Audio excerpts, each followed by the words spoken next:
Okay, hello. We are going to start today on our game for the Bevy Jam. It looks like Maxi started on doing the his Bevy Jam game 4 hours ago. Is he streaming right now? Which TV Maxi? Maxi is doing the Bevy Jam too. He's streaming? Why is he doing a game jam without streaming? Wait, imagine. Oh, did he just like stop the stream already? I was just like saying, imagine making a game without and like working on it off stream. All right. Yeah, I'm too lazy to work off stream. Like we do everything on stream now. Okay. Anyway. Yeah. Why are you working on your things off stream? Actual game jam stream? Yeah. Actual game jam stream. All right. So the theme is I'm uploading the world record of hunts to the YouTube, by the way, right now. The theme is too many entities, and here's the game idea that I was thinking about. That my current idea. Tell me, guys, if it is very bad or not too bad. Okay, so here's the thing. Gameplay-wise, we are going to. So like we were talking about things like clicker games or like. It's not bad, all right, because it exists, right? It's already better than no game idea, right? So we're talking about like a city simulator and also about clicker games. So here's my idea currently. We are literally going to play on a game which has like either infinite or probably not infinite, probably like just a very big grid, and every single cell is just going to be an entity, you know? And it's going to be like a cell-based game, tile-based game, and it's basically going to be like a strategy game where we just need to collect these things, and these things are just like our resource, and then that's it. And we start the game by just clicking on them manually, I think, like in a clicker game, but instead of like clicking on one thing multiple times, we just collect them manually, and then eventually we like make it into like a city builders, just collect the squares, yeah, and then we can like skin it, add graphics to it, so that it's also about lizards and shit, later. C6 CCX, hi, hello there. I think I remember your name from the Kuvi Boy. So over here we are not playing games, we're making games instead. We're doing a game jam, which means that we are going to make a game for the jam that I'm talking about. It's going to be this one, Bevy Jam 4. I'm going to use Bevy Game Engine for that, and we have 8 days and 6 hours to make a game here. We collect pixel to finish pixel art easy. Yeah, I was thinking about that, like, what is our final goal? I'm not really sure yet, but we can make a pixel art, of course. Although I was thinking about, like, doing some processing, also. Jigsaw puzzle, but it's a clicker game and it solves itself. Yeah, kind of. We can make it just a pixel art in the end. Yeah. Okay.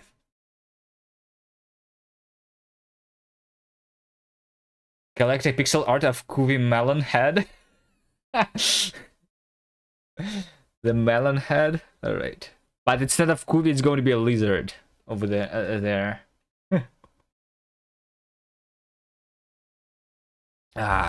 Yeah, C6. We also got a world record, and I'm uploading it to YouTube right now. We have a speedrun of Hans in 23 minutes and 47 seconds currently.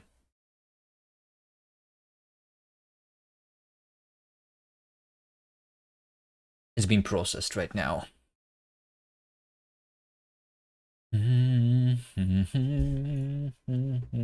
Okay, but anyway, I think we can like think more about the game idea here as we are going to implement that. But like I said, the beginning of the game is going to be just us clicking on pixels, right, and collecting them, and then we use those pixels as the currency, and we build new things with them, basically, right? Um, like tiny little robots that collect those pixels for you. All right. Yeah, that's the idea. Also, hold on. Would it be better if in the beginning we just click? So we're playing like as a god, or if I am actually controlling my own tiny little thing and make sure that its harvest looks like that it's moving, you know? Because it's going to turn into more of a strategy game, kind of, you know, Factorio style maybe. Control your tank. So like, yeah, you know, like in Factorio, you play as your own character dude, right? But what is the reason for your player to be there if you just send commands on the map eventually, right? Just for the early game to be there, so that you. But like, what else our guy is going to do? Maybe, you know, maybe like in order to like command other things to collect, you need to be near them, you know, like because in Factorio the only reason is because like you need to be near the thing to like build something there, right? Otherwise there's no reason to have the dude, have the actual player as an entity.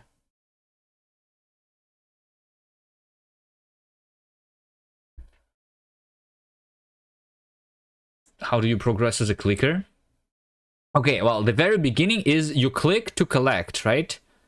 But you just collect enough things and you buy yourself an auto collector, basically. So the dude is going to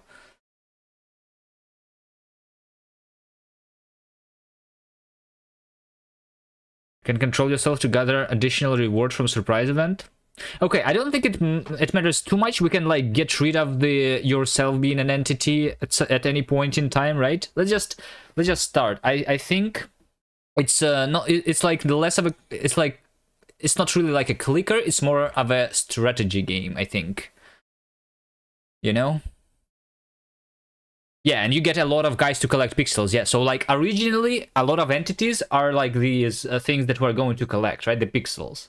But eventually, we turn those into our like guys, and there's going to be a lot of like moving guys, right? So it's more of a strategy game, kind of like if you have ever seen Warcraft. No, maybe not Warcraft, like Age of Empires. Only forest. Forest nothing. Have you ever seen this thing? So like these are the strategy games, and in these strategy games you can have a map where everything is just the forest. You know? Because I don't want to create a lot of content for the game, right? So instead of forest we have like pixels, like something simple, right? And then you collect those, and then like you use those to like make new things. You like convert your forest into other things, basically. Kind of, and then it's like a strategy game. But there's not going to be fighting, right? Okay, anyway, let's just start. Let's just start. I'm not sure how big we are going with this game. First of all, we need to create the repository. New repository. Well, what should we call this though? What should we call this? You have like a simple understanding of the game idea, right? Even though it's not like the entire game idea, we're just going to figure out the details as we go, I think.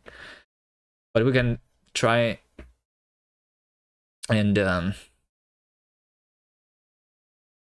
think about the game name for a second here. The only thing that I was thinking about is that those pixels, we don't call those pixels, we call them ents, you know, like short for entities. And that's our like currency, maybe. In most clicker game, when you make your stuff automatically, you still have to collect some surprise reward for yourself manually to make sure you still pay attention instead of just watching. Yeah. Well, you need to click for new things to be built, basically.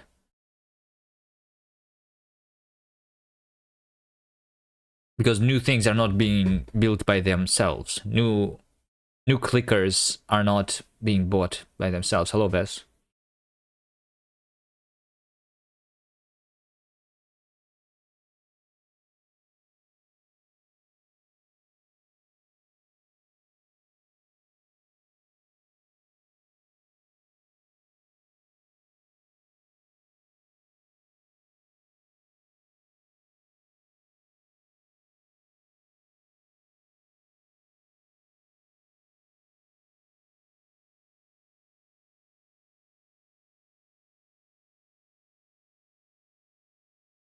I don't know what we call it yet, but for now I'm going to call it ants because why not?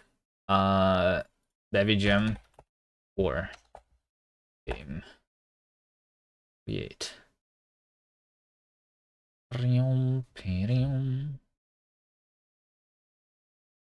Wait, hold on. Isn't there a thing Bevy game template? There's a thing that's called literally Bevy game template, and we can just use it as a template, right?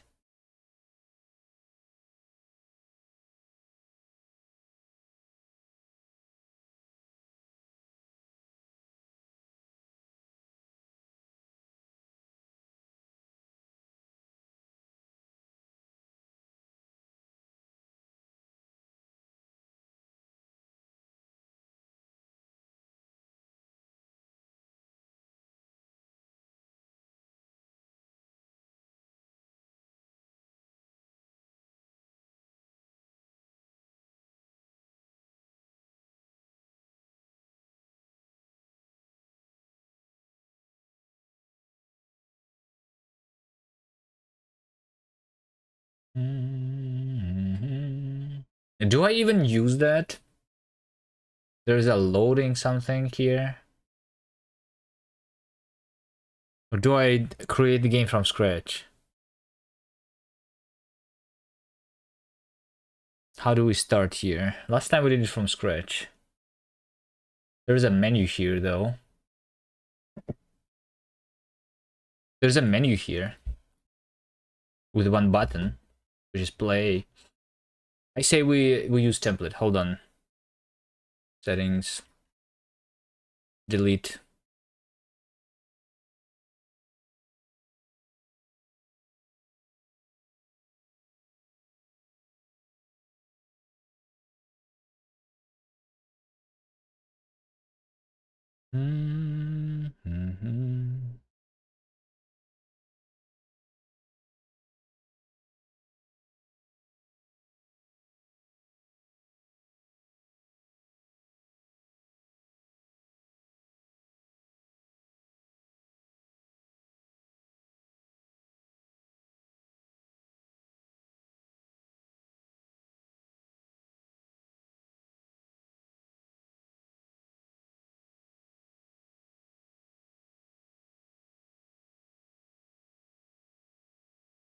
Use this template. Create a new repository.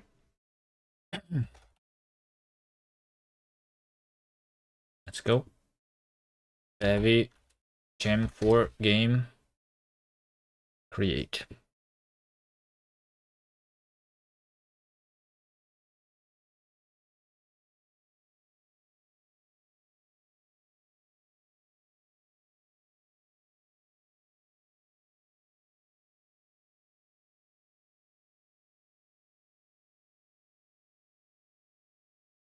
So we don't have here. We don't have a flake stuff, right? So we are going to implement that too. Here.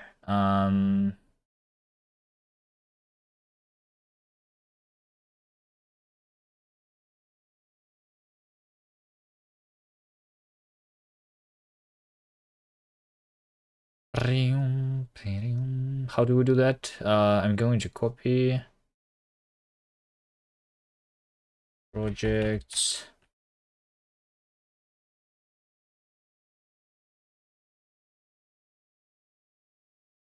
Oh, by the way, speaking about advent of code, we can also solve the advent of code for today first.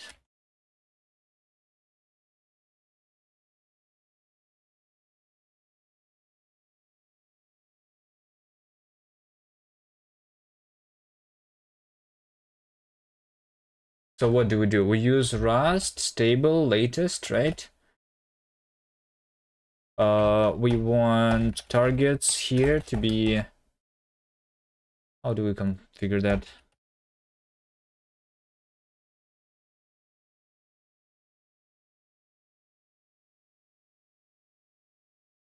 Targets.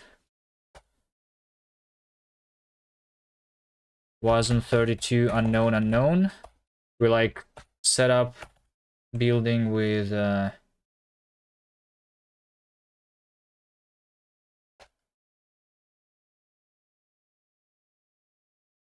for the web here, right? So we will install trunk. Is trunk in the Nix packages?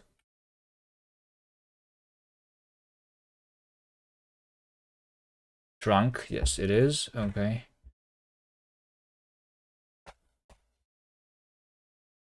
Do I just do it like this then?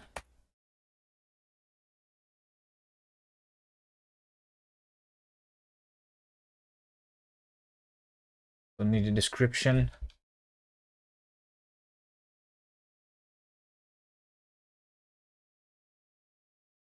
Hello, Arya. What's the theme? The theme is too many entities.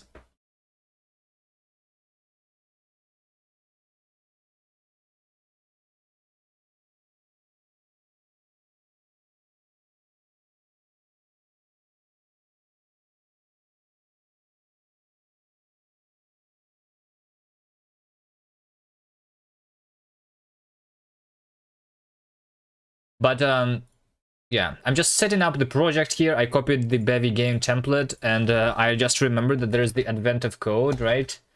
Maybe let's solve this first, because day 3 is not solved yet. Let's solve this really quickly. Did you do this already? You finished it already? Okay. Oh yeah, the theme is that's a lot of entities, not just a lot of entities, and the lot is capitalized. You and they have eventually read the gondola lift station, he said. I don't think it all matters here. Let's just read the thing that we need to do here. So this is the schematic. There are lots of numbers and symbols you don't really understand, but apparently any number adjacent to a symbol, even diagonally, is a part number and should be included in your sum. Periods do not count as a symbol. Here is an example. In the schematic, two numbers are not part numbers because they are not adjacent to a symbol. This one is not adjacent, and then 58 is not adjacent. Every other number is just to a symbol, and so is a part. Their sum is this, so there, of course, the negative is much larger. What is the sum of all the part numbers in the schematic? Okay. It all matters. It's the Christmas spirit. Wait, what? You want the story here? I don't even remember the story from the previous ones. Like, no, no, no, no, no, no, no. I know you guys like your reading stuff. I'm not doing the reading. Okay. I did the reading for the first 2 parts, and like even if I read it right now, I'm going to forget it immediately anyway, right?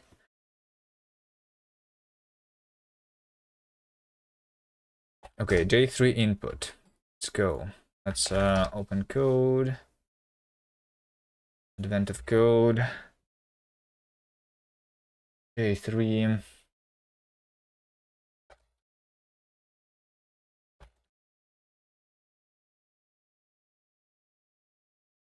So we're going to have a map. Read to string. Input J3.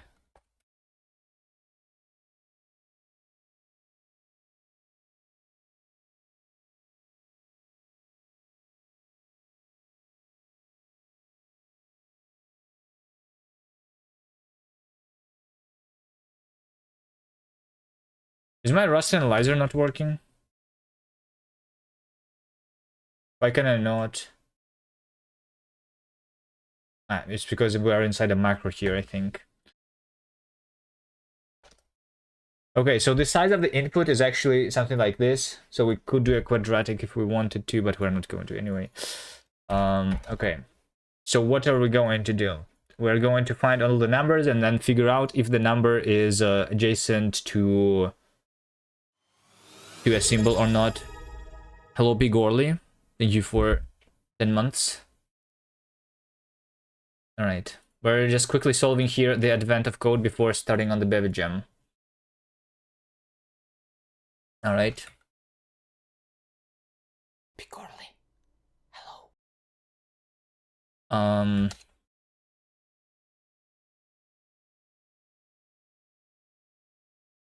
Do I want to convert it to something else?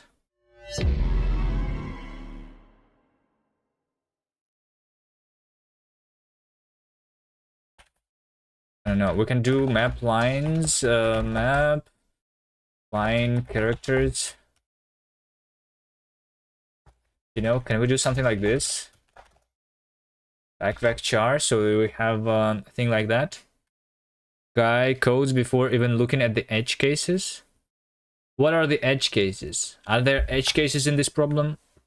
I don't think that, like, this is straightforward. What do you mean? What are the edge cases? We can be adjacent to multiple things, but is that an edge case? What do you mean edge cases? This is straightforward, is it not?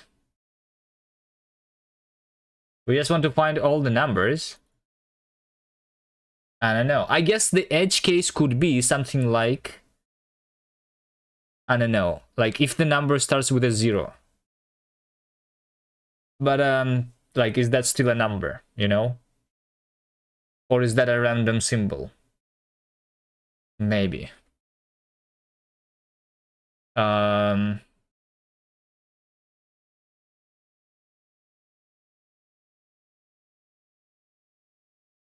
Any number adjacent to a symbol. Okay, fine. What is a symbol? Is another number a symbol? If a number is adjacent to another number, does that count? But they say there are numbers and symbols, which means that numbers are not symbols, right?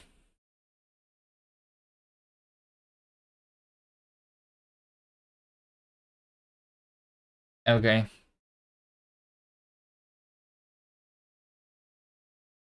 I think we just find all the numbers and that's it. So for row in 0 to map length, right? For column in 0 to row length. And then why do I not have no.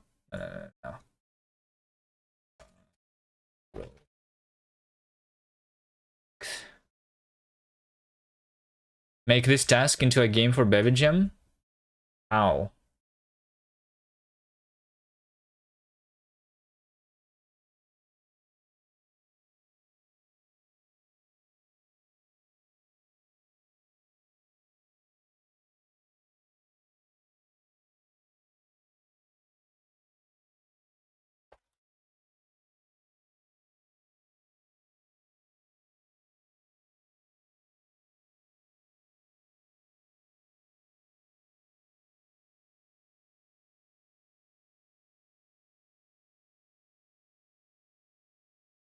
What's wrong with my Rust analyzer? Why can I not click on this thing? This digit. Why can I not click on this thing? This is weird. Can you explain to me why can I not, like, click there? I can click on this thing. I cannot even click on the row. Hello? Reload, maybe? VS Code broken? Actually broken, yes. Hi? Hello? Okay, now it works. Alright. VS Code was actually broken there for a second. Okay, so we find the actual number here and we do while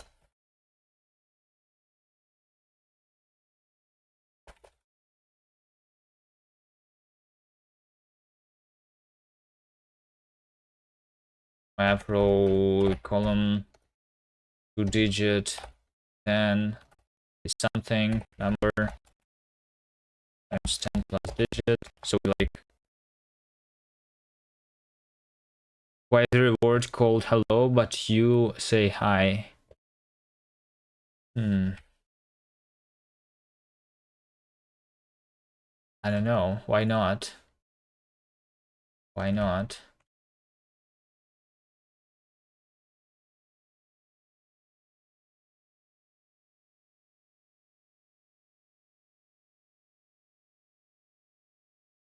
Hello there. Hello, hello. Just going to do check just to make sure that we don't overflow here. You know, just to make sure that we don't overflow.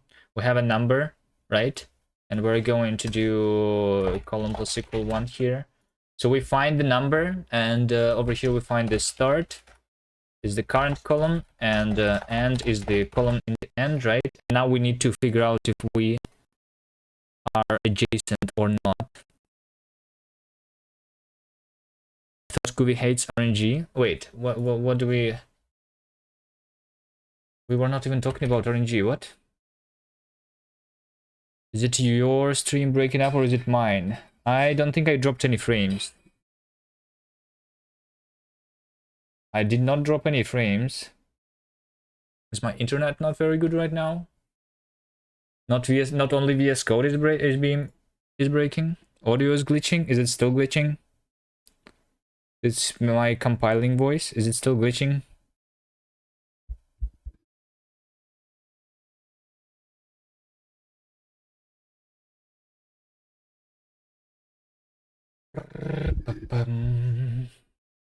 Maybe if you didn't try any pirated Linux, yeah, maybe, probably. Okay, so we find out where the number is, and we now need to like figure out if we have a symbol next to it, right? So we go for other row, you know, other row in row maximum row and 1 minus 1, you know, get the previous one, and then we go until row plus 1, minimum of that, and map length, you know, so that's the other row, and then we go the other column. Maxi is back. All right. Okay.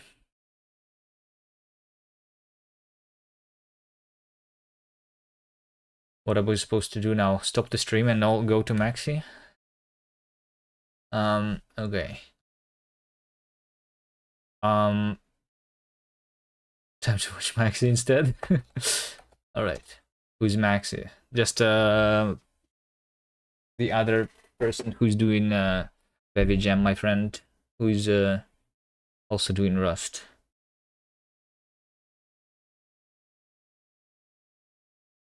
And doing Bevy Jam.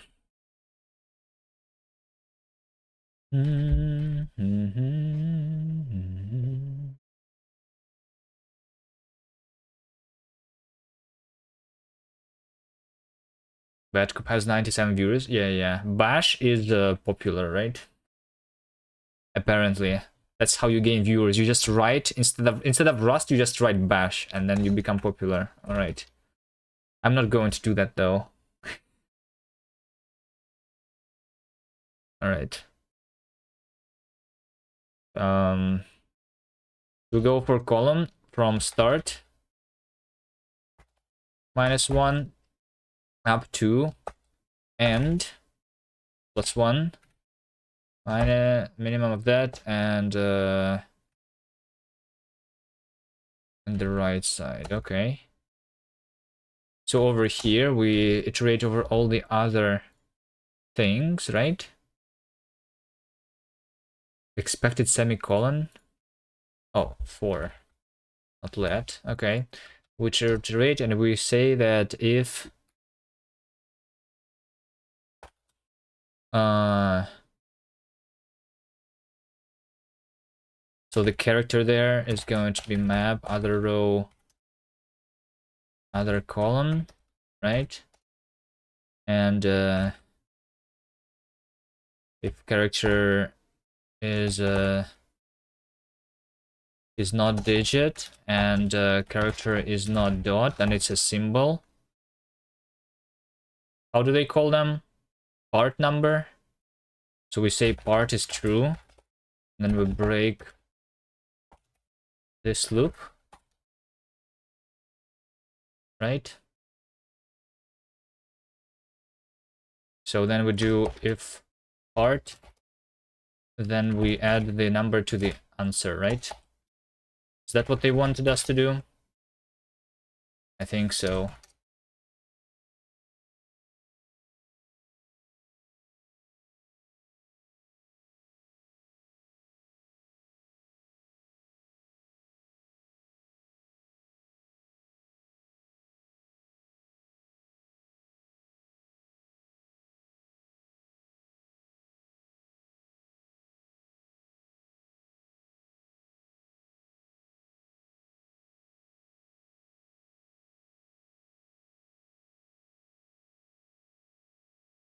Index out of bounds.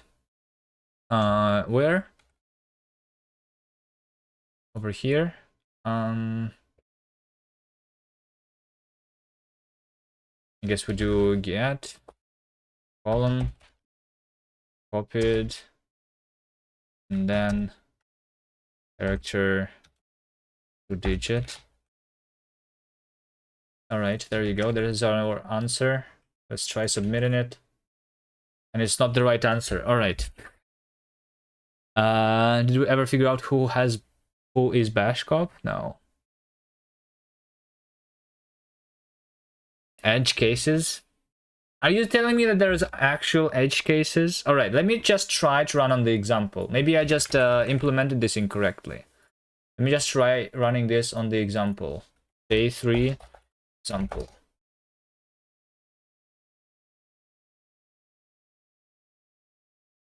Okay, my answer is 20. Oh, yeah, okay, I just did not do it correctly. You see? I just did not do it correctly.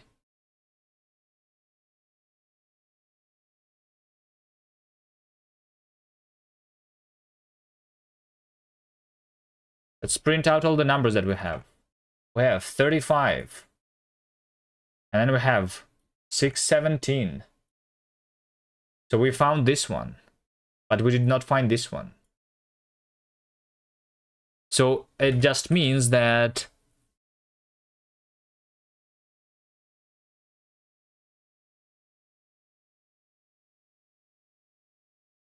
this loop over here is not correct.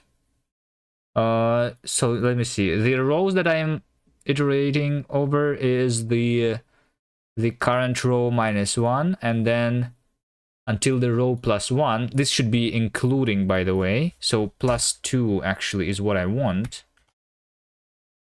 If we exclude the thing, or we can do plus 1 and then do up to equal, but then I need to subtract 1 here. All right.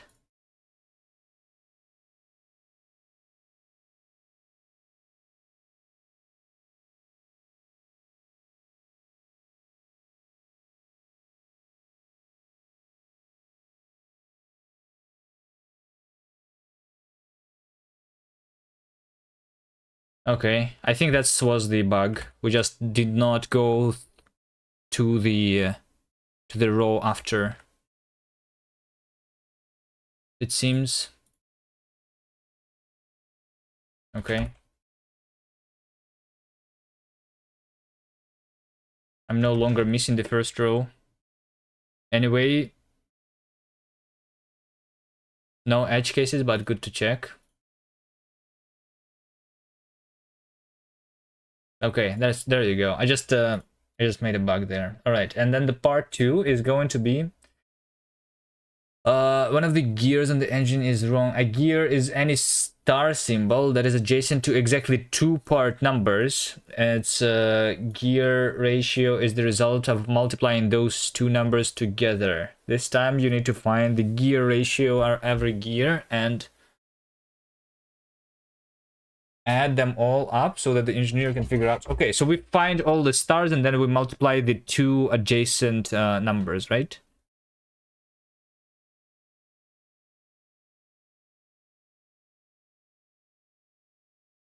Okay. Sure. I guess what we do is day 3 part 1, and then we do day 3 part 2. Let's just do it separately here. Let's just do it separately here. I'm just going to say over here if that symbol is a star, is a gear, then I'm just going to add the current number into that cell, you know? So gear numbers, it's going to be a hash map from position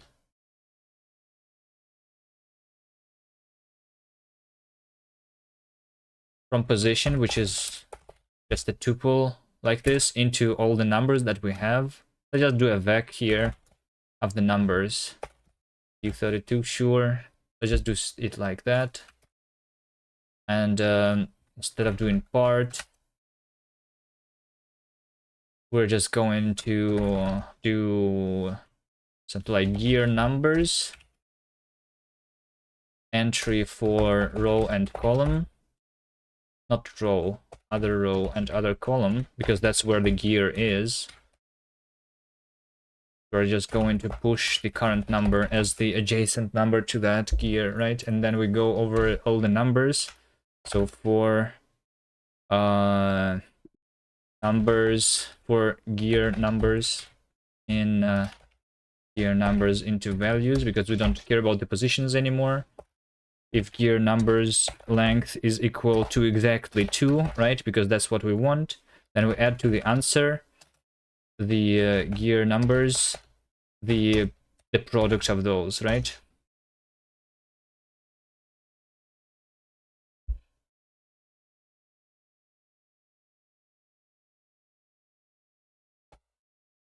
Right? And that's the entire thing. Day 3 part 2. Okay, there you go. And this is our number. Hopefully we didn't overflow here. I didn't check, but that is the right answer. All right, there you go. Advent of code is easy. And wait for it to get harder. Hold on, I did not commit my day 2, it seems. This is day 2. And this is day 3. All right, done. We can do the Bevy Jam now. We can do the Bevy Jam now. Did you do it in a long time?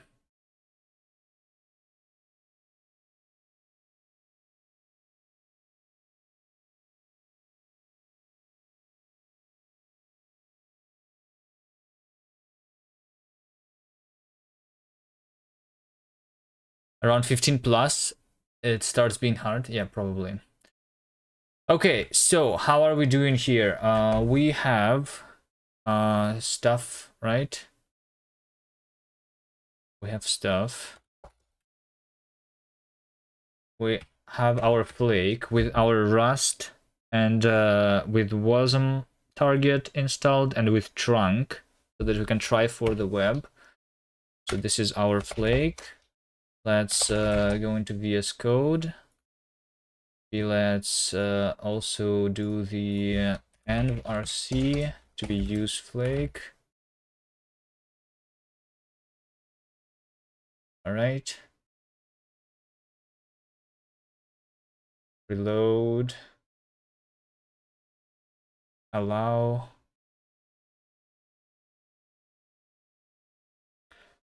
Okay, there you go. We will need to ignore the env stuff.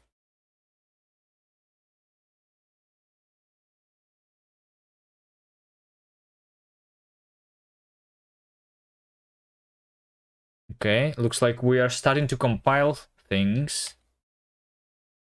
Cargo check.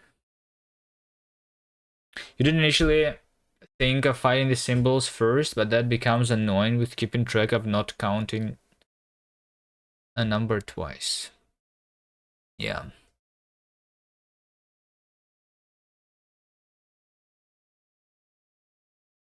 I guess.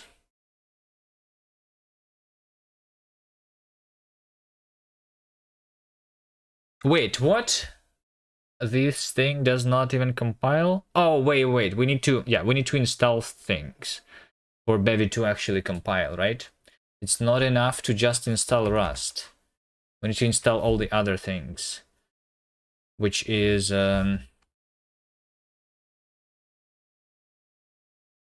you have an idea for the Bevy Jam yet? Yeah, I was just talking about it before we started the advent of code.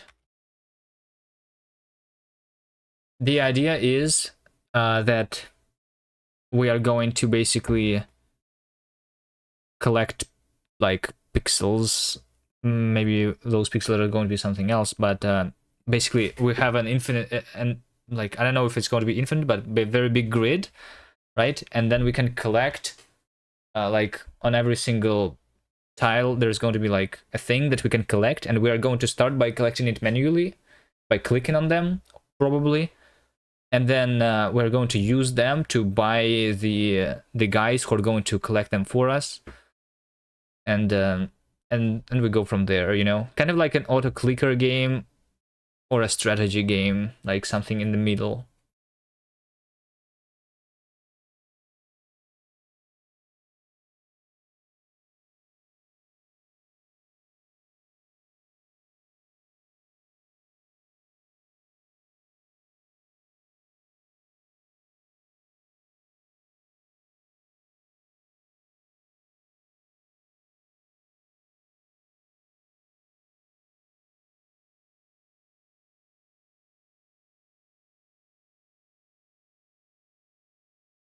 Okay, so we'll probably need this, right?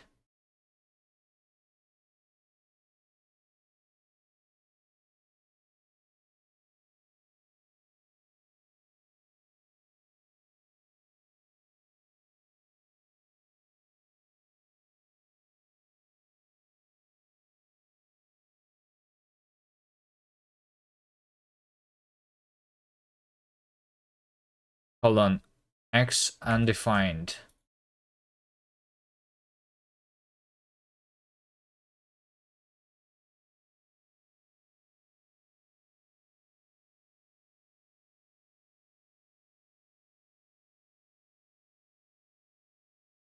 What is this package?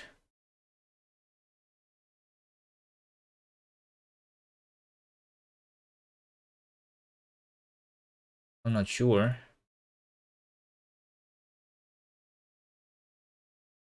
Let's try that.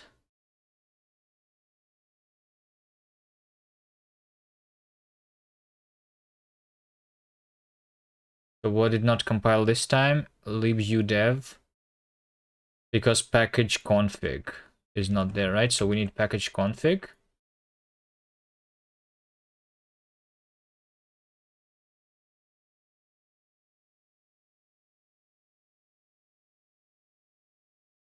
Feature may not be used on a stable channel. Wait. Why am I compiling something that requires... What is my version of Rust right now? 174, which is the last one, right? Turn it into Factorio. Yeah, something like that. Something like that. But I don't want to do like too many things, so I'm going to try to keep it simple. But maybe we will like, instead of, so like currently my idea is we start with like the grid, actually like filled with like every single pixel is going to be the same, but maybe eventually we do a map generation where like there's going to be like multiple different resources. We'll see where we go. But first I need to compile the thing. Why am I using something that requires a nightly feature in anyhow, right?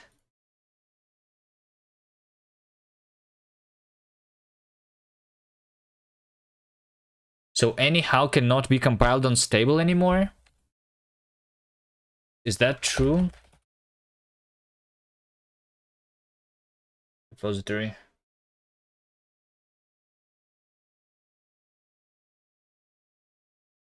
Use backtrace into an unstable channel.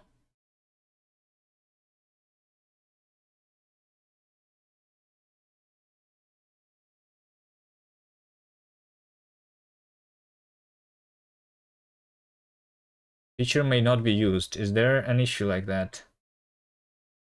Nightly feature wrongly enabled unstable toolchain.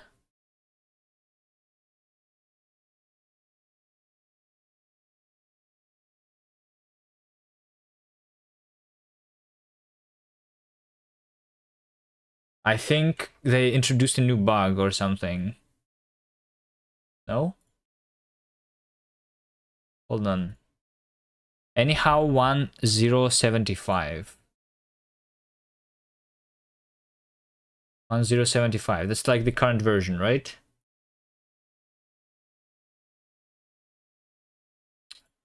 214.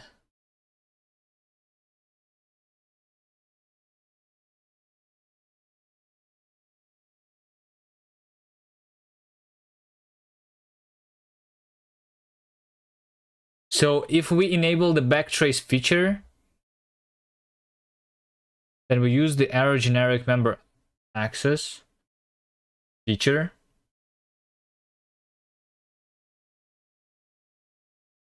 Isn't that exactly this issue that I just found?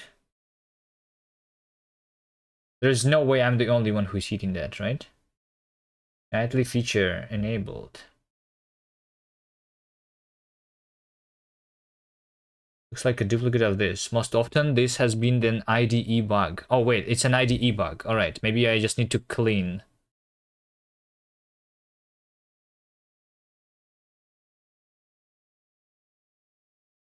Okay, let's do cargo clean. And then do cargo check again. That's weird though.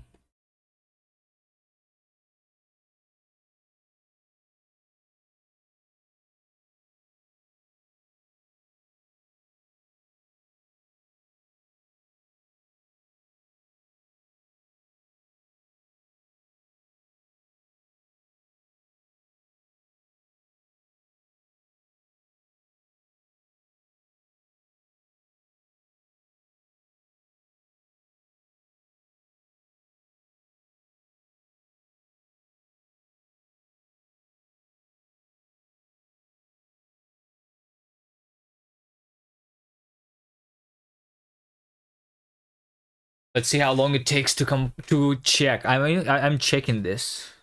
I'm not even compiling from scratch.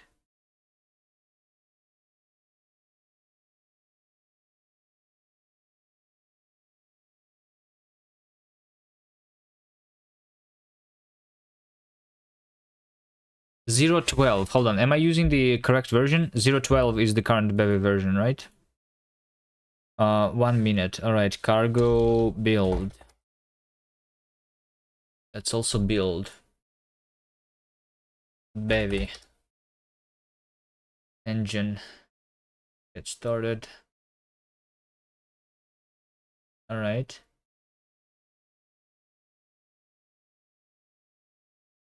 012. Sure.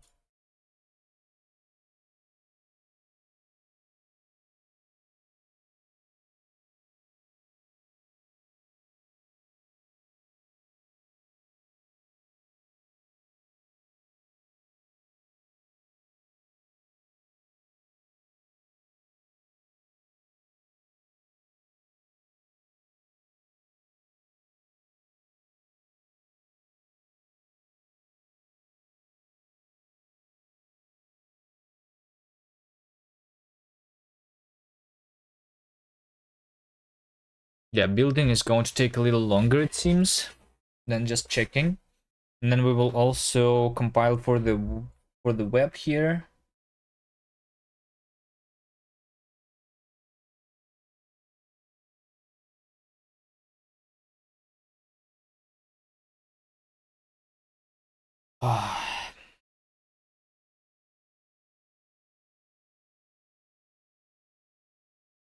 Why is there a build RS file?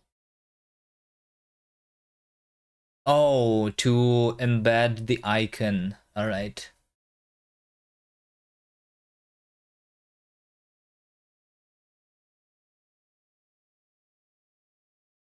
Is our icon a transparent one here? Very, very nice. Oh, is there an installer solution? What is this?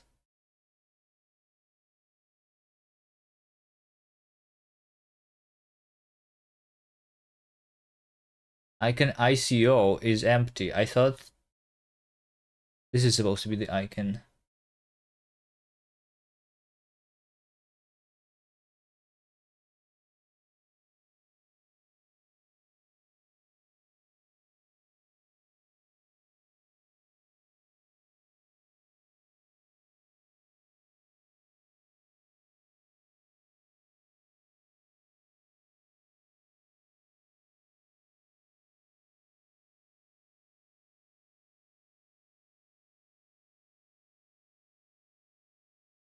Okay.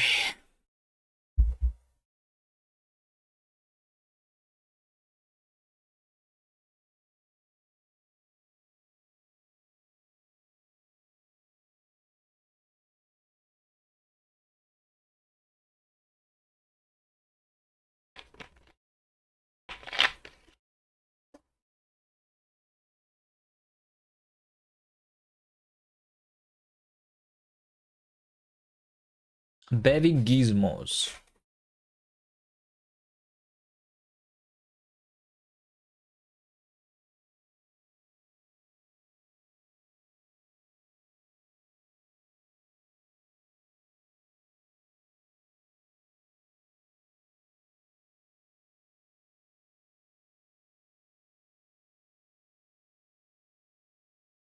What's in our cargo toml here?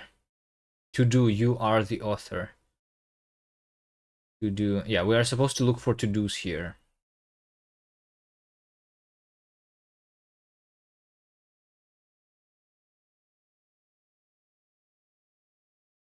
Features. Well, actually, I probably don't need all the features of Bevy here. I can disable some, right? But we are going to keep it like that for now.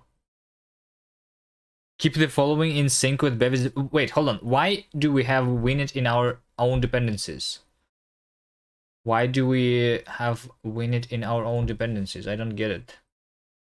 Do we need it somewhere? Winit? Use winit window icon. Oh, for setting the icon, I guess. All right. Okay. Sure.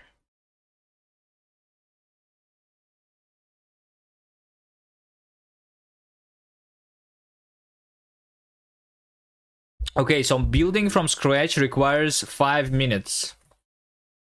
Building from scratch requires 5 minutes. And then I cargo run and backend is disabled.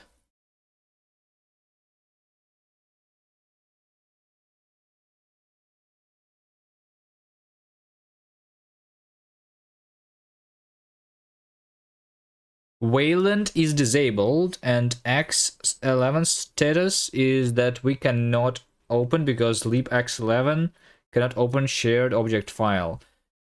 Probably because I did not specify it in the flake here, right? That's what it was for here.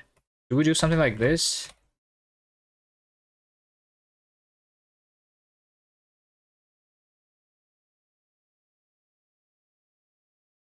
It was X11 in that other flake. But it is not there. What is it called? Search Nix packages. X11.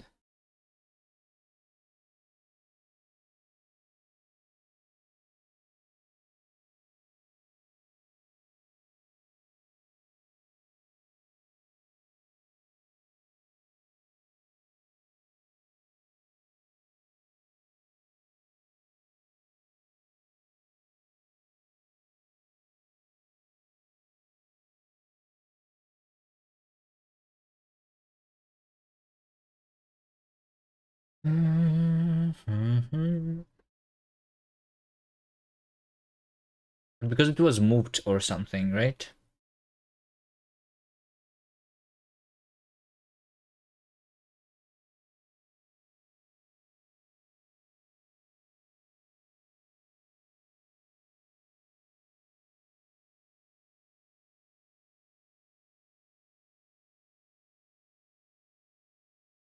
Maybe it's a libx.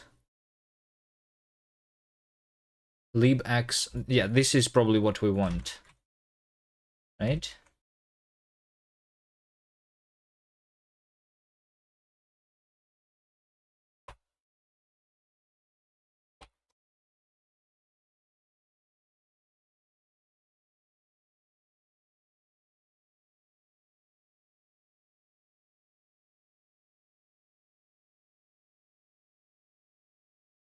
It still is backend disabled.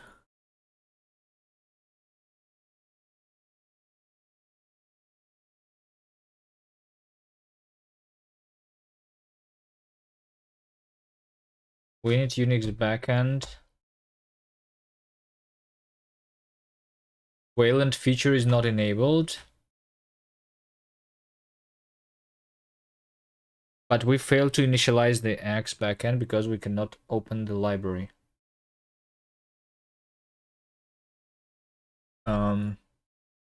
Anything else they install here?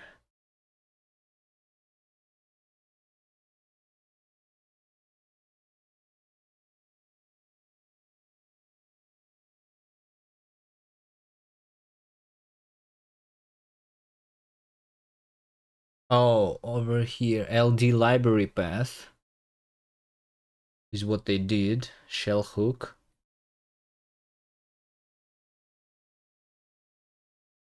Okay, sure, let's do that. We're going to have the shell hook, which means that we're going to have the... What is Rust? Why are they doing the...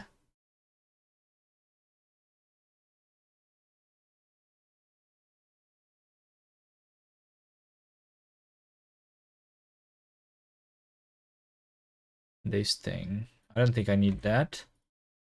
Don't think I need this. It's just LD library path is going to be that. Just need to tell it what our runtime inputs is.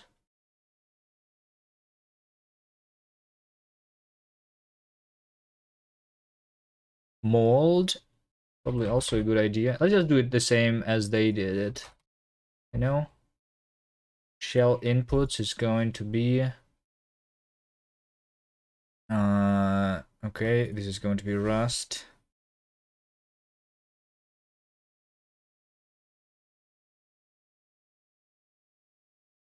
Clang mold. Why do we need Clang? What do we need Clang for?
Is this better?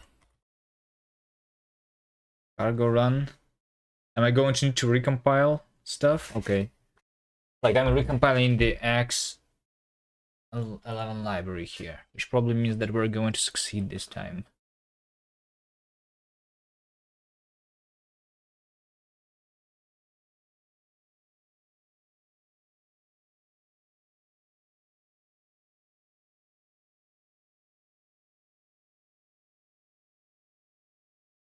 And since we have installed the mold, maybe we can try... Okay, here we go. The game is actually compiled, made with Bevy, open source. There's like some UI happening here, and this is our... This is the template game. All right, good. Nice. Okay, let's try... Let's try changing something here, like this, right? And then rebuilding the game and see how long it takes.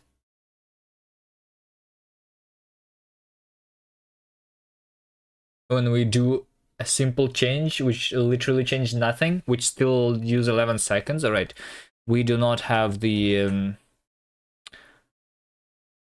dynamic linking set up, but we can try doing the mold. And they are doing it by doing that stuff, right?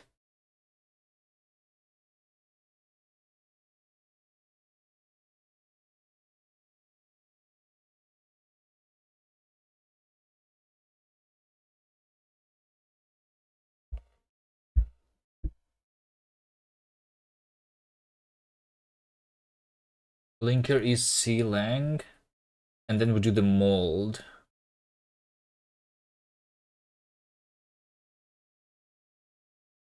Add the contents of this file to config toml to enable fast build configuration. Please read the notes below. For maximum performance, build using a nightly compiler. You are using Rust stable, remove share generics Y below. Okay, or we can just use the nightly, but I don't like using nightly.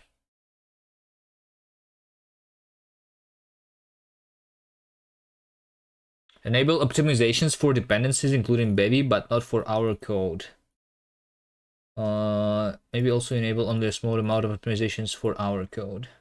No, I don't want those. Left window manager flake uses mold if you want a reference. Are they doing it differently here? This is Nix flake templates Bevy. Left window manager.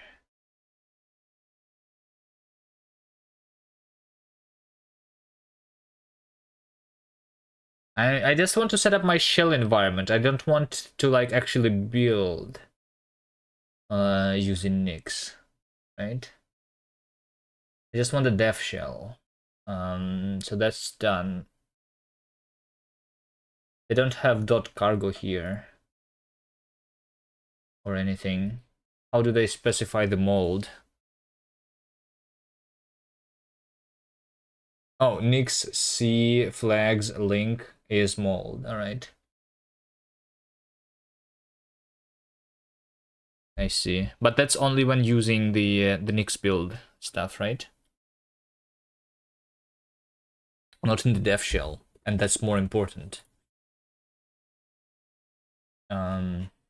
So I think this other thing is better. I just do this in .cargo config toml cargo build failed z. Okay, share generics y, we remove that.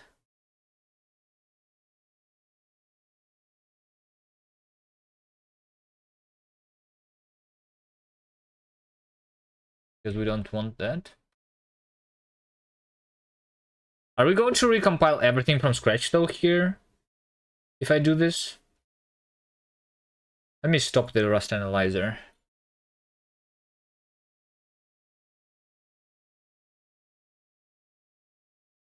There is no stopping it now. I think we have to wait. I will, but like, because you're doing Rust, because you're changing the Rust flags, it's going to recompile everything from scratch, right? That's annoying.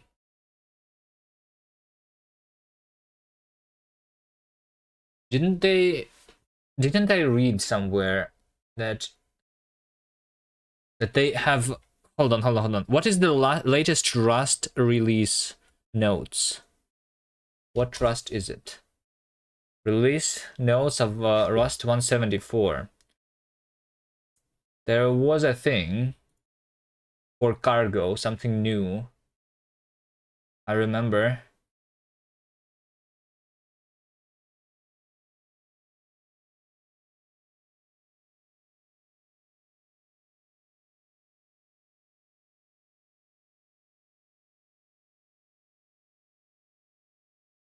Maybe not.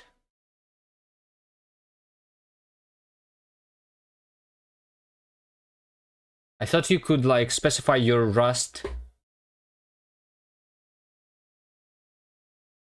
build flags only for your crate and not for the dependencies, so you don't need to like recompile the dependencies. Something. Do you not remember reading something like that?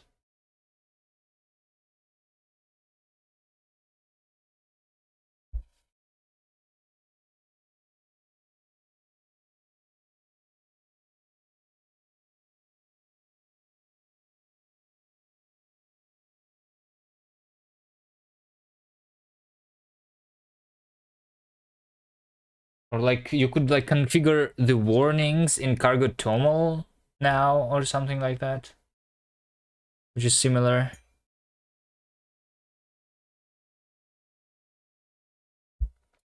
Was it not in the latest stabilized lints? I think this one? Maybe? What does this mean? Stabilized lints. Yeah, it's just the lints table in Cargo Toml, right? So that you can configure your lints in your Cargo Toml, right?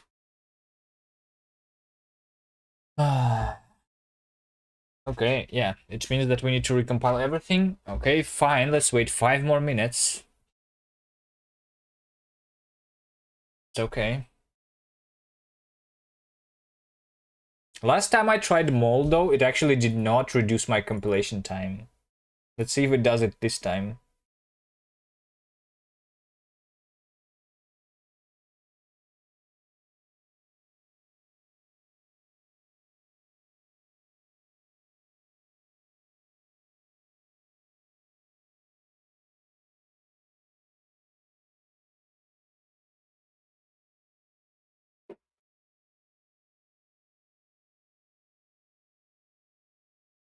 It's going to be a long start, but hopefully once we actually get started, we are going to move quickly. Last time we were able to work pretty fast, I think.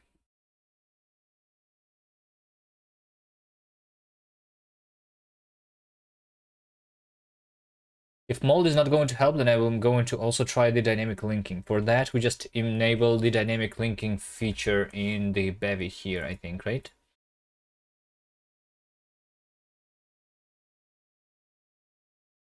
I wonder why that is not... Oh, wait, hold on. Features dev. There you go. For the development, we use dynamic linking. There you go. So am I supposed to like enable this feature manually?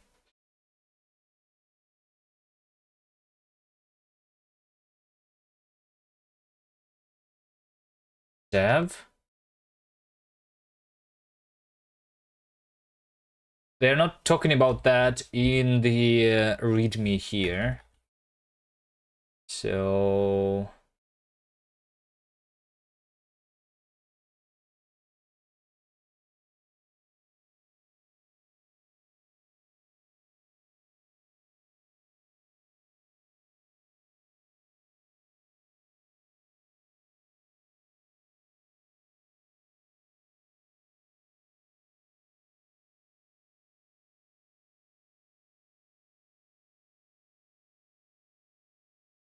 Okay, 5 minutes has passed, just like expected. Let's just touch source main and do cargo build again. How long is this going to take? Actually, 2 seconds instead of 10 seconds. So mold is actually 5 times faster. This is pretty good. I guess. Should I try dynamic linking in this case if we are already good with 2 seconds? 2 seconds is like nice. I don't mind waiting for 2 seconds every time. Right, that's pretty good. Okay, what else should I check? I should check building for the web. So for the web, we are going to do the trunk, right? Trunk serve specifically, it seems, right? To do trunk. Did I not install trunk? I should install it here, trunk.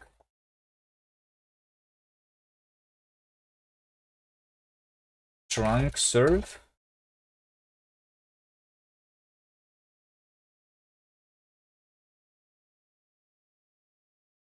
And then we're going to build everything again. And this building everything in the, not the release mode by default, right? Trunk does not do the release by default, just like cargo, right?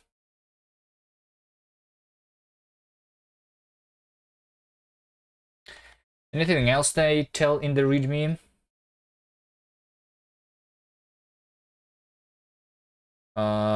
Cargo APK. Not sure if I'm going to do the Android. Probably not. Don't care about that.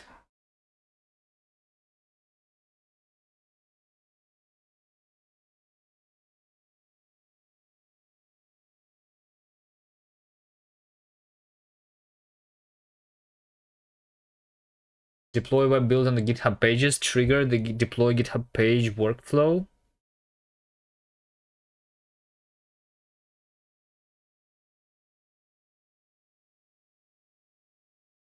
No. Do they not provide the actions for releasing to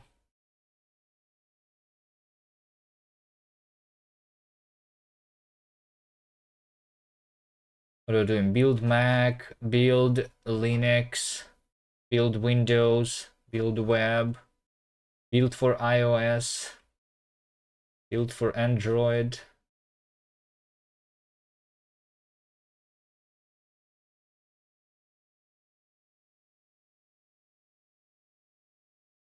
What is deploy page? This is GitHub page.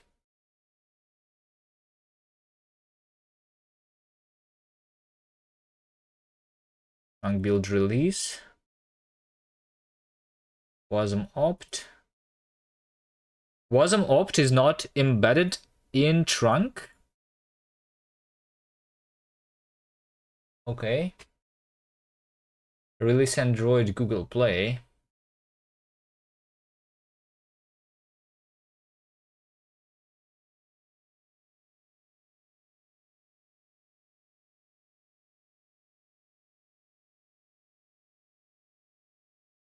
iOS test flight. I'm just going to delete all of that. I don't need these things. Most of these things I don't need.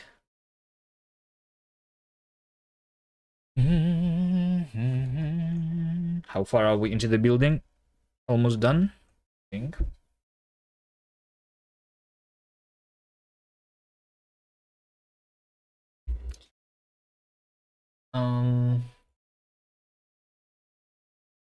What else do they have set up for me? Quick launch for VS Code.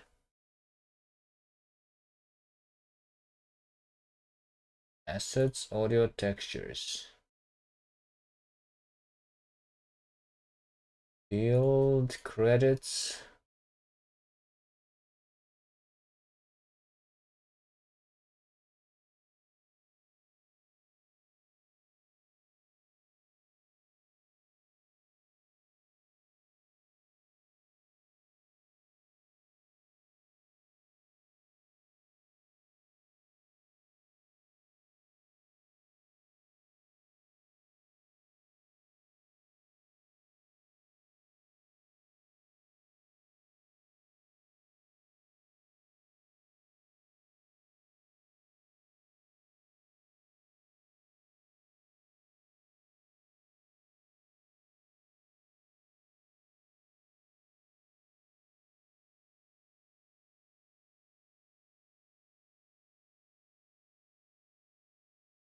What is LDS dual ring?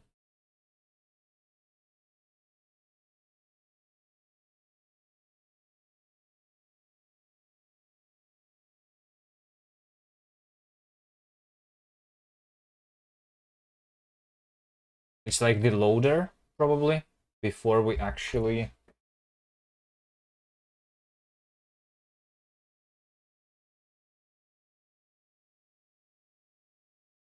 rotate. Yeah, we're just doing the loader, the rotating thing. Okay. Nice.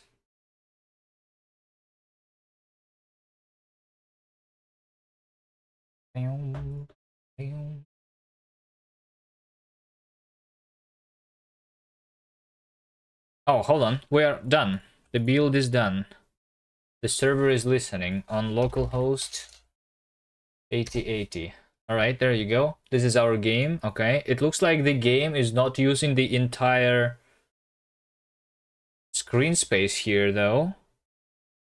For whatever reason. Can we make it use the entire page? Why are we not using the entire page here?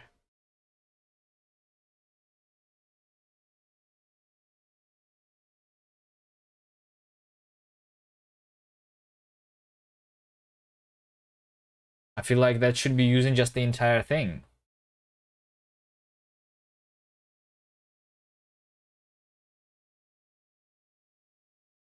Is it in styles? We have canvas, ID Bevy.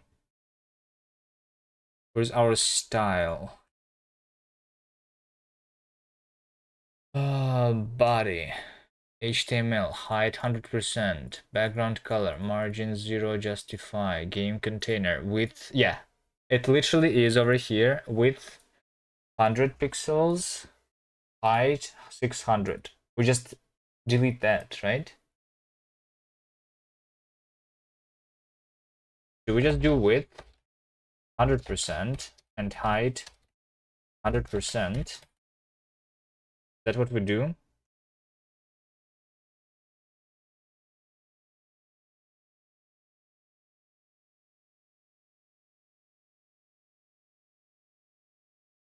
There you go. Now we have a full screen Bevy game. All right. I'm not sure why they're. Wait, hold on. I also just realized this game is not even working. We're supposed to have the main menu here. Where's my main menu? What? Hello? We're supposed to have the main menu, right? Cargo run. Why am I recompiling everything from scratch again? Why am I recompiling everything from scratch? We just ran the game a couple seconds ago, no?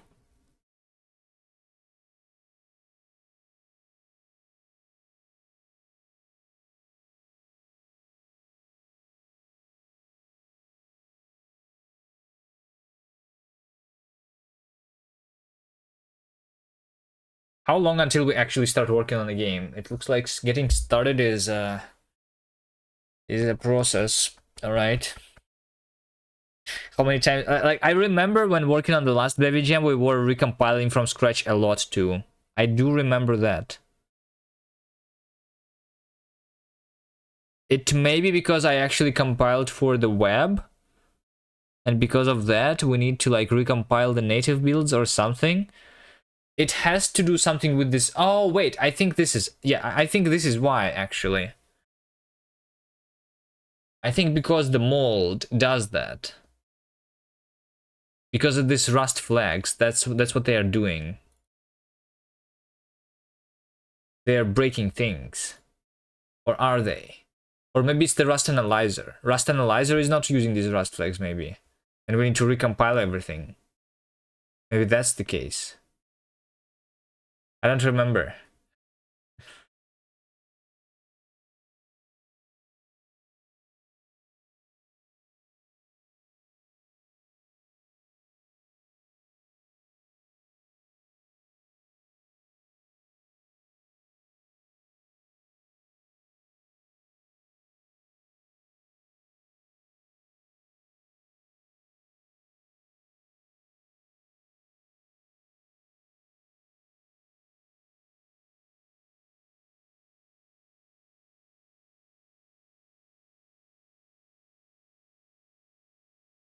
I just want to start working on a game.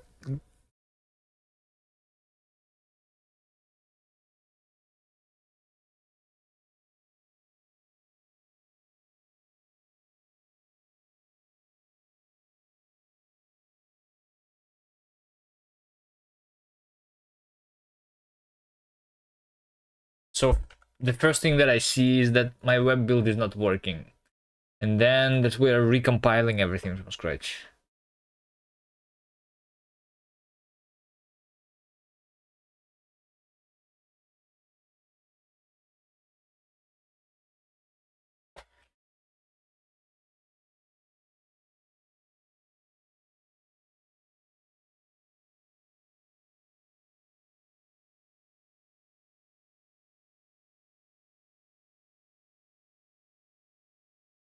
Oh wait, hold on. Screen space ambient occlusion plugin is not loaded. GPU lacks support for texture format R16 float.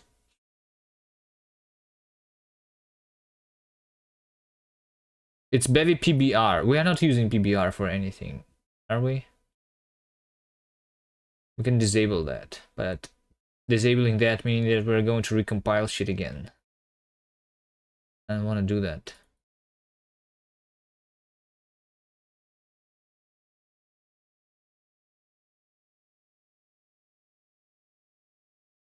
Why is my window black here? Anyone understands?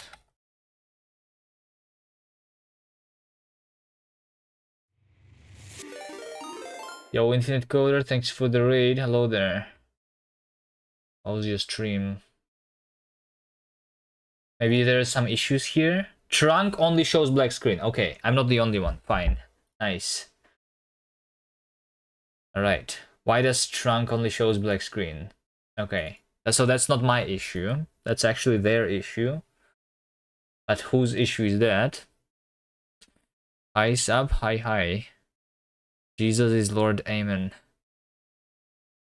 We are trying to get started with our Bevy Jam here. So I used the template for a Bevy game and then it is not working.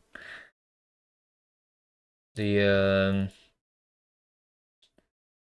has the black screen for whatever reason, and no one has said anything about that for 5 days.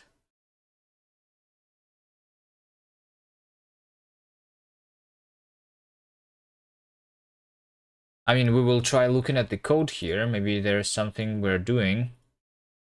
Also, I tried running and error while loading shared libraries. Lib a sound cannot open shared library. No such file or directory. Okay, wonderful. We cannot run the game apparently too.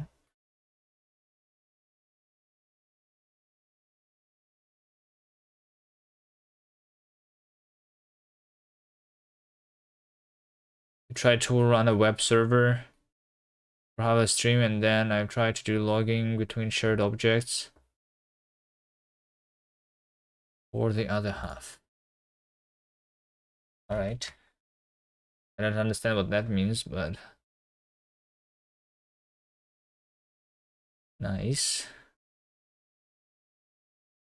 Neither succeeded. Neither am I succeeding right now with my Bevy stuff. I already run the game, and now I try running it again, and I cannot open lib a sound. What is wrong here?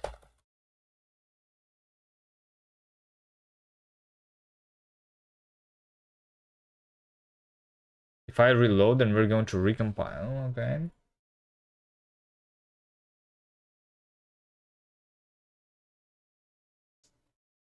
I don't know. What am I supposed to do? I can try clean, cargo clean, and rebuild again, and then maybe it's going to work. I'm sorry. What's wrong here?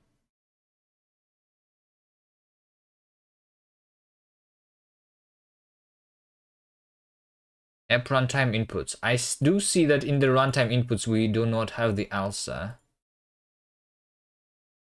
Right? So should we? Maybe this flake is incorrect, actually. Maybe we do need to install it.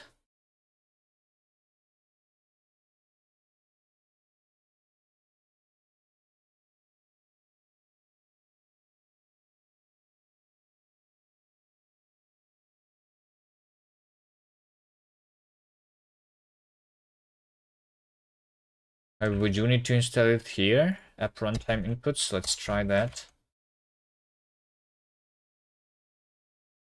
Is that going to change anything?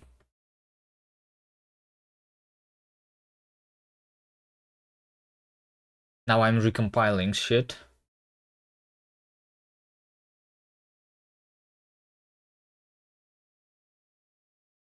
Evil Monads. Hello there, thank you for the follow. That's a nice nickname. Monads are evil. No. Oh wait, hold on. Now we failed to load the other, the libudev. Should udev just be specified here too? I don't know. I copied this from the other template. Monads are not evil, monads are friends? Maybe. What's happening here? The git.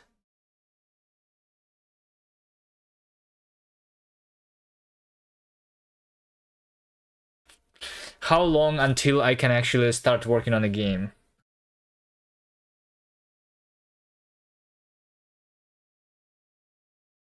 Okay, now it works. Okay, now it works. Now let's see what happens if we do cargo check. Okay, if we do cargo run again, we are not recompiling. Okay, it works. All right. If we do trunk, I also see that when I'm closing the window, the application is not actually exiting, which is weird. It is supposed to be exiting. Also, my terminal in VS Code is laggy. Let's try reloading the VS Code entirely. Do we make a prediction for how long until, like, I figure out how to start working here?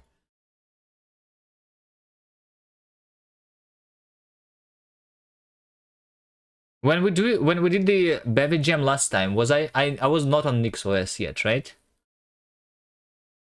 I was working on Windows, right? Last time we did it on Windows.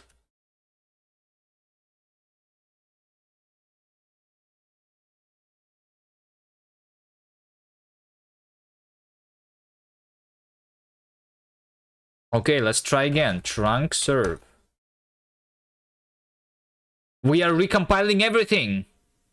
Why are we recompiling everything? We already compiled it. Okay, but let's stop this compilation, right? And so we try doing the compilation for the web, and now we do cargo run again, and we are recompiling everything. Okay. I'm going to assume that it is all because of the mold here, and that is actually what is breaking shit. Alright? So I'm going to delete that. Or let me just comment that out, and let it and instead says the enabling mold would be nice, but it causes recompilation after I try web build. Well, WTF. Okay. Now let's do cargo clean. We're going to recompile everything. It's okay. And then we're going to do cargo run, cargo build. 5 minutes. All right, guys, I'll be back.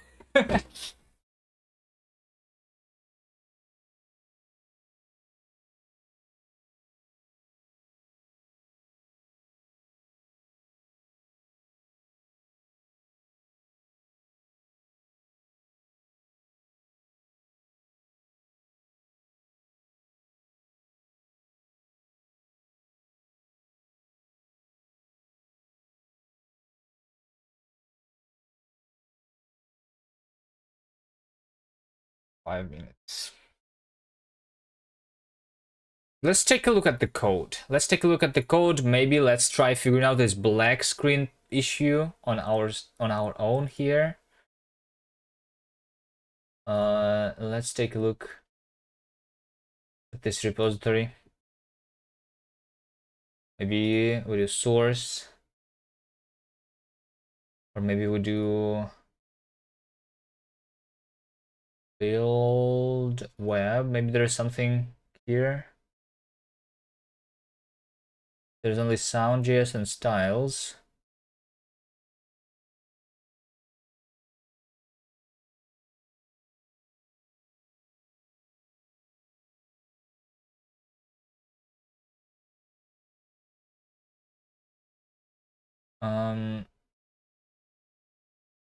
Source,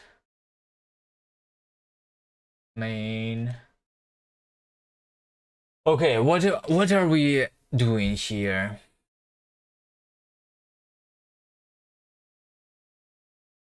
Each canvas to parent, true. The canvas size is constrained in index HTML and this, okay. Tells WASM not to override default event handling like F5 and Control R. All right.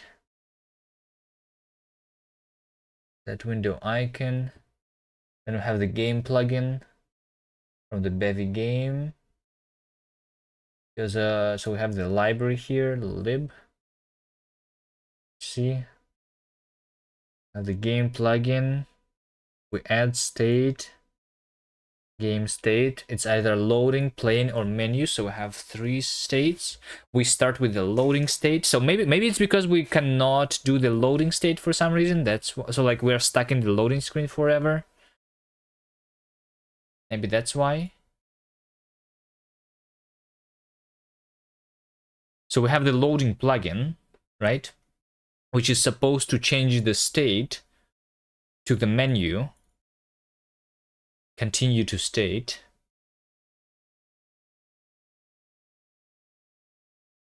Loading state. What is loading state?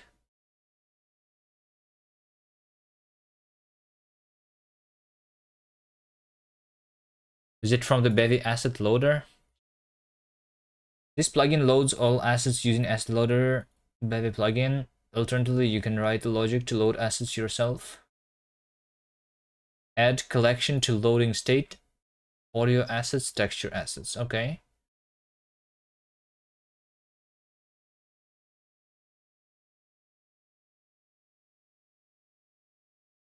So these are the assets that we specify by deriving audio asset collection.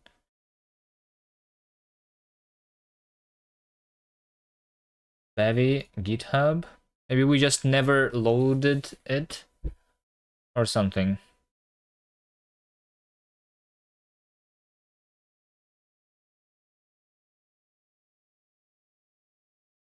Maybe it's the issue in the Bevy asset loader. Bevy asset loader. Let's take a look at that repository and see if they have the issue there. Black screen. Maybe it doesn't work on the web.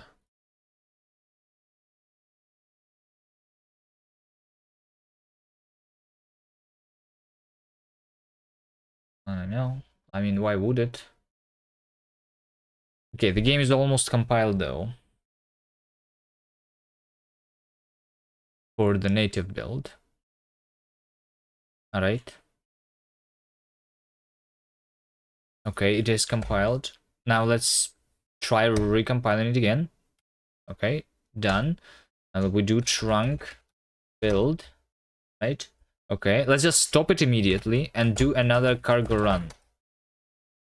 Okay, as you can see, we did not start recompiling everything from scratch. So I think it's the mold. Like, actually, this actually is the thing.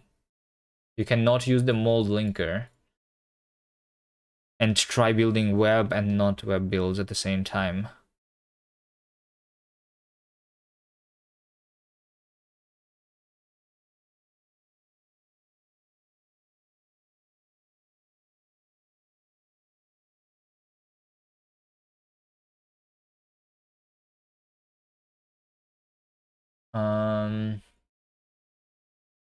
Maybe someone in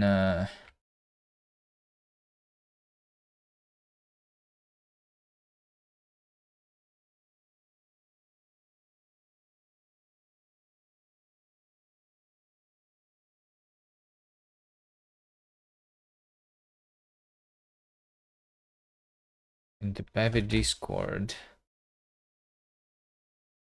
had the same issue.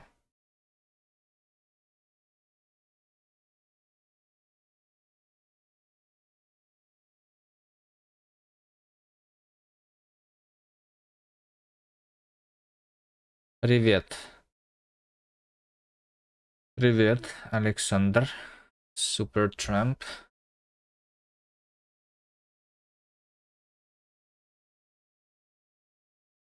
I'm just compiling some Rust code for 1 hour. Already here.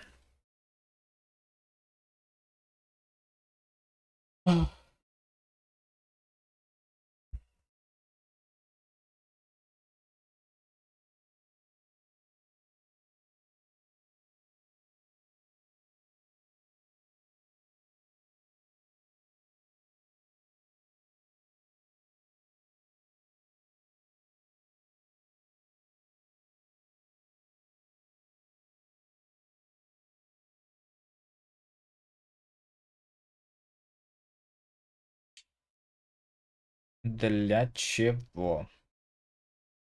Do you speak English? Because I speak English on the stream. We're doing Bevy Jam.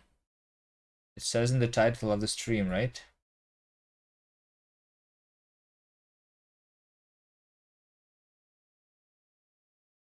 Bevy Jam. We need to make a game in 9 days.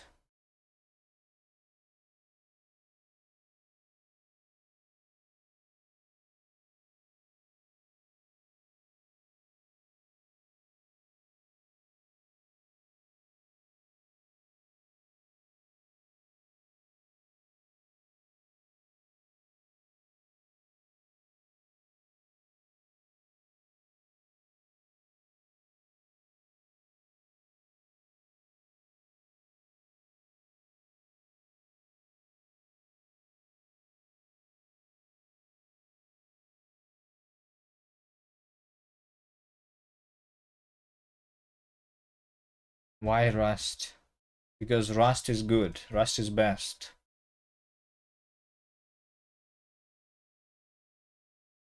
The question is why not Rust?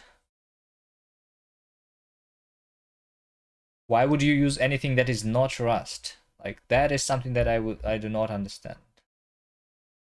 Why people choose anything that's not Rust?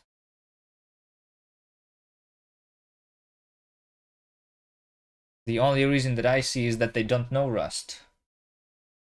Right?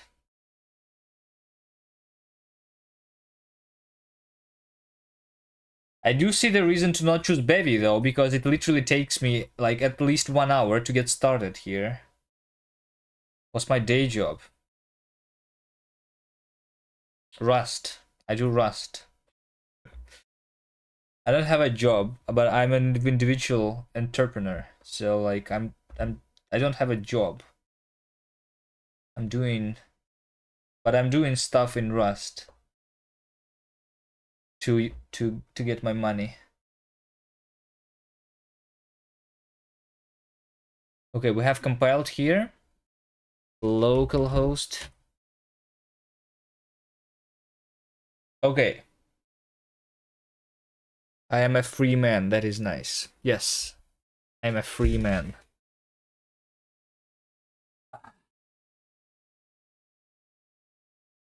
All right. Okay. Serving assets at slash. Let's see. Trunk only shows black screen. I am assuming that this is because we cannot load our assets or something. That's what I'm assuming right now. Let's see. So if I go to the network and then I reload the page, then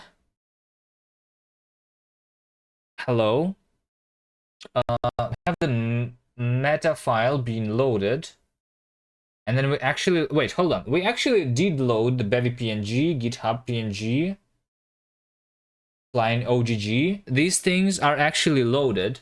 So the bug is in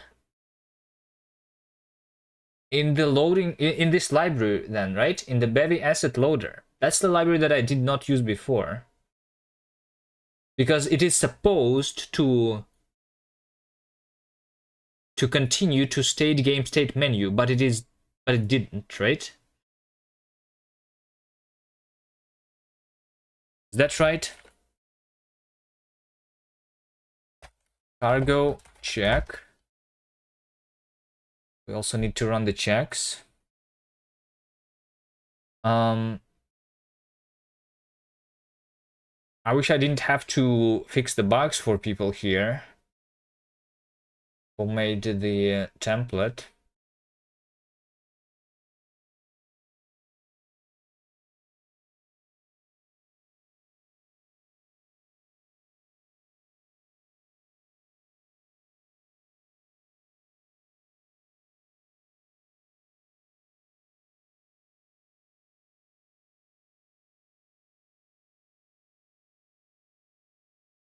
I do like that plugin. I did read about that last time. And I did not like that like I started rendering with empty textures before. So I would like to have a loading screen here actually. Like that.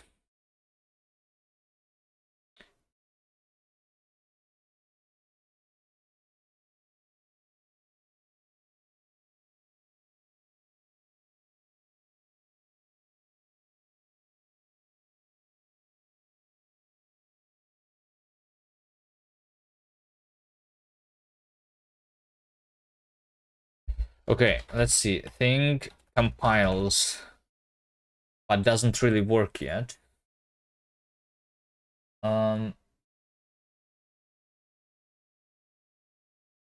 Source loading.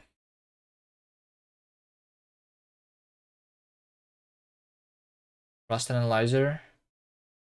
Hello, Rust analyzer.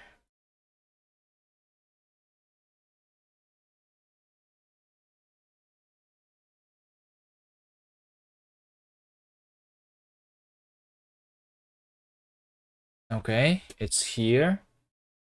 All right, let's see. Loading state. So this is from Bevy Asset Loader loading state. We want to have a failure state too, right? When we failed to load something. Do they do logging? Do they do any logs? I don't like the fact that everything is spammed by frame count and FPS. Logs diagnostics plugin. I want to disable that actually, I think. Diagnostic.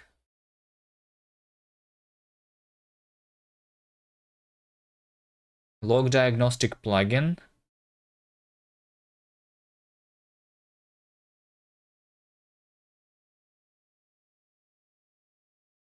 Frame time diagnostic plugin. This is just like calculating this thing, and this is logging it, right? Okay, let me do that then. All right. Let's try cargo run.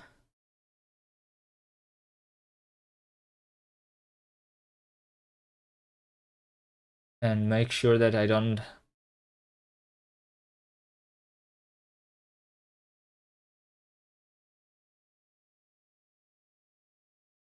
So here's this thing. Loading state is done. Okay, yeah, so this is this is exactly what is not happening. Loading state is not done, right? And that's the bug on the web that we have. Because the loading state is never done.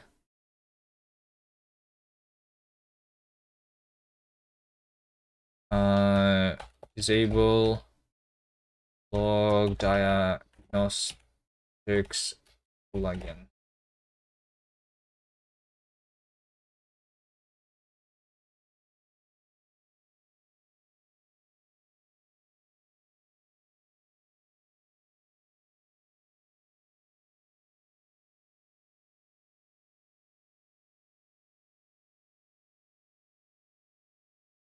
Everything is cool about you except your editor choice. What should I use, Helix or NeoVim? What do you like more? VS Code is better than those, in my opinion. It has more features, which means that it's better. NeoVim would be nice. I can open NeoVim for a second to please you, just special for you. We're just going to close this and open NeoVim.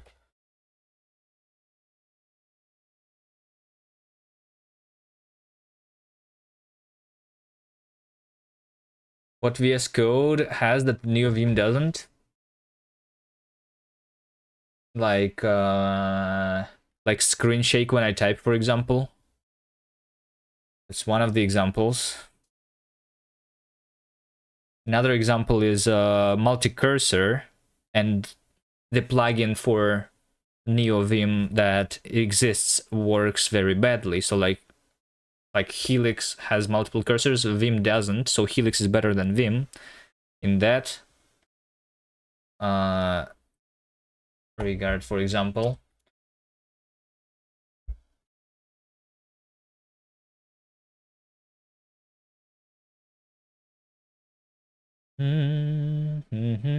That's called Vim macros in Vim.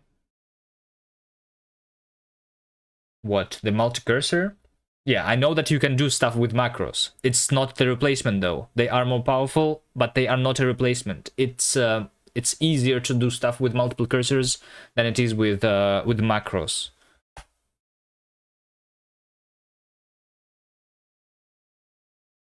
I don't agree that they are a replacement.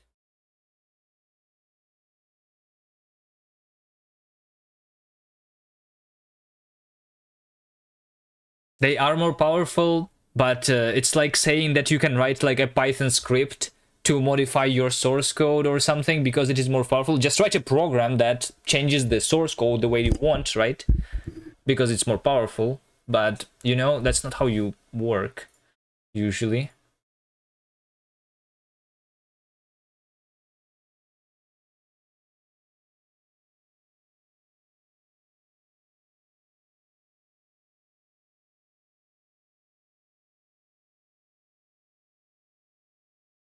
Why is my Neovide always on top, though? That is weird, I think. What's wrong with this thing? I don't want it to be always on top. What? Ah, I cannot see my game?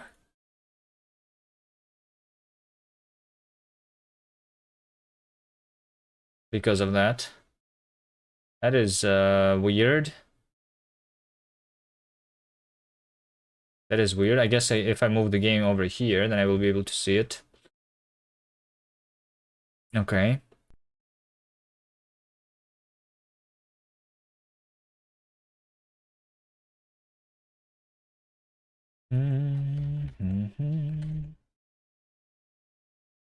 So, okay, I really want to fix the web issue. I really want to fix the web issue. So we need to go to the loading thing, and here's the this stuff. I just need to next state. Oh yeah. Also, if you ever done Rust with NeoVim, I think my biggest issue with NeoVim and Helix is that literally it just spawned another Rust analyzer, and it's compiling. It's like doing it's like spawning 10 Rust analyzers or something, and it's using all my RAM. The NeoVim, and Rust analyzer, they are like, I don't know. They don't like each other, and same with Helix. I have a lot of problems with Rust specifically.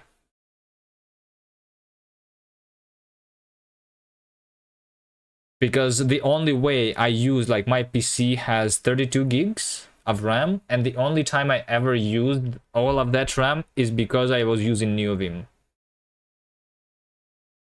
But that's also because of the Rust analyzer. It's using a lot of RAM. It's doing some weird stuff.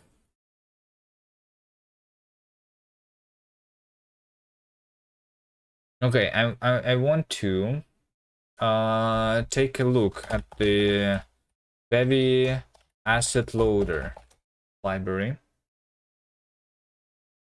repository. Do we have this issue here? No, we don't.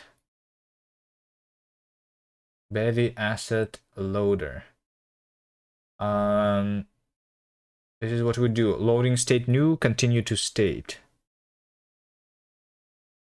Yes. Add collection to loading state.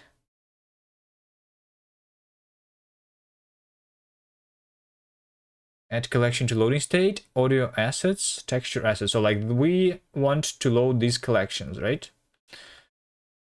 Makes sense, makes sense. Why is it not working? Why no worky?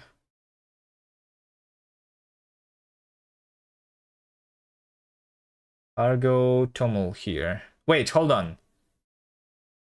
Maybe asset loader. Okay, I was thinking that like it was not updated for 2 years. But no, Bevy asset loader. We do depend on Bevy latest version, right? Otherwise, we would not even be able to work with it. Examples. Source. Lib. Do I need to add a plugin or something? Maybe. What are we doing specifically? We do add loading state, right? The loading plugin is being constructed in the game plugin. We add loading plugin, menu plugin, actions plugin, internal audio plugin, and player plugin.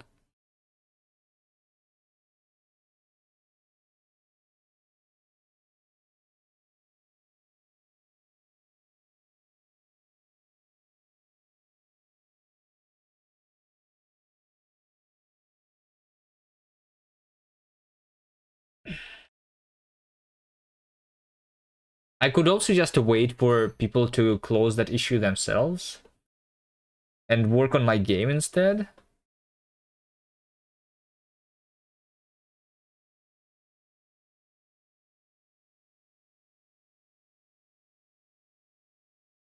All my games on itch.io are written in Rust, yes. But I use a custom engine, and for this one I'm using Bevy, right? Because I want to like try out Bevy. I did this one game was written for Bevy, for the last Bevy Jam in Bevy. Like half a year ago, that's the last time I touched Bevy. But all of the other ones is in my own custom engine.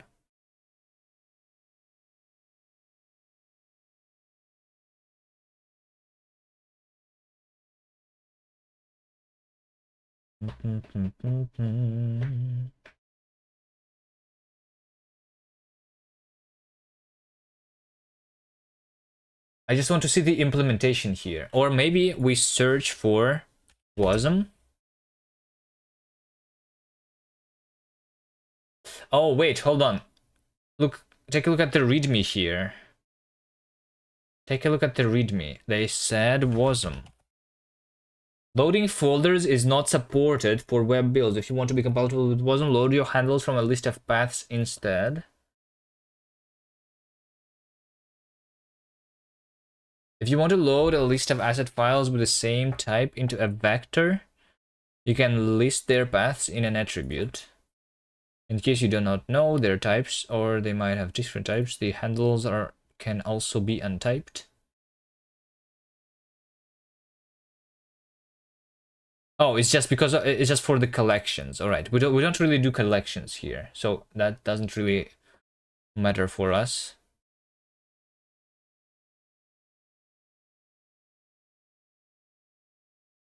Let's take a look at the systems.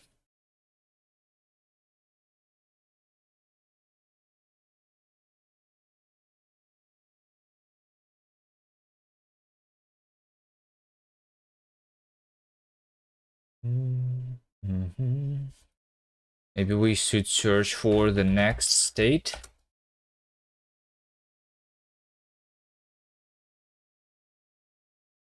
There is a feature called progress tracking also, it seems.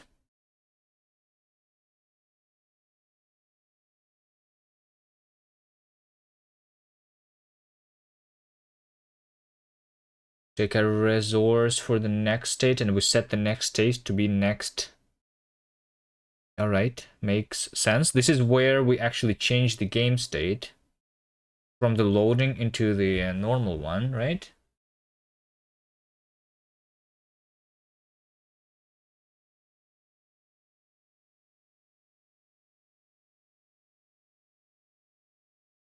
If we have asset loader configuration, this is finished loading state. Progress counter.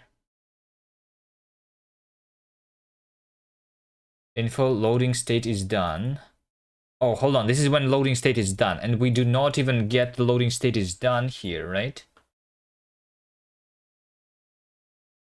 Trunk serve.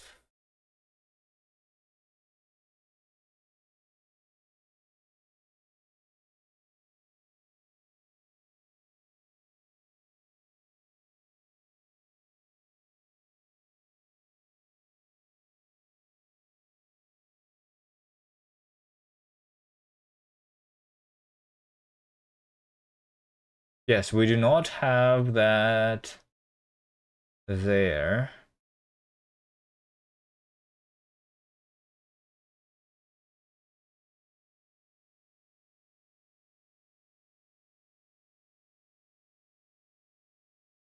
So we never load our state.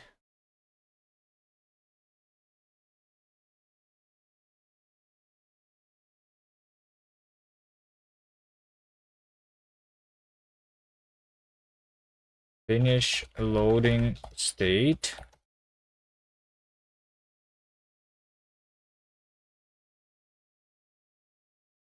Finish loading state.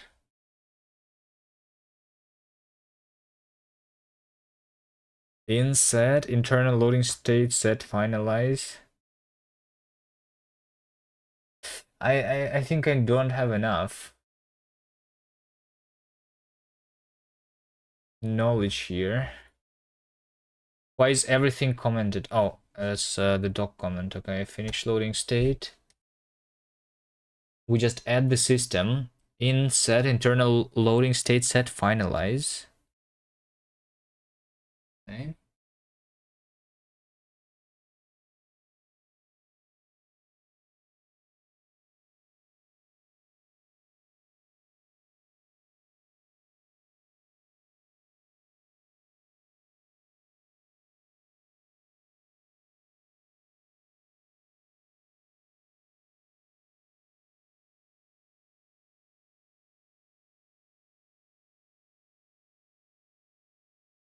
Isn't Chrome DevTools better for debugging? Do you use shaders for graphics? Yes, I do use shaders for graphics.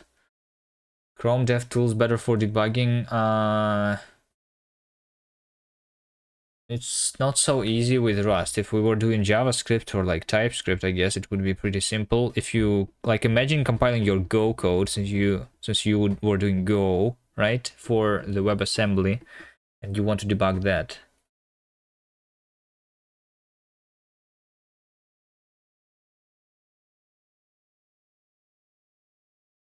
It's a little harder then. And I don't think Chrome DevTools are better than Firefox DevTools. They are like basically the same.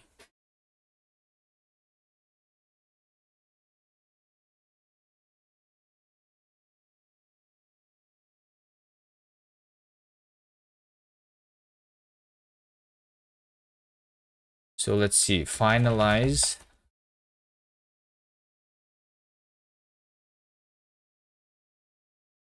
So we have done, loading, finalize, right?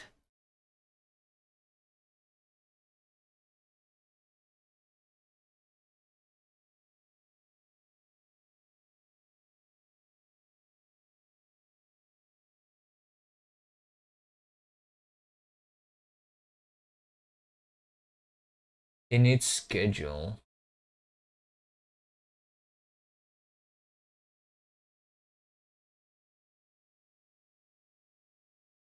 Resume to finalize. Check assets.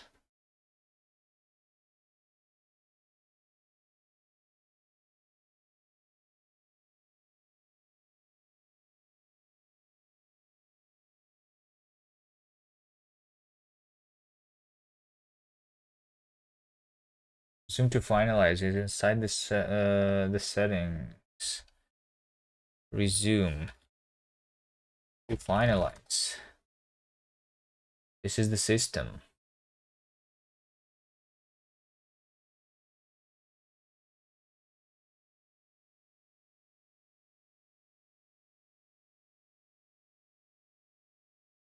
If loading collection is 0, then we set to finalize.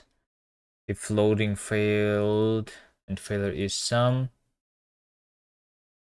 next user set is failure.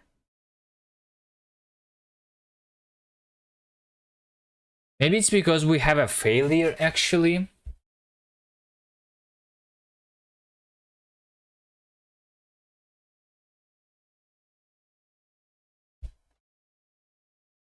Let's try. So like we are supposed to do something if the asset loading failed, right? So and that's something that we don't do right now. So what if we do? So over here we continue to state menu, but I want to also do on failure continue to state. So the loading state will set this Bevy state if an asset fails to load. So if we fail to load, then we are going to have game state error. Maybe, I don't know. Can we do that? Because otherwise just nothing is happening, right? If we fail to load our assets. We just need to generate this variant here.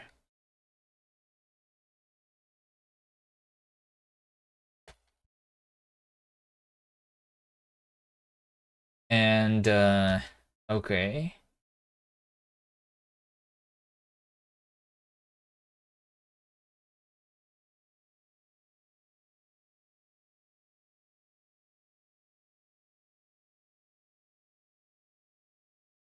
Clear color.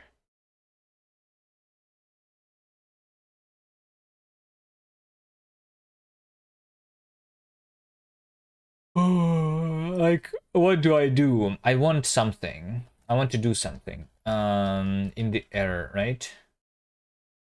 I think I can do something like mod error. And this is going to be our error state. Create the module. Right? So let's do the error plugin. Here. Similar to the loading. We're going to do this. What are we loading here? Use Bevy prelude. Okay. Use Bevy prelude. And this is our plugin. This is going to be called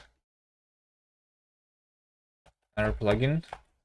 And when we are building this, this is going to be struct. Are we doing it like that? Yes, this is exactly what we are doing. When we build, we're just going to do app, add system, add systems, schedule for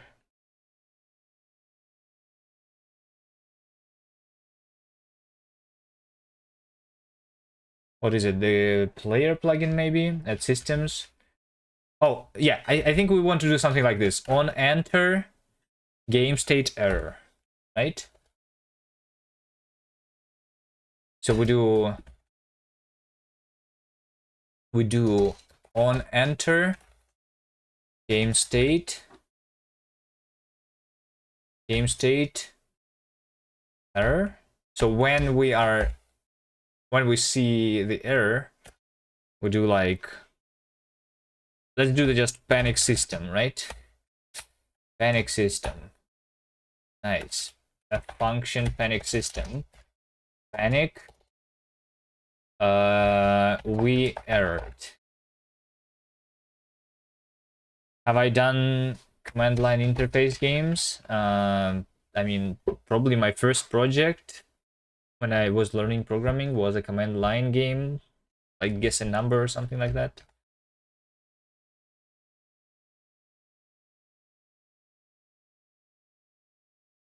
This struct is private. Okay. So we need to make it public.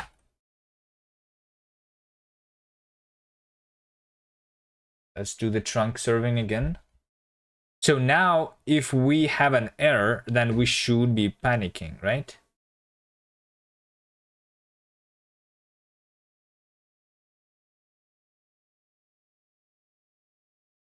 And we did panic. So here is the problem then. The problem is that we did not load our assets properly. Right? Even although if we look at the network here, then we actually loaded all the things. Line OGG, GitHub PNG, Bevy PNG. Which is weird because that's what we specify here. Right, that's all we need. Textures Bevy PNG, textures GitHub, and audio offline OGG. Those are the things that we're loading. But for some reason, this thing thinks that we failed.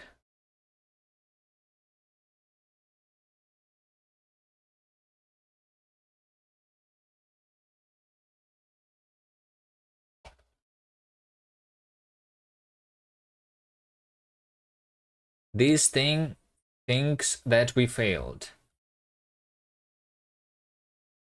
Bevy loader. Failure.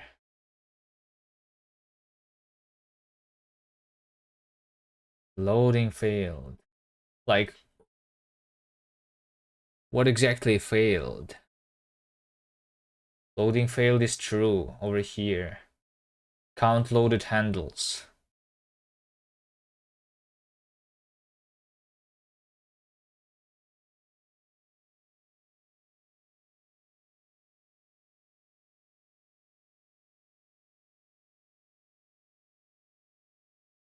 Failure is loading asset handles. If any of those get load state is equal to load state failed.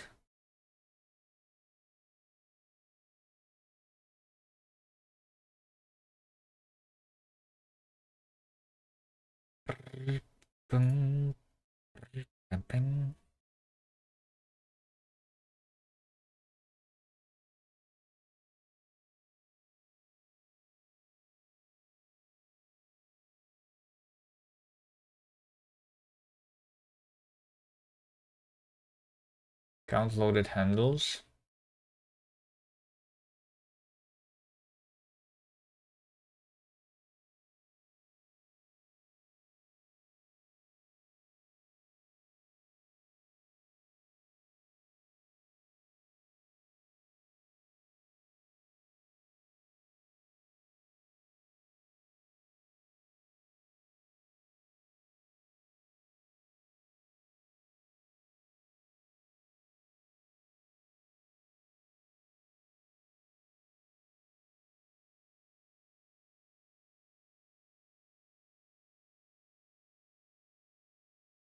It would be nice if I knew what exactly failed.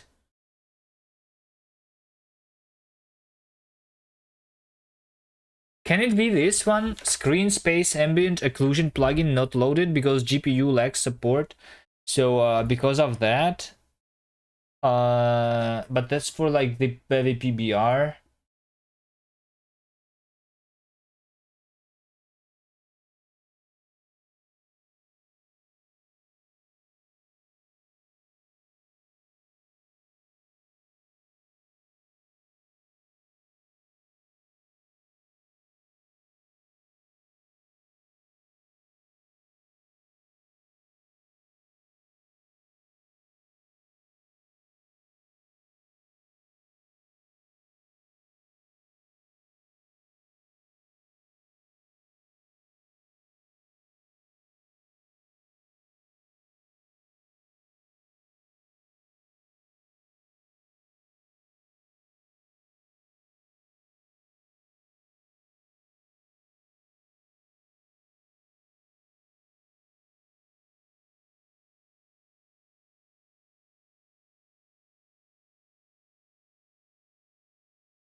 Maybe I should just not be looking at this. Maybe we should just start working on the game. It would be nice though if I fixed the web immediately. You know?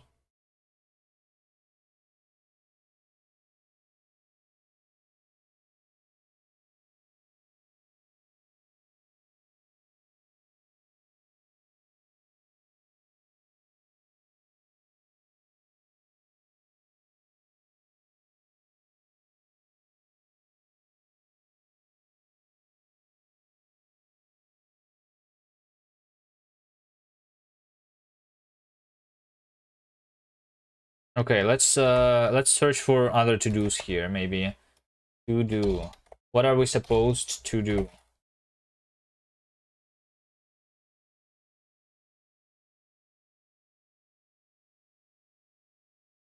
This is the build for the Mac OS game. Alright. This should be the same as your this stuff. This should be the same as your executable name in the release flow. Shit.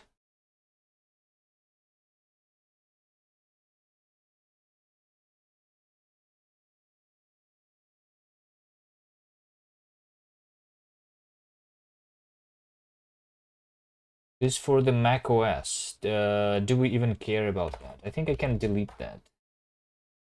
Delete Mac OS. I don't want Mac OS support anyway. Do I even want Android support? I don't think I want Android support. You know what? I'm just going to delete all of the things, most of the things that I'm not going to use.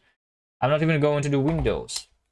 All I care about is technically the web, which is why I wanted to do that. Edits. Mobile. I don't want any mobile stuff.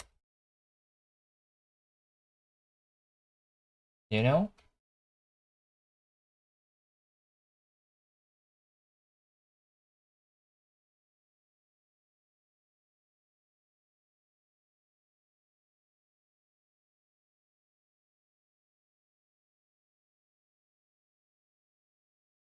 You have to write separate code for it to work on browsers? What? No, not really. There's just like most of the code is the same. It's just the web platform is a little different. So like you need to do it a little differently if you are building an application for Windows, for Mac, like because like the format is different there. So you like configure it a little differently, I guess. And same for the web, like you can do the CSS on the web, but you cannot do it when you are doing a native build of a game, right? But the code for the game itself should be the same. And if it needs to be done somehow differently, it's supposed to be handled by libraries, I guess, here. So most of the time you don't write separate code for the web.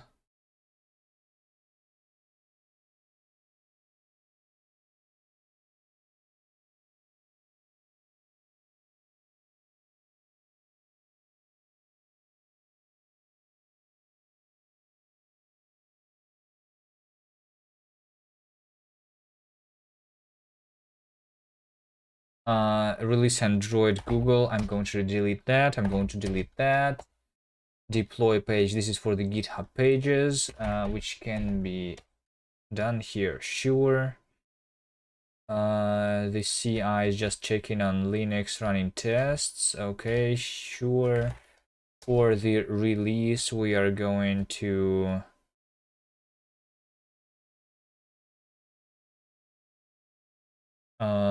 I'm not going to do OSX game executable name.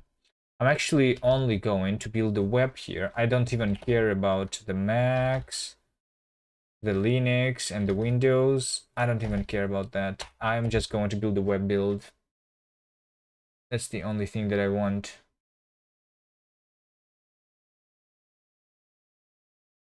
Build iOS, build for Android. You know what? Actually, we just delete the entire release workflow here. You know, I just delete this. All we want is deploy on the GitHub pages, but I will change it. Let me just rename this to just deploy. This will be just deploy, and I will, instead of deploying to the GitHub pages, or additionally, I guess, to deploy to the itch.io, is what I'm going to do. So like just trunk build release is all I'm going to do, really. And then on CI we can have other things that they have here, sure. Okay.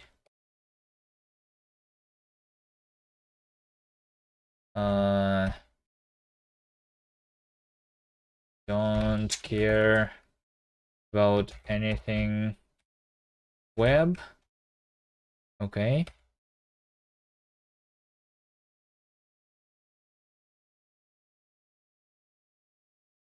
All right. We can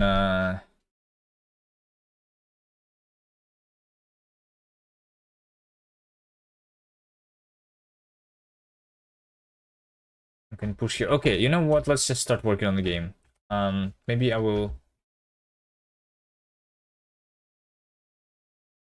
figure the web issue later. Okay, so what do we want to start? Here's our game currently, right? Oh wait, I failed to load manifest. Hold on. Because mobile. Yeah, I don't need the workspace to be here. Okay. Cargo run.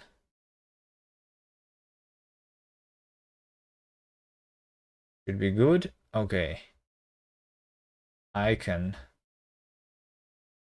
in main rs. Set the window icon.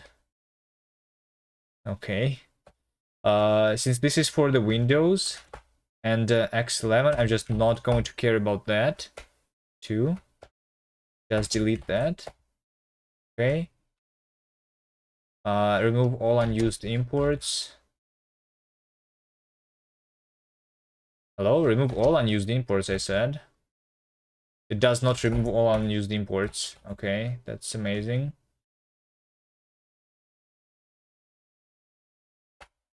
It's one of the things that doesn't work properly in NeoVim for some reason, but works in VS Code, I think. Not sure why.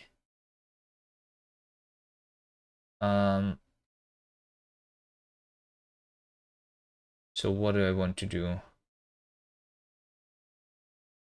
I wanted to delete those as dependencies because I don't need them. Embed resource is something that I don't need. Field RS is something that I don't need. Why do I need web browser? Why do I have web browser in my dependencies? Web browser. Oh, web browser. It's like for opening the links. I see. Just opening the links. Okay. Understood. So that's good, actually.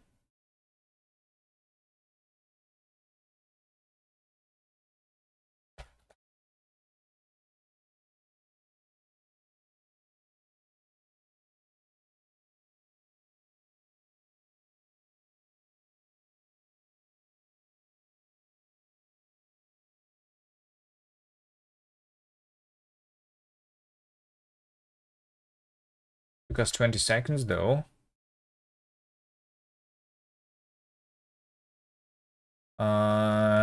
Which means that I want to do features dev, which is going to enable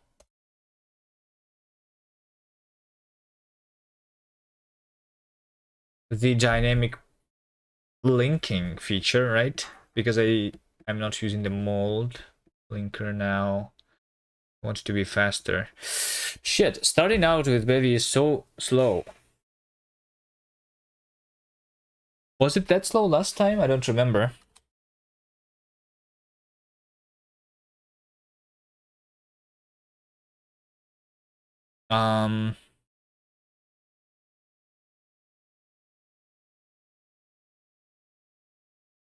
Okay, yeah, with dynamic linking is less than 2 seconds. Okay, that's good.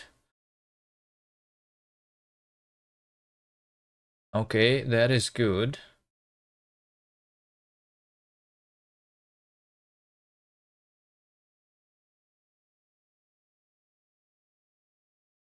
Remove more bloat.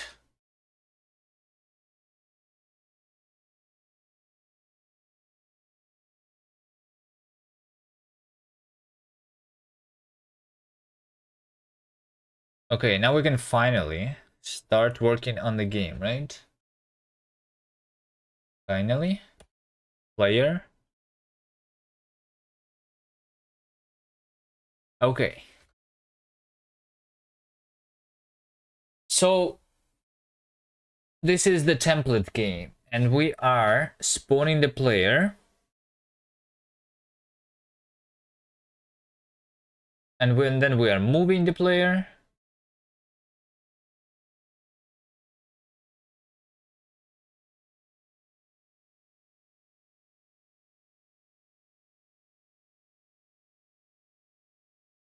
and that's all the systems that we have. Player is just a sprite. Do we add a camera somewhere?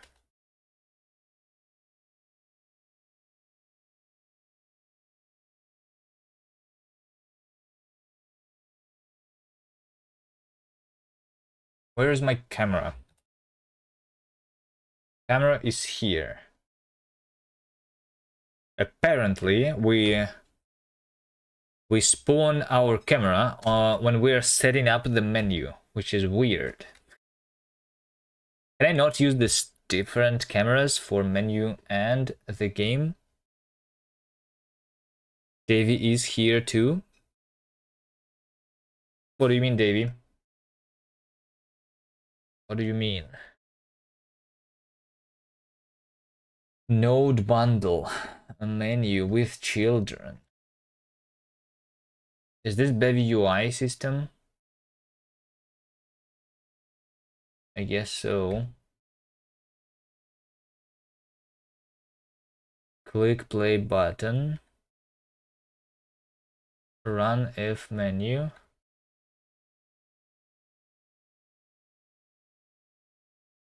Click play button.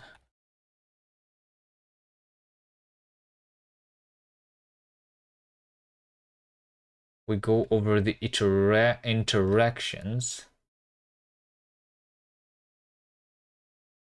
with buttons, and if we pressed,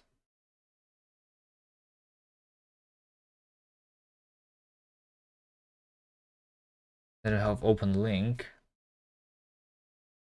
This is not click play button. This is handling all the buttons.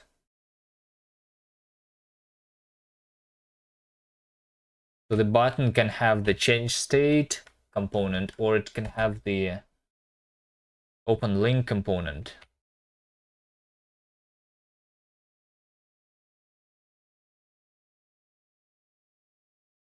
IP Gorley.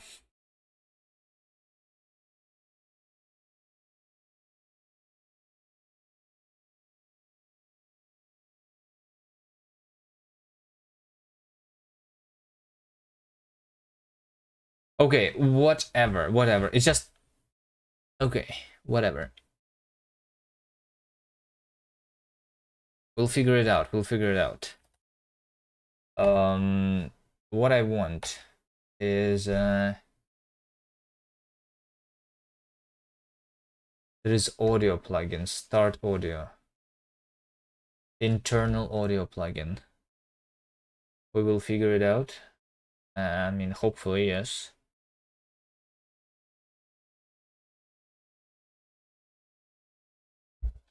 What is actions? Game control, movement.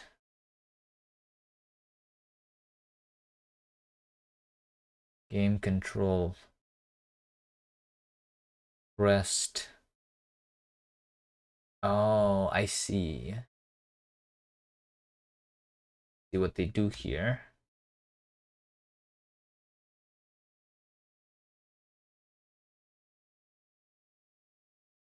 We will not. Only Kuvi Man will.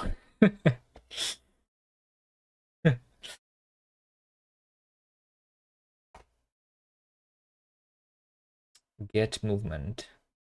F32.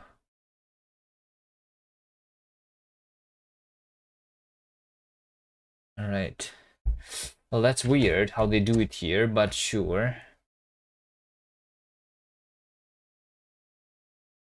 I think I should not have copied the thing, to be honest here.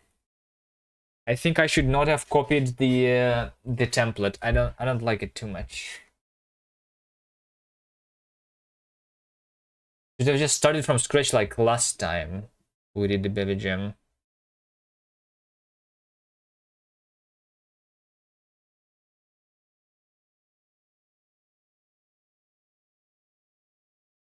I like the loading plugin though, but it doesn't seem like it's working on the web for some reason. That's like one of the issues. The other issue is I don't like how this code is done, but sure. Okay. What do we start with? What do we start with actually? Right? Hello, Rex. We start with spawning a lot of entities, right? That's the entire game idea here, right? The game jam theme is a lot. There is a lot of entities, so we need to spawn a lot of entities. And like I said, we're just going to make it like a rectangular like grid, and on every cell we're going to have an entity. Okay. So we're going to spawn them, and then we're going to be clicking on them, and that's how we collect them. All right. That's it. That's it. Yes. Entities. Exactly. All right. Let's keep the player plugin. Let's keep everything here. But I don't know. What do we do? Loading plugin, menu plugin, actions plugin, player plugin. I don't understand why they do it like that. How about we just actually, since I'm already saying that I don't like that, how we actually remove all the code here? How we actually remove all the code? Delete, you know?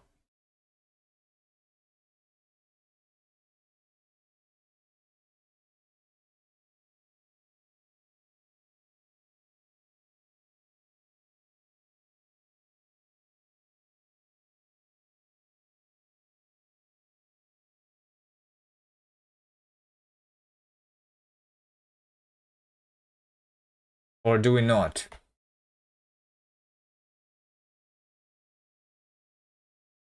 After set movements, run if game state playing. We just don't do the after here, right?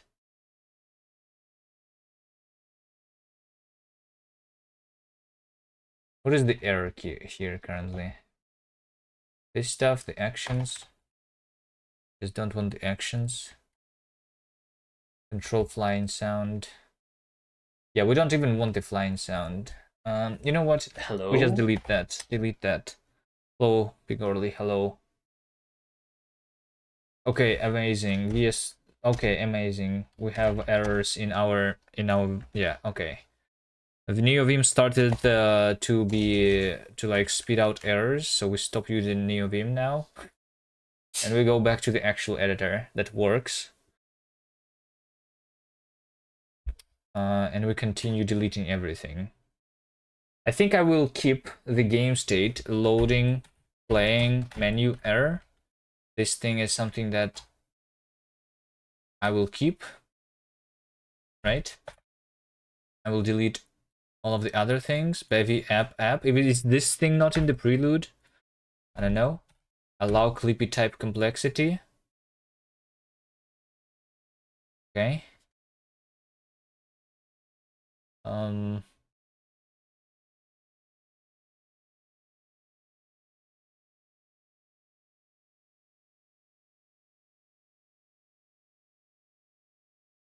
Loading a menu. Let's call this one game. You hard, Rust is hardcore like C. I don't know, is C hardcore?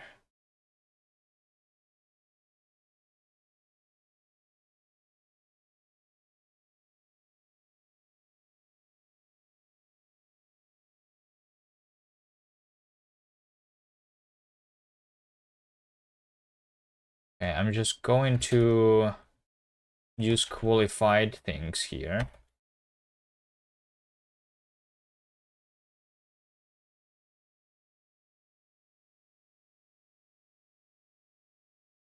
Go is more hardcore.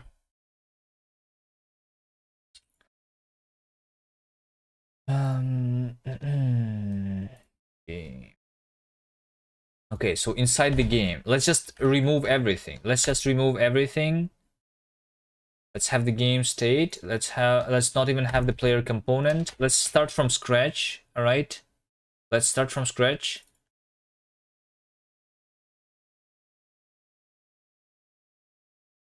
We're going to have the initialize system, all right, which is going to do nothing for now. And over here, we're going to have update, which is going to do nothing for now. Just because I want to like keep this code here. Or can I just have an empty set of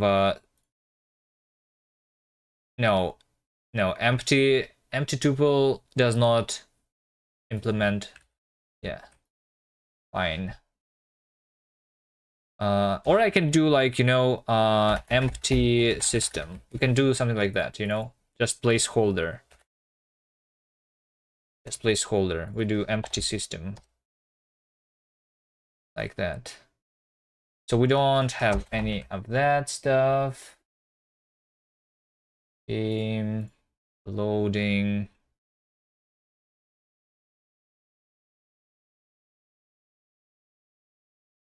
Main.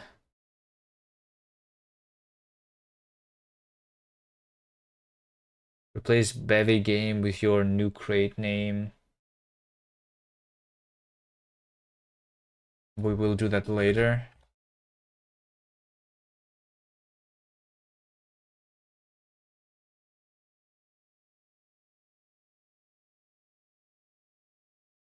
Okay, so now we just have this game, right? And this is our entire game, right? We don't do anything. If we try cargo run, features dev,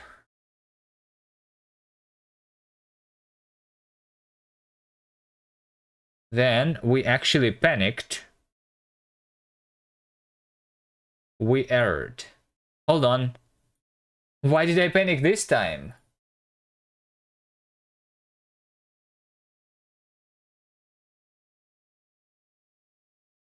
We errored because we could not load something.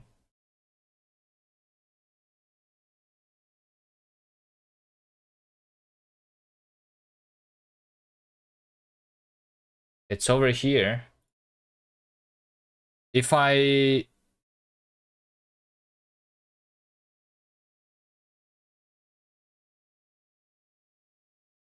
do it like this,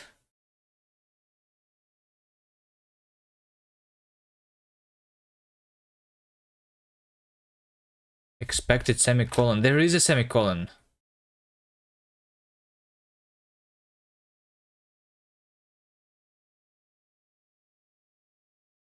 So if I don't make this thing loaded, so I don't even load any assets, then what?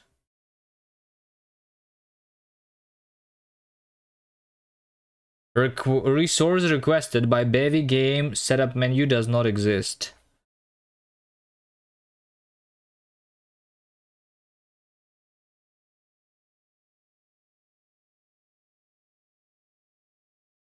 Bevy game loading texture assets. Oh, I see. So this thing inserts those into and as resources. I see. Linksider was better in Bevy. hold on. I'm starting out. Linksider took us 10 days too. You know. Hold on. Do you remember what Linksider was on day one? It was an empty screen too, right?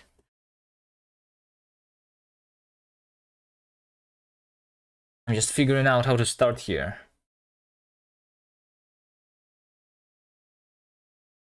Okay, fine. We will need the audio assets and the... Okay, sure. Let's keep those. But we panic because we erred. And the thing is that I have no idea what the error is, right? So the reason we erred is because like of this system when we are entering the game state error, and the game state error is we go there if we failed to load our assets, right? So does this crate allow me to figure out what the error was? Don't panic. I mean, I can make it not panic, but then we are still like in the error state, you know? So we're not going to see the game, even if I don't panic there. It's just to make it obvious for me that this is what is happening. I want on failure continue to state. The loading state will set this Bevy state if an asset fails to load. Yes.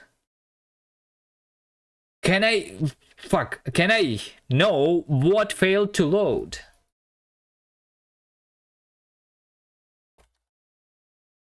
Maybe one of the paths to the asset is incorrect, but it already worked before. Did I remove my assets? No, my assets are here. They still exist.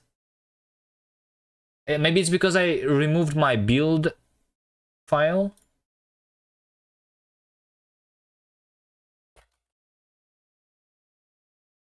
I hate when you remove your assets. I didn't remove them though.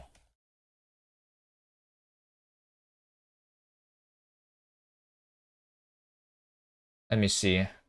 I removed too much bloat maybe here. I removed the build RS.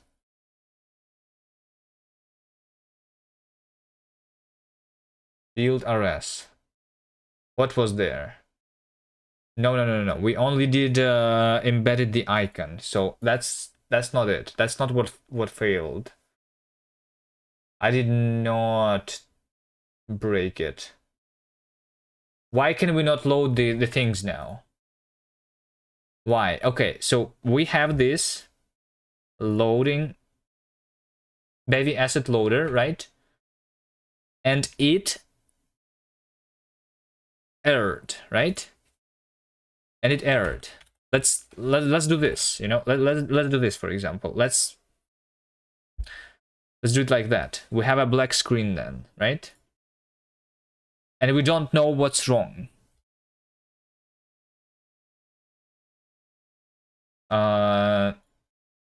Let's do over here like log tracing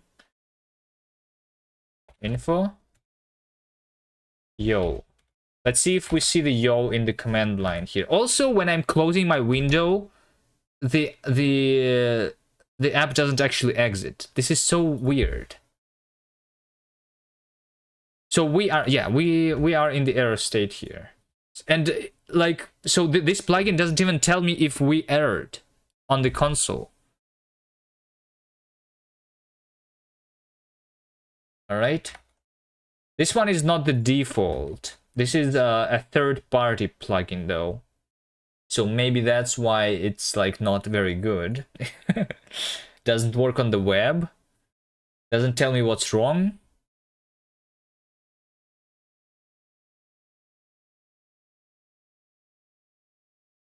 Heavy asset loader. Issues.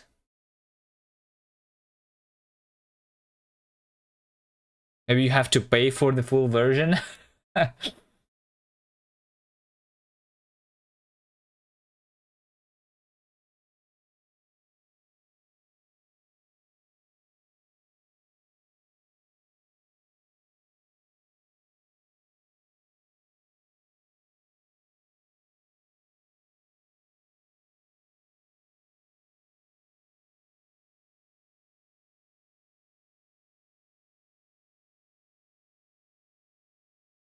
We can start without, like, okay, maybe we delete everything. Maybe I didn't delete enough things. Maybe we need to delete everything and start actually from scratch, like we did before.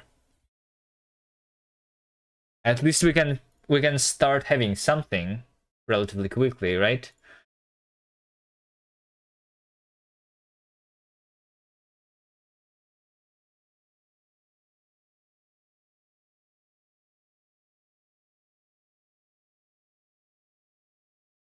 They're using Kira audio. You know what? We are just going. Okay. I don't know. Are we going to? Or are we not going to? Delete more things here. Like, I wanted to try them out.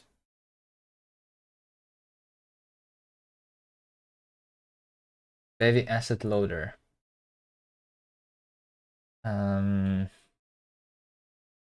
This plugin load. Alternatively, you can write the logic to load assets yourself. Interesting? Take a look over here. Bevy asset management. Assets are the data. Flexible system. Prefer using handles. Load it from files. If you want to write code to do something when asset finish loading, use asset events. You need to perform specification when an asset is created, modified, or removed. You can make a system that reacts to the asset events.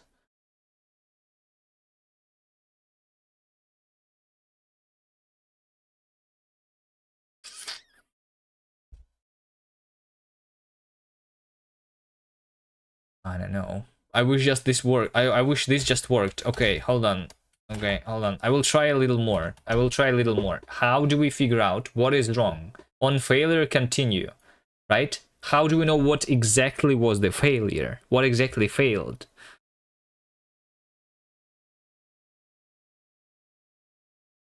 Let's take a look at the Bevy asset loader. Maybe they tell us in the README. Loading states.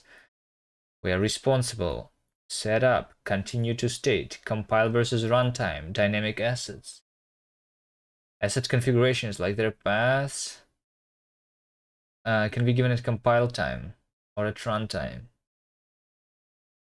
The derive macro supports multiple attributes. Full connection. Dynamic assets can be configured from the derive macro through the key.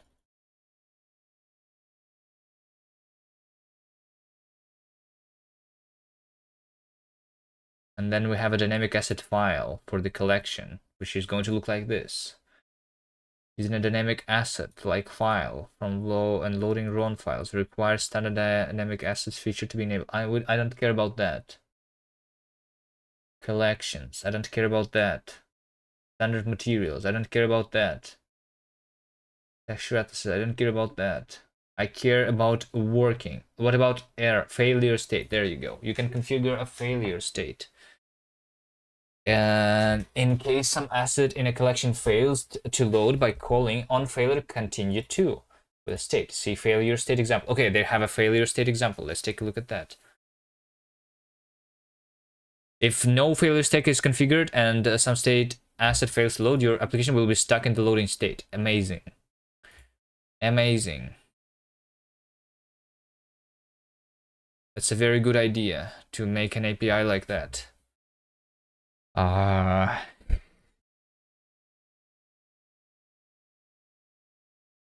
right.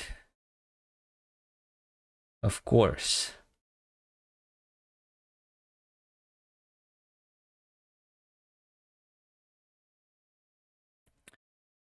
On failure, continues to state error screen. Okay. Error screen. Add systems on enter. Error screen. Okay. Wait, what? Why do they add a system when we are entering the error screen to be okay? But when we are entering the next, it is fail.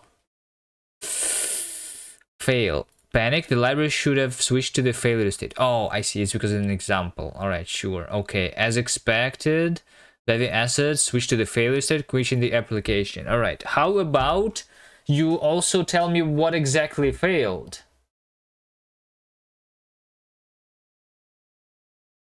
Let's take a look at the documentation. Maybe there's something hidden that they don't tell me about. Bevy asset loader.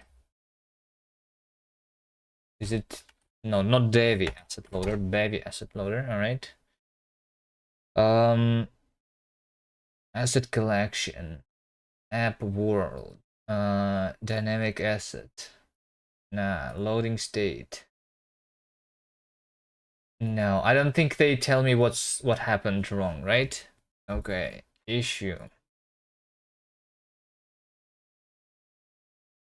See which asset is being loaded during progress tracking.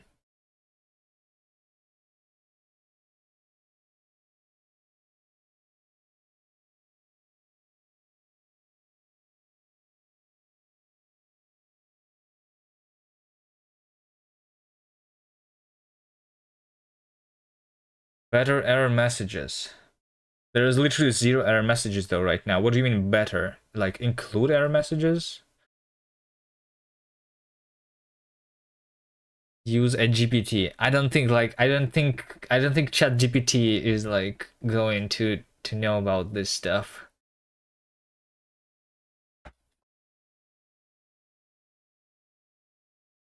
Specify an asset handles without an instance. You are a GPT. Load questions get stuck. Tag. Possible to call.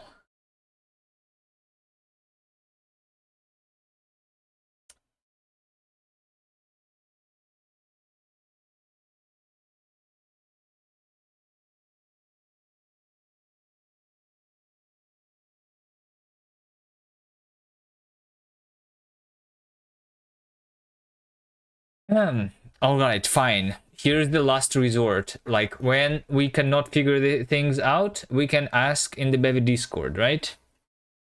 We can ask in the Bevy Discord.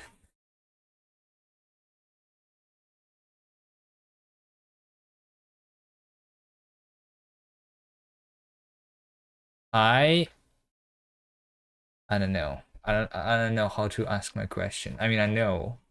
Where should I ask it? In the gem? In the Bevy Gems thing? Or somewhere else? You have Discord bot, you want to invite it. Why? Ask card. No, I don't think I'm supposed to ask card.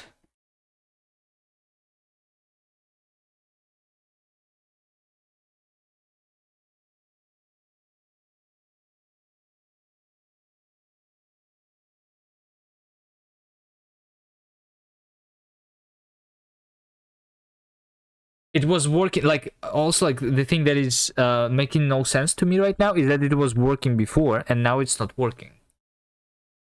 Is it the dynamic linking feature? Let's try cargo run without the dynamic linking feature. Like, for whatever mysterious reason, maybe it's going to fix it, you know?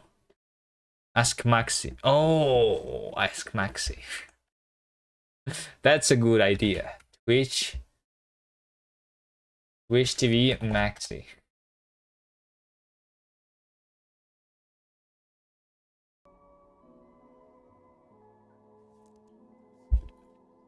Are you using Bevy Asset Loader? Question mark. Yo. Okay, neighbors. Oh. From the name it sounds like I will get one neighbor.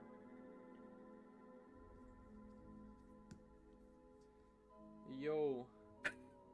Are you using Baby Asset Loader? I don't use any assets yet. What's up? It's not a raid. Where is the raid? Am I tripping?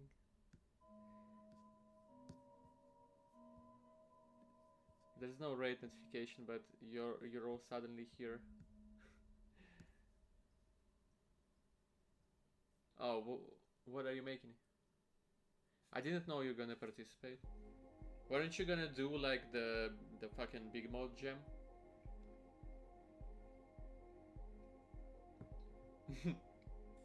Yeah, there aren't any bugs in Baby. I don't know what you're talking about.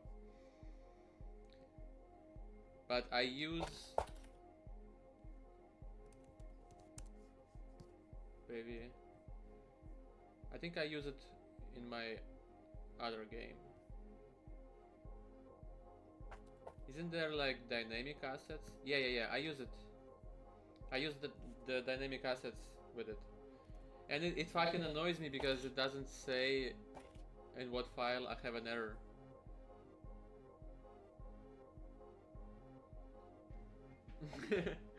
What's a problem if it isn't too hard to explain.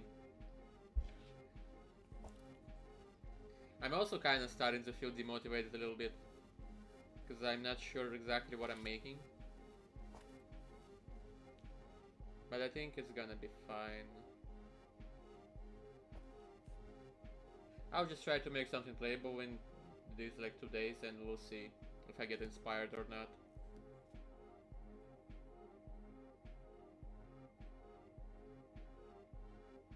If it fails, I don't know what's wrong. I don't know, I mean I just get errors in the console usually.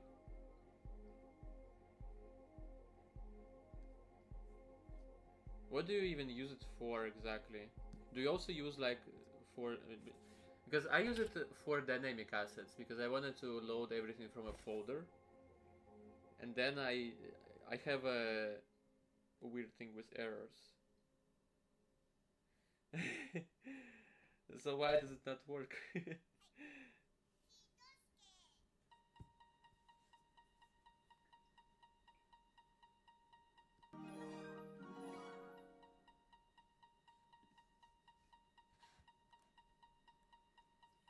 Thanks. All right. Okay, guys. Okay, guys. Okay. I think it is the time. Like after 3 hours of pure pain, we need to start from scratch. We just delete everything and we start from scratch. All right. Here's how we do it. Here's how we do it. Here's how we do it. We don't do this stuff. You know. Here's what we're going to do.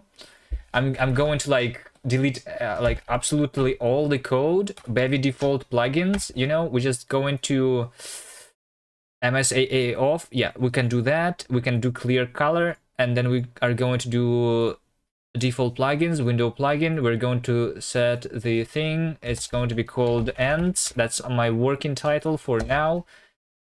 All right. I'm not going to list these things because I'm too lazy, you know.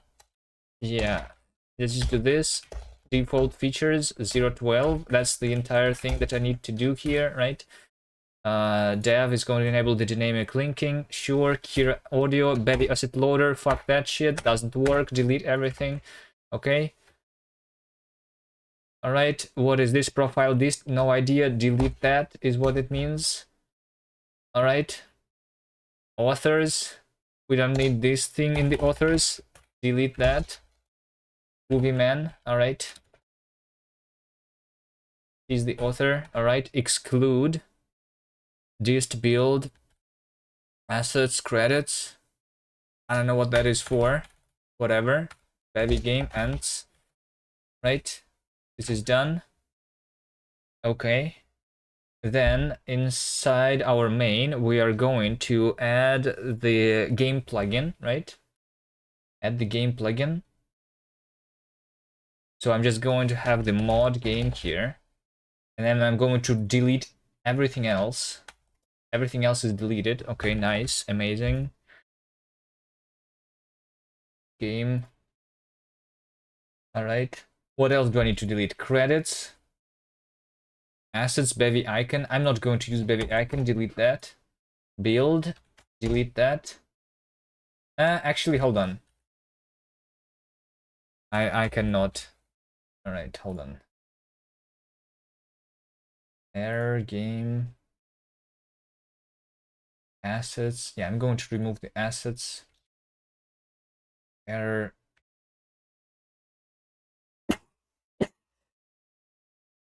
Lib loading menu. Those are going to be deleted.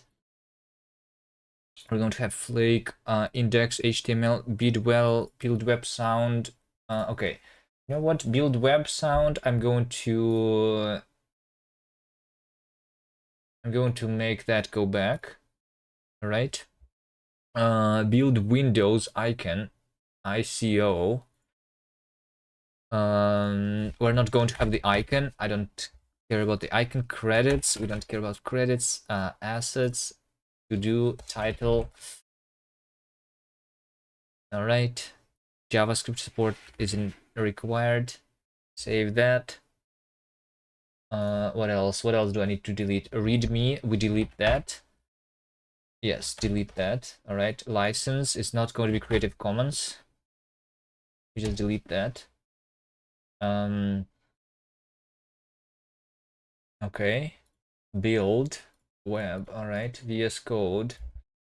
I never used that. Delete that. Whatever. I don't care. I'm just going to delete everything. CI workflow. Deploy. You know what? Delete that. Everything is going to be deleted. All right, nice. Source. Okay, now we have the empty game, which all it does is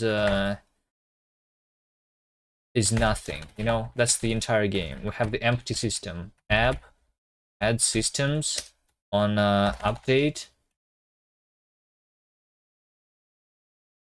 Is that just it? This is just the schedule, and the system is going to be the empty system. All right. Info. Wow, so empty. All right. Now it's going to work, right? This thing, at least this thing is going to work, right?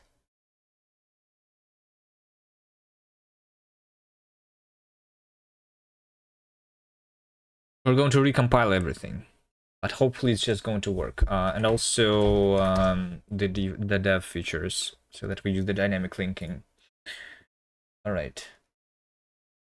Okay. Delete everything. Okay.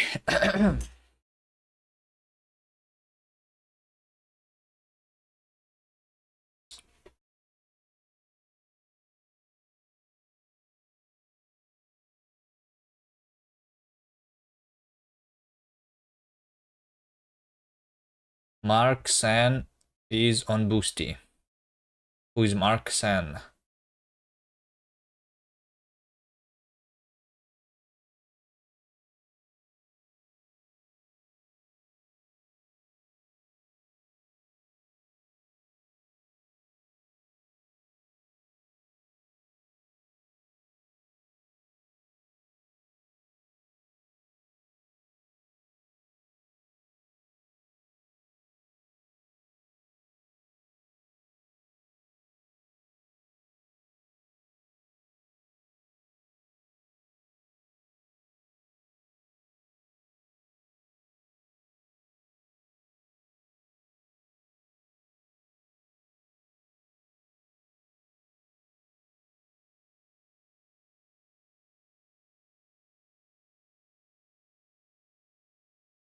The GPT we just talked to.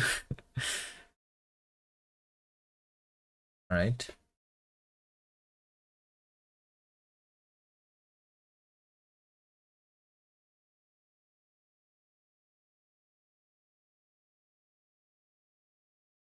It was not Mark though, it was Max.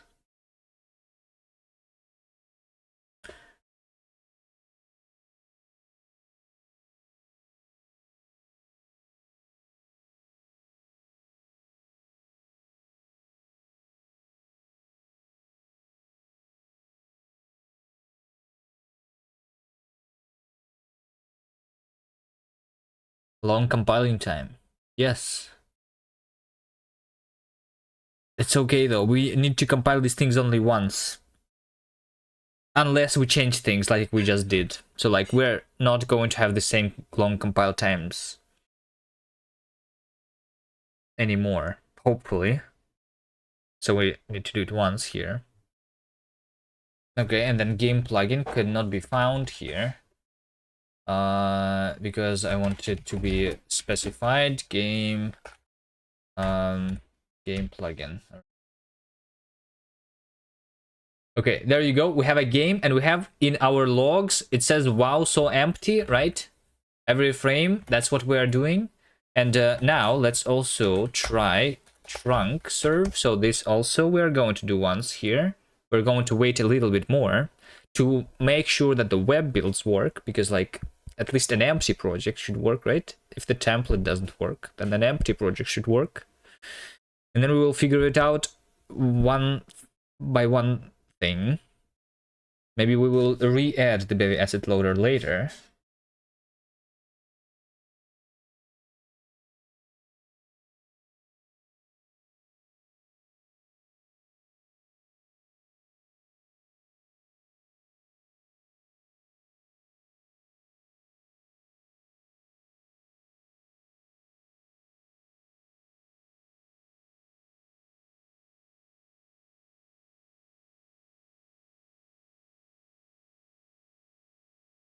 You're still learning Russian, and in Russian, X and H.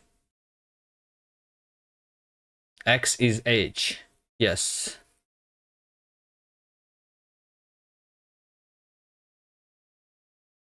And you need to type max to get max. Yes.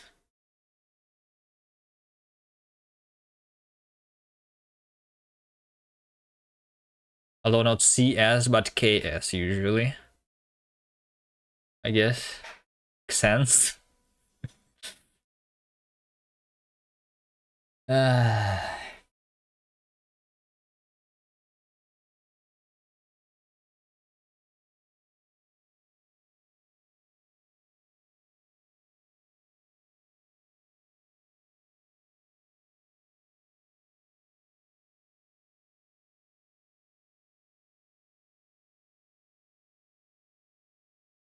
Okay, we are done, I think.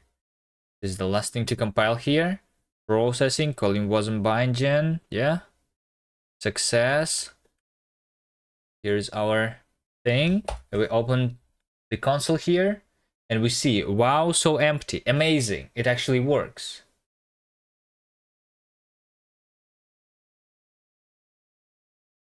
Hold on. But I also see other errors here. One of them is WebGL warning, draw arrays instance, drawing to a destination rect smaller than the viewport rect. Why do we have this warning? I'm not even drawing anything, am I?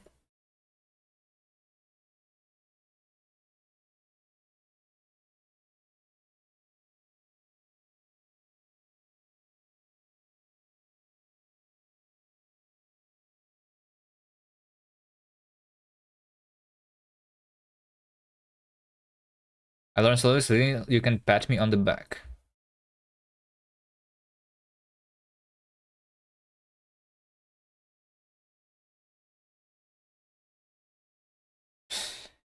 All right. What else do we have here? I don't know. We can assume that it's working, right? Okay. Worky? Okay. Good. Working. Okay, let's start with the things now, actually. Hold on. Also, if I do this here, Alt F4. Alt F4, yes. Why is the app actually not exiting when I'm Alt F4ing? That's weird. Weird. That is weird, but all right.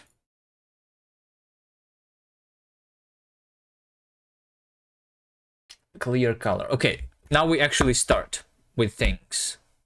So what do we start with? We are going to spawn a lot of entities, right? Let's do that.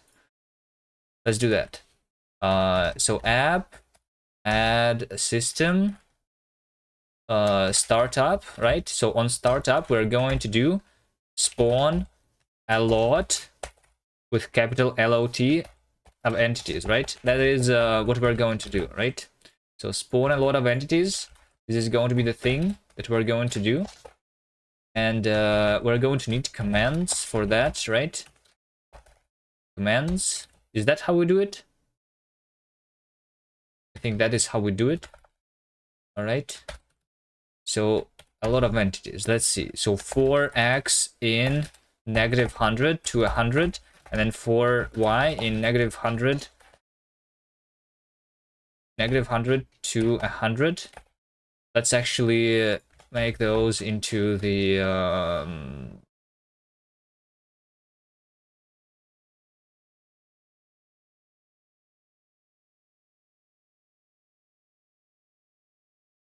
you know, now I immediately think about, like, this should be configurable, right? And like loading a JSON file or like something, the configuration file is going to require a loading state, and it's all going to be weird. Am I not compiling anymore?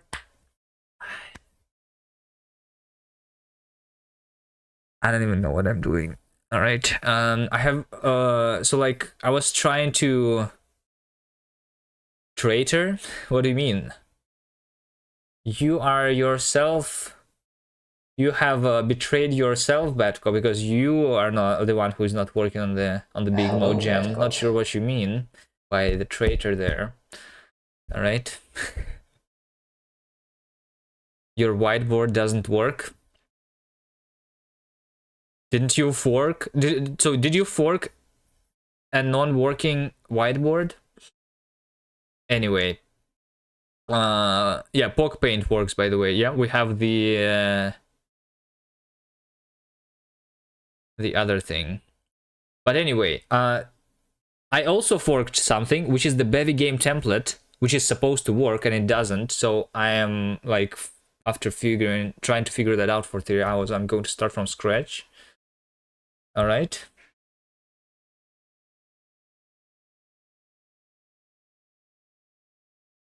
So, okay, this should be configurable in a file, so I don't need to recompile it every time, but because I don't know how to do that in Bevy, we are just going to hard code shit inside the code here, right?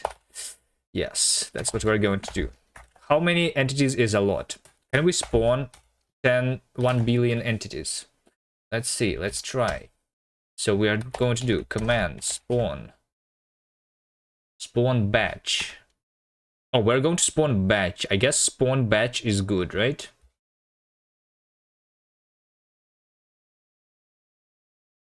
You have 6 stars on inventive code. How many do you have? I also have like 6, yes, because yeah, that's the first thing that we did today. I do have 6 stars on the inventive code.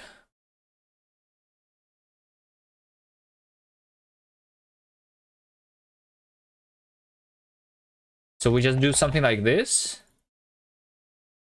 This can take anything that's into iterator. Yeah, okay, good. So we're going to do sprite bundle, right?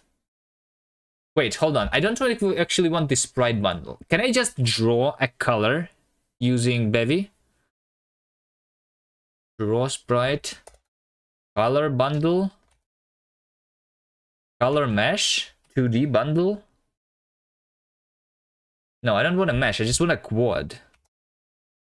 Bevy draw quad. 2D rendering, 2D shapes. Rectangle. Examples. How do I... Sprite bundle. Oh, it still is a sprite. Custom size, but we don't have the texture, I guess. All right, it still is a sprite. Okay, fine. Sprite bundle. Right? Sprite bundle. We can have here the view visibility.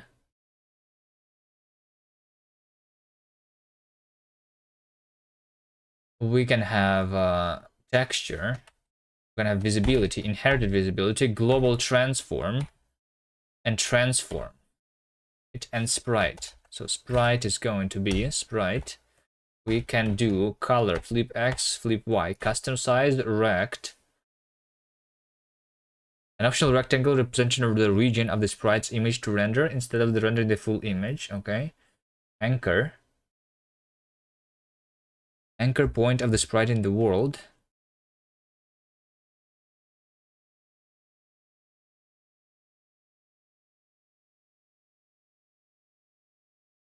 And by default, it's center. Okay.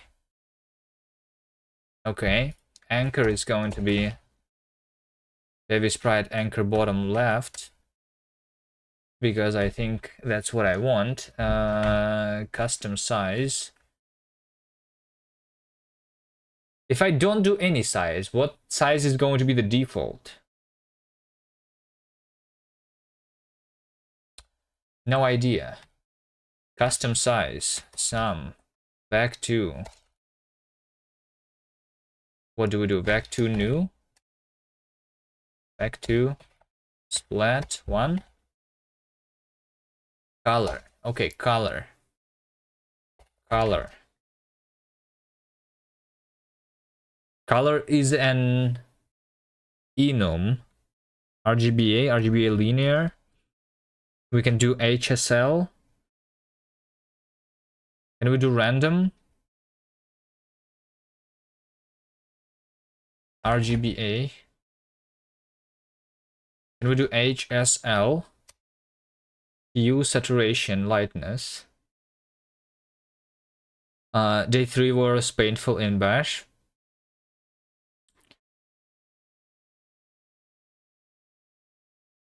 Yeah, I guess yeah, I think it's going to be harder. You think you are going to be able to do the entire Advent of Code just in Bash? Good luck. Good luck with that. Okay, so I want to have the random hue. Do we have... Okay, do we have any specific way of doing Bevy randomness? Bevy rand. Hold on, there's the thing that's called Bevy rand. Plugin to provide integration of rand ecosystem and PRNG in an ACS friendly way. So like the regular way is not ACS friendly, apparently. All right.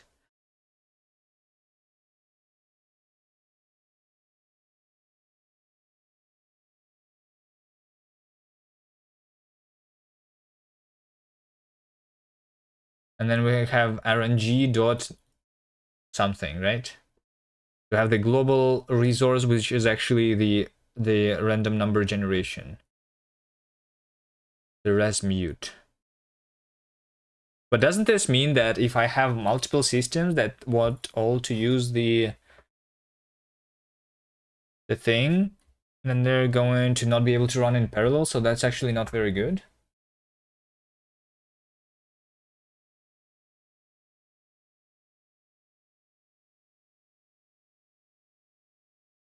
Is there an explanation why would I use this instead of just using the rent crate directly?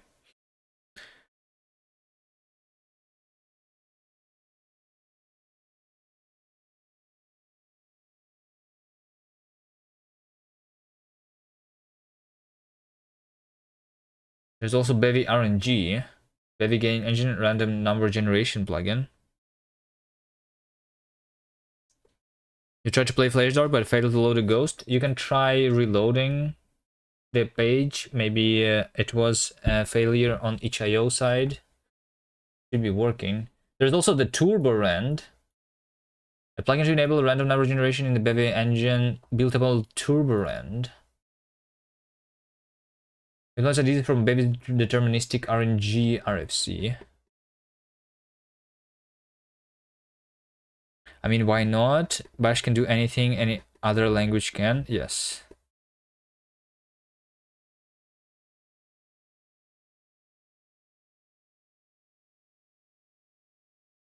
But it's going to be painful.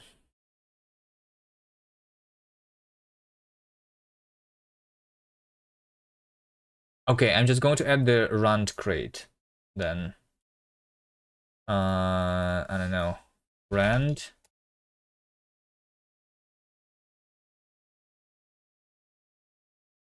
Zero 08.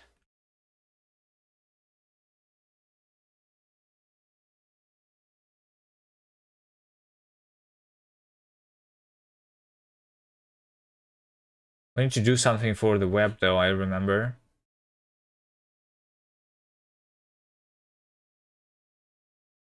And wasn't.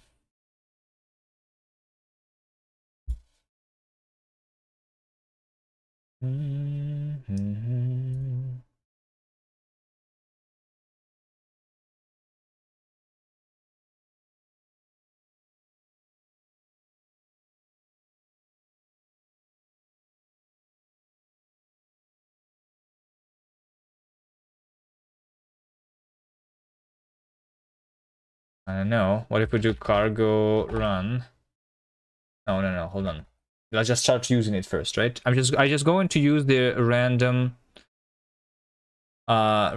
hue here. 0.5, lightness 0.5, and hue is going to be rand red RNG generate, like the random hue. This is value from, oh wait, this is from 0 to 360. Okay, we're going to generate range from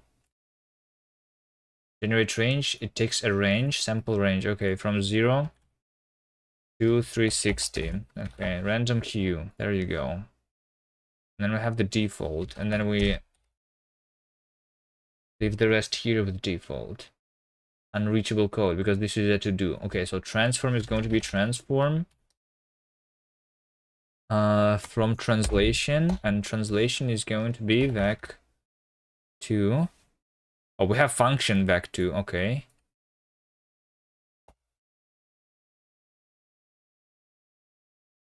No, it's not. It's not used though, right? Bevy math. Okay. Vec2 new. Yes, we can do vec3 new x y, and z is going to be 0. All right. There you go. Now we spawn a lot of entities. This function should have a snake case name.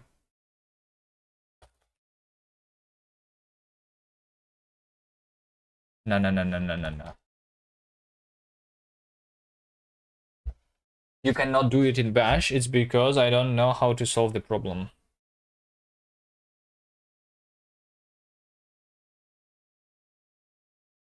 All right.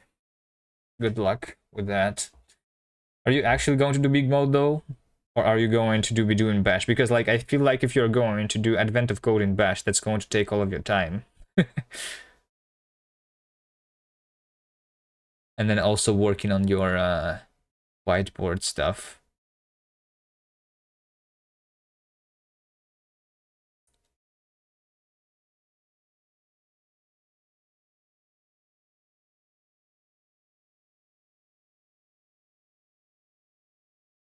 Why am I compiling everything again, by the way? Anyone can explain to me why am I compiling everything again? Because I added rand dependency and that caused everything to be recompiled? Alright, well, here we go. We wait again. Because it's so empty. That's the old logs. It's not so empty anymore. That's the old logs. Alright, let's wait.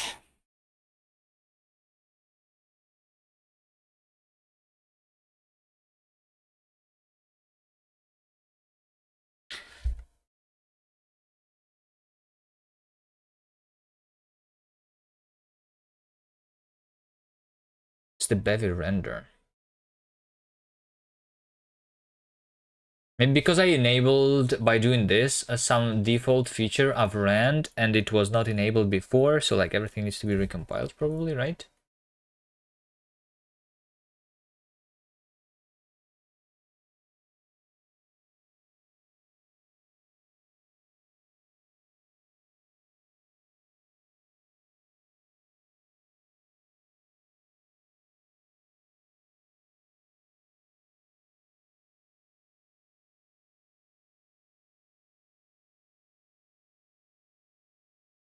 I guess it also takes this long time because we are specifying here that the optimization level for the dependencies should be 3. So that's also why it's taking so long.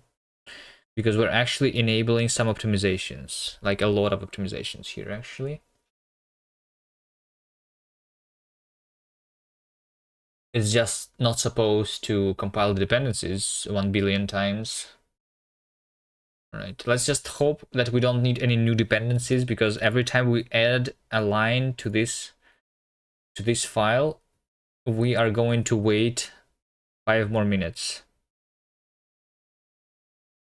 So let's just not do that anymore. Hopefully we only need Bevy and rand.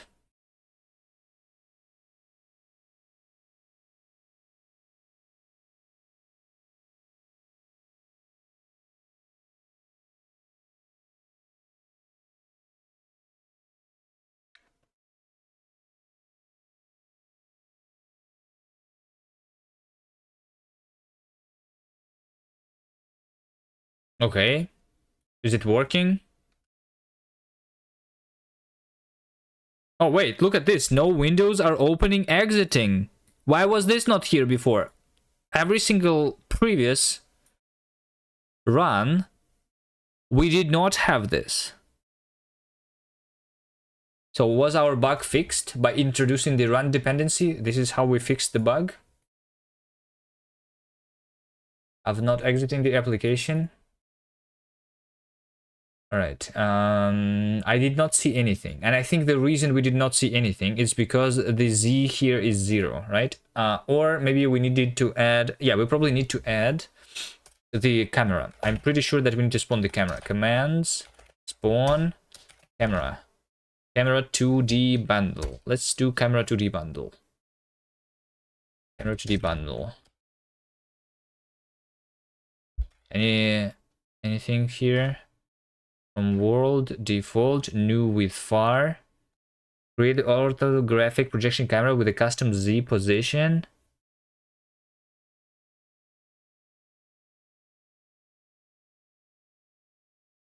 The camera is placed at Z is far minus 0.1.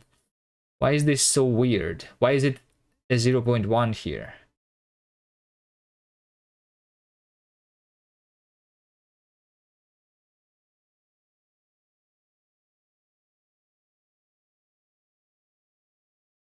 Camera render graph, raster, transform.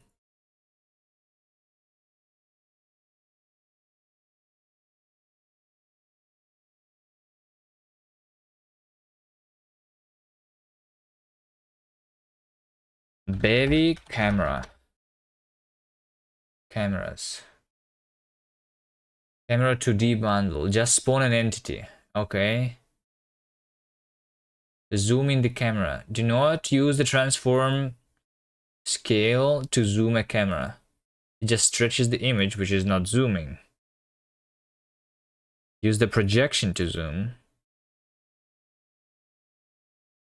For an orthographic projection, change the scale. Where do I change the scale? We are going to have orthographic projection here, right? Where is the projection? Over here, right? Projection. Camera.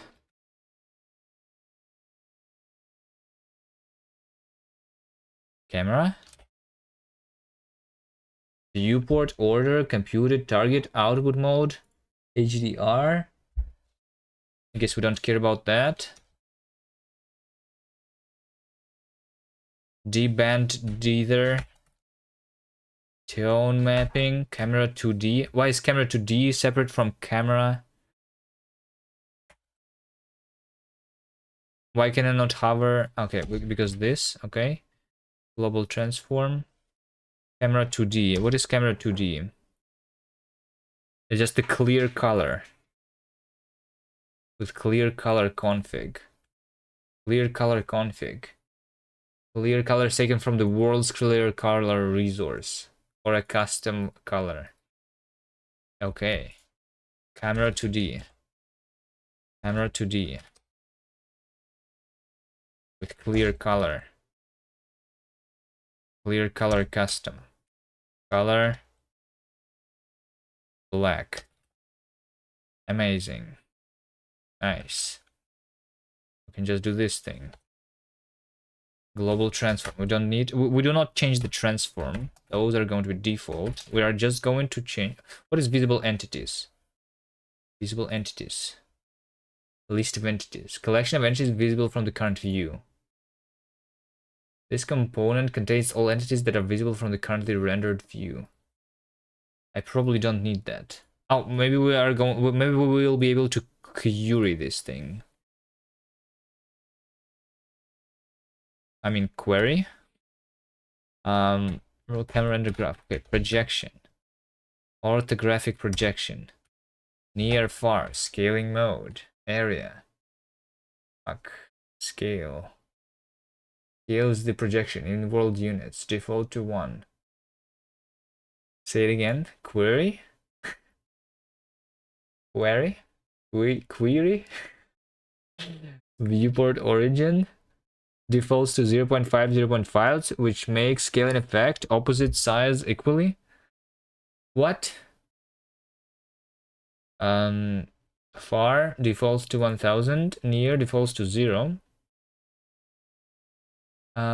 Viewport origin, scaling mode, window size, scale area.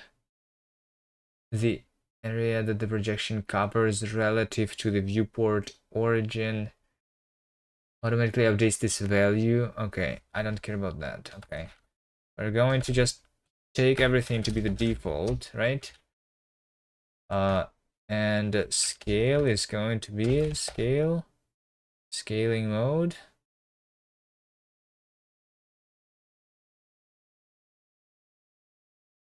Scaling mode. What do we do? Auto max fixed. And you'll specify the projection size, ignoring window resizing. The image will stretch. Arguments are in the world unit. I think this is what we want. We are going to use fixed vertical. No, that's what I usually use. What is auto max? Keeping the aspect ratio. Well, the axis can be bigger than the given maximum. Fixed vertical. Fixed vertical. Fixed vertical 100. Okay. Oh wait, hold on. This is scaling mode, not the scale. And what is scale? What is scale here? Scale is the projection in world unit. As scale increases, the apparent size of world decreases and vice versa. Default is 1. Alright, we just do something like that, right? This should be enough. Maybe that's why we didn't see anything before.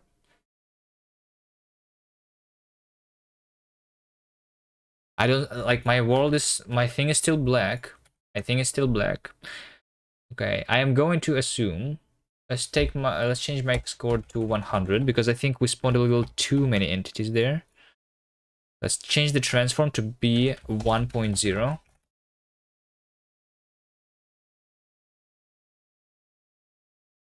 Let's change it to be negative 1.0. Am I going to see anything then?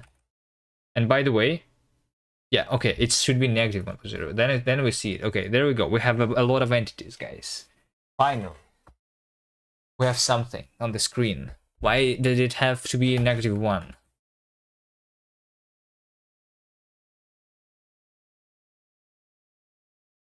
Maybe we needed to do camera to the bundle from new with far. Let's see what this would have done to us. Projection is this, and this is far. And then we have default, and then transform is far minus 0.1. I see. I see. And then the projection that they do is orthographic, with everything being the default. What is the default scaling mode? Window size 1. Alright, I see.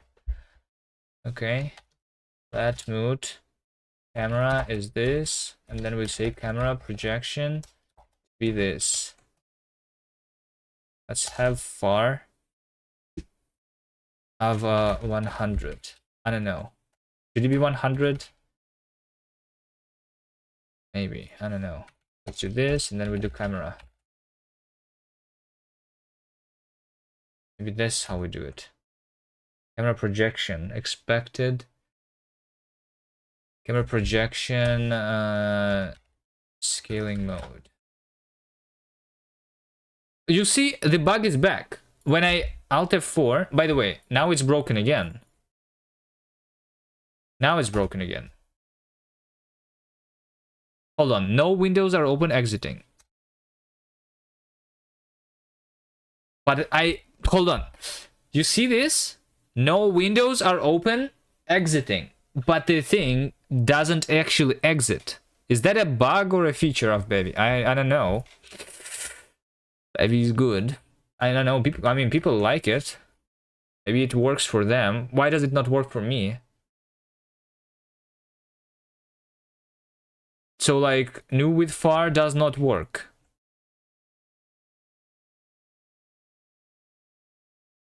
We want 0 to be the closest and plus far to be the farthest in 2D. Why don't I see anything right now? Can anyone explain? What did I do differently? I mean, I changed the far, and the far defaulted to 1000. So if I change the far to be 1000, should I not be able to see? I am not seeing anything at 0. Oh wait, hold on. I need to do things at 0 there. Okay, there you go. 1000. Okay, that was my fault. All right. Okay, there you go. Finally. All right, there you go. A lot. I spelled a lol t. All right. Okay, fine. We have a lot of entities. Okay, the next step is I'm going to be able to click on those, right?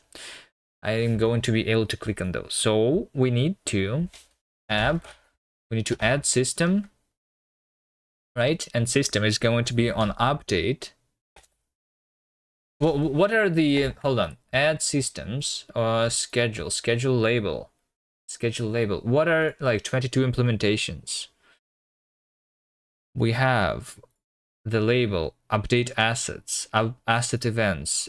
We have main schedule, main, pre-startup, startup, post-startup, first, pre-update, state transition, run fixed update, loop, fixed update, spawn scene. There are scenes. All right, post-update last. What else do we have? On enter, on exit, transition. We have render, extract schedule. We have default schedule. Okay, I think what we want is just a regular update here, and then click. Okay, so we're going to have the click system, right? And what are we going to do? We're going to need the input, resource, input, usage. This time can be used as a resource to keep the current state of an input, okay? And input t, input mouse button. Is that what we're supposed to do here? Is mouse button input is what we're going to do? Input dot pressed returns true if the input has been pressed. Press registers a press for the given input. Just pressed returns true if the input has just been pressed. Get pressed. Okay, I think just pressed. And input is going to be mouse button left. All right, so if we press the left mouse button, right, then we're going to delete the entity under the mouse button. So how do we do that? How do we select the entity under the mouse?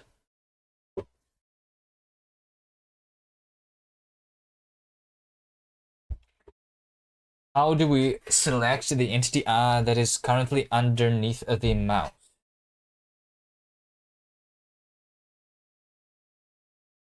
I think we are going to have a component which is like hovered, you know, and we're going to select the hovered entities, basically, you know. Hovered entities is going to be a query, right? of entities which has the hovered component to them, right? I think. So if we just press the left mouse button, then we do commands, and we need the commands here, right? Use commands. So we're going to commands, we're going to despawn, right? How do we despawn? Despawn is like remove or something, right? Spawn empty, spawn run system, remove resource, insert init get entity. Do we do entity dot remove? Can we just can we not do like a lot of removals at the same time though? They're not a thing like that? I guess not. Okay, so we do for entity in hovered. Can we just do this? Can we just iterate over this thing? No, we cannot iterate. And then entity is going to be the entity, okay? So we're going to take that entity and we're going to remove that entity, right? Hold on, there's a despawn, and then there's a remove.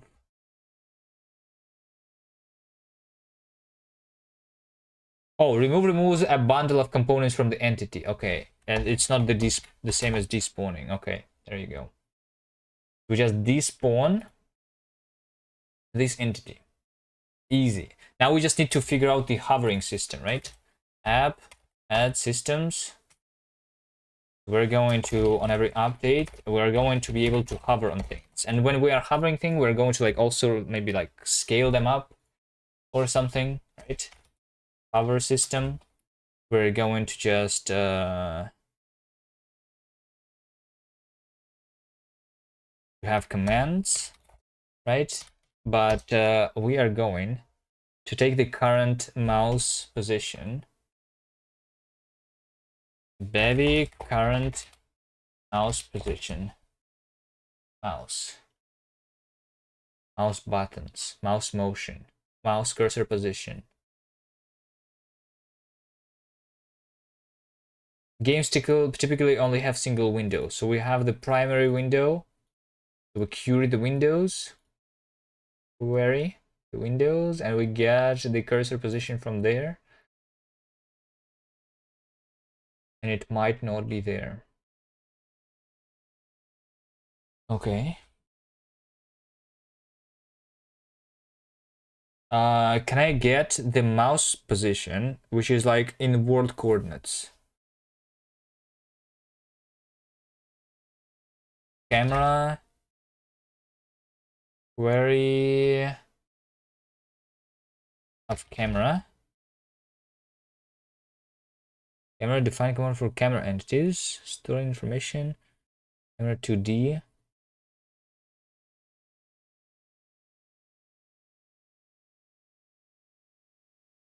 Bevy screen to world coordinates. Convert cursor to world coordinates. Chat cheat book 2D. There's a multi-window version. My cursor system. Okay, we just have a global resource of we'll store the world position of the mouse cursor here. Okay, that's a good idea. Yes, sure. Let's do that. Derive resource. So we're going to just have struct cursor cursor world position, right? This is going to be a vec2 inside there. All right, so we're going to have another system then. It's going to be cursor system, right? Let's do the cursor system. Just going to take the window. We're going to query the window, right? We're querying the window with primary window. Sure. And then we're going to take cursor world position is going to be a resource mutable of cursor world position, right? Mute.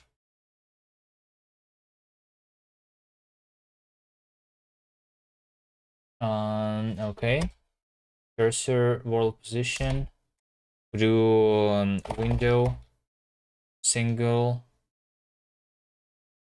cursor position. This is optional, so a flat some window cursor window position is this. Then we need to convert it with primary window. Going to be qualified, all right. And we are going to query the camera global transform.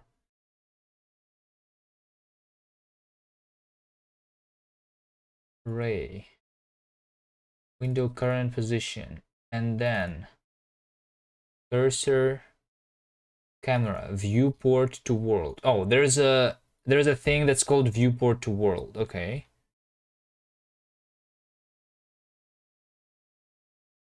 I see. We're going to have the camera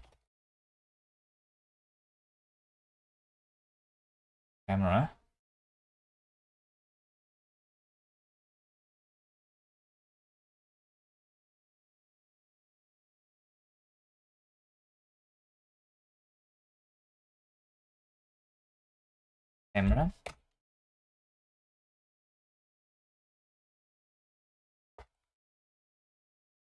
And global transform.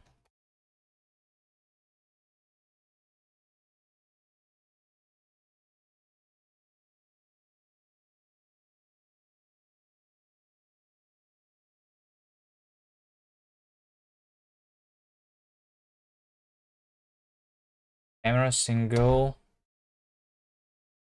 That.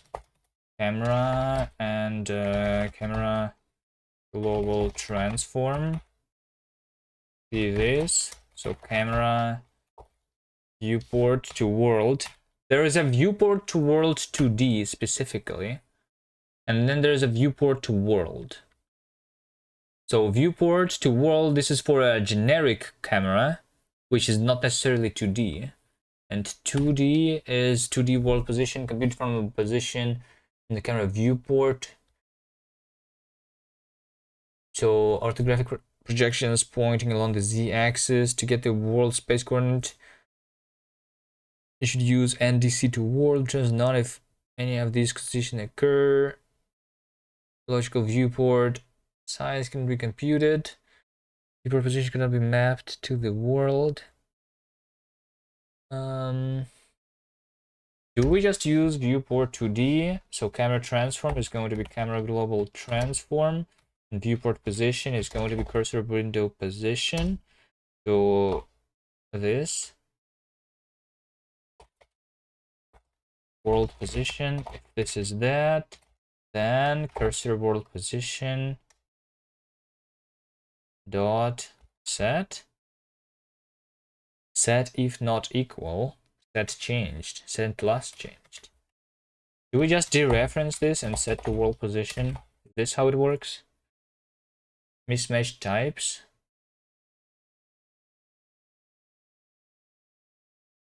World position is back to, and this, oh, because we do dot zero here. All right. This does not need to have a reference. Okay.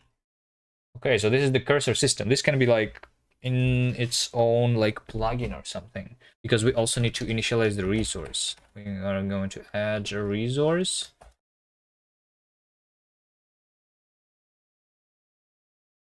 Insert resource. Cursor world position.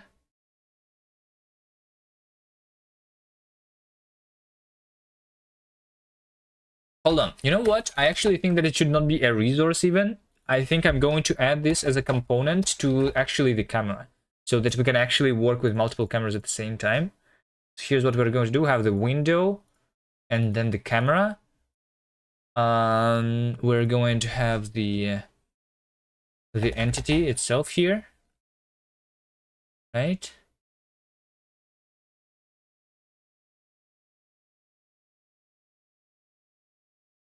Then we can have the commands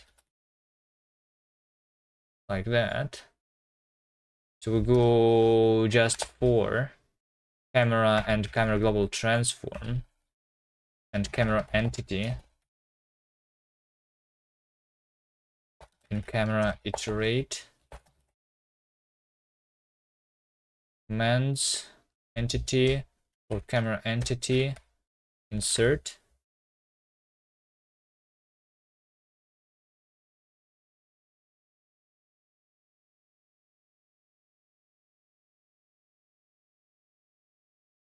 This is overwrite any previous value of the same component type. Yeah, exactly. So I'm just going to save cursor world position that I have just.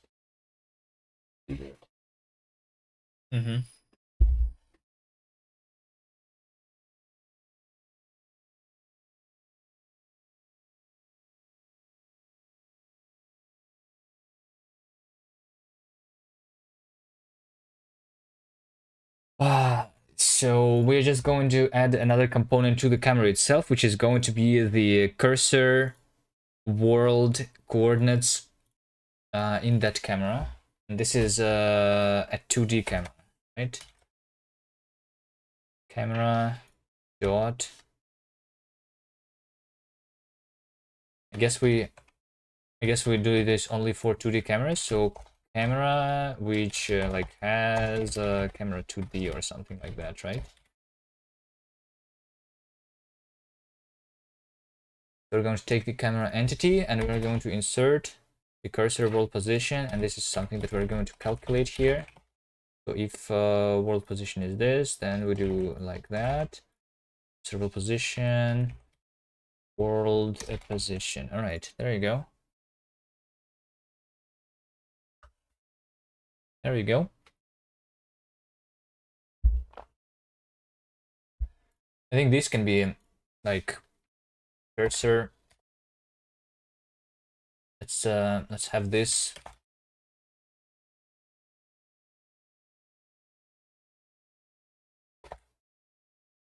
In its own plugin. Add plugins. Cursor plugin. Okay, so we're going to add a plugin here. Use Bevy prelude struct plugin. Then we do implement Bevy plugin. Implement Bevy app plugin.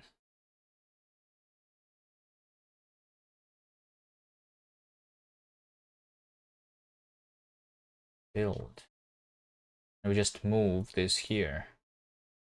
The cursor. And this is our system. This is our cursor world position. Okay, there you go. This has been extracted. We can. Okay, and now we finally can do the hovering, right? Now we finally can do the hovering, which means that what we're going to do here is. Hold on, but how do I do hovering without iterating over all of the entities, huh? Still. Heavy hover. Maybe like I am trying to implement something. Smart method to bet entity when hovering over it with mouse for 2D. I have done this with rapier colliders. Oh no. I also filed this to get line support. This has been added to Bevy mod raycast. Are they downstream into Bevy mod picking?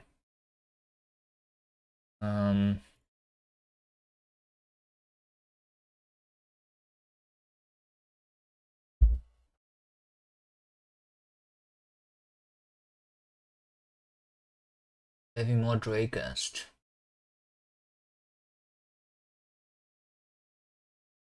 Bevy mod picking.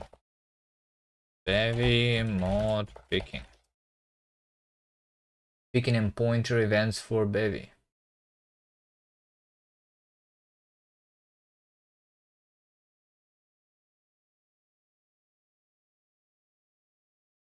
Oh no, I don't want to add dependencies. We're going to wait 1000 hours.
Let's ask. Let's ask person who knows probably, right? Oh wait, hold on. Maxi is already offline? Huh?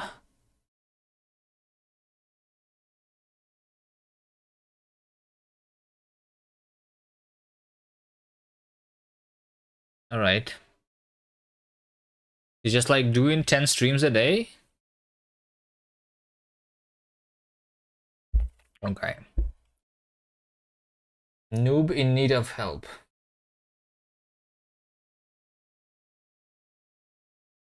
Bevy, how to know if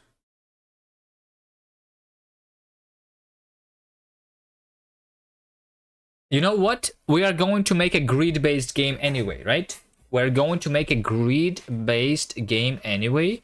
So we are going to have our grid coordinates as one of the components, right? So grid coordinates are going to be like x and y, right? Back to I vec 2. Is that what they want? I vec 2. X and y. All right. Sure. Let's do this. We're going to have component which is grid coordinates, which is I vec 2 grid. Now you give me flashbacks. It's going to be different, all right? We are not going to have sides here, all right?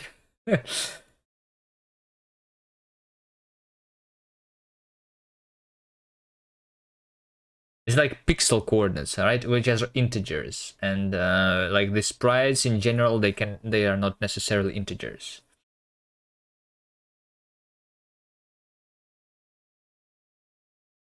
Okay. So we're going to hover and everything, right? Yeah. Okay. So entities, which is going to be a query of entities which have grid coordinates. So I'm going to iterate over all of them. Okay, sure. Why don't we add repair now and then remove it later? Yeah, sounds like a plan. All right. Entity with grid coordinates. Okay, I'm just going to optimize it later. And for now, I'm just going to iterate over all of my 1 billion entities every frame, because why not, right? That's like, okay, thing to do, right? For entity and chords in entities, right? We're going to query the, by the way, the cursor world position, right?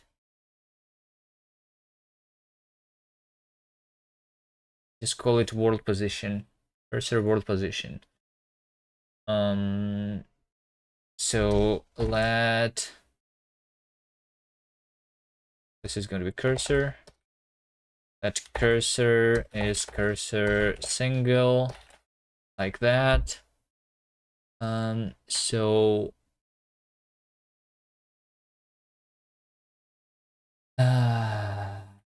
let cursor grid chords is going to be cursor 0, which is private, obviously. Let's make it public here. Cursor 0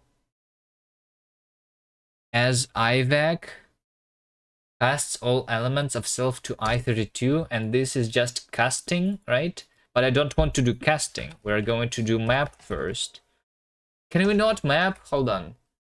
How do I apply a function to both x and y coordinate of a vec? They don't have a map function.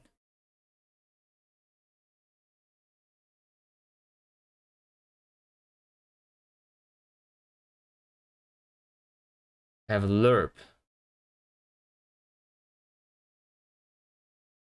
length, rect. Well, I guess I just want to floor. But would be nice if I could just, yeah, floor. Let's just do this. Floor as IVEC. Okay, there you go. So we iterate and we say if chords 0 is equal to cursor grid coordinates, then we commands entity For the entity, we insert the hovered component, right? Otherwise, we remove the hovered component. Is that what we do? Is that a good idea? Remove hovered, right? There you go. And then we can click. Okay, let's see if this works. It doesn't, we panic.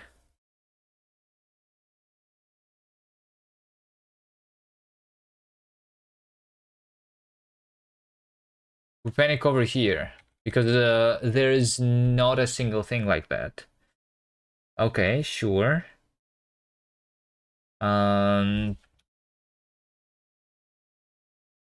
we can do get single, return single, read only item where there is exactly one. Get single. We can do let, okay. Else, return. Okay.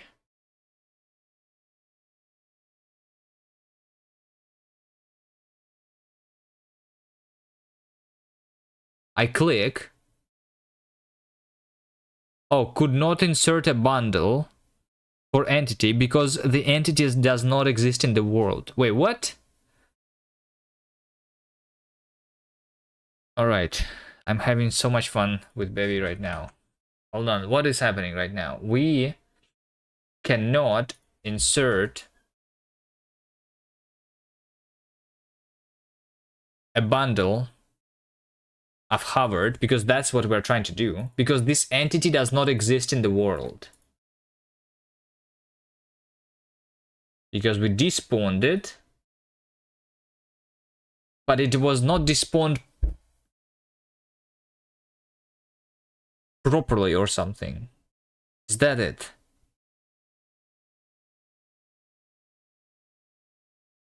Could not insert a bundle for entity because it doesn't exist in this world. But I was just running the query for it.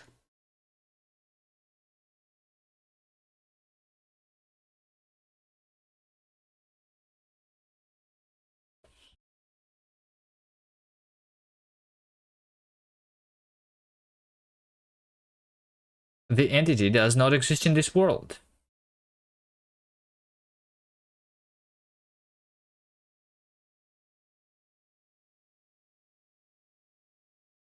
Okay, let's do over here info remove entity. And over here we say hover entity.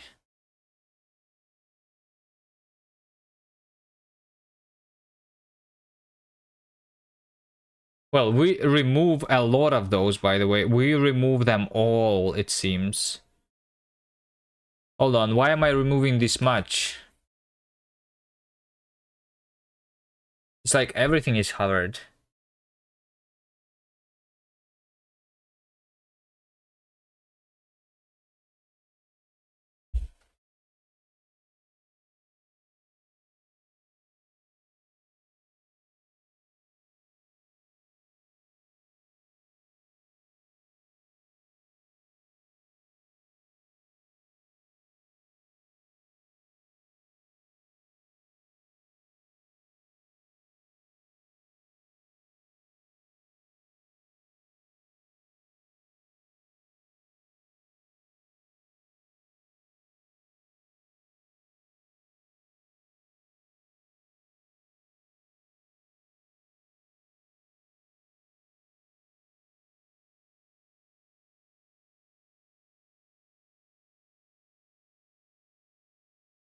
No, I'm hovering on only one thing, for sure. But removing, I am removing all of those.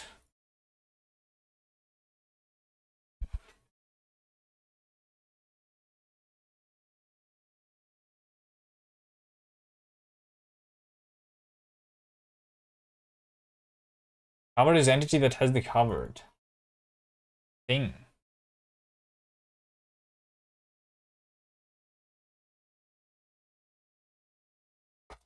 Entity, grid chords. Let's do this. Remove entity, add chords.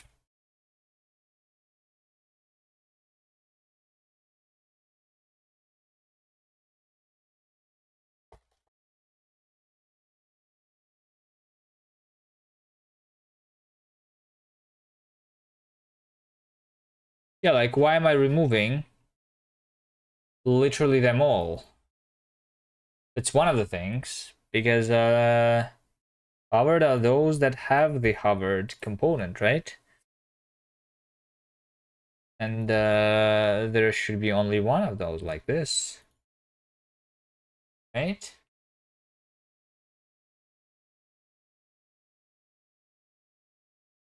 I'm trying to do something super simple and I'm failing. Am I this bad, really? Or is it Bevy problem?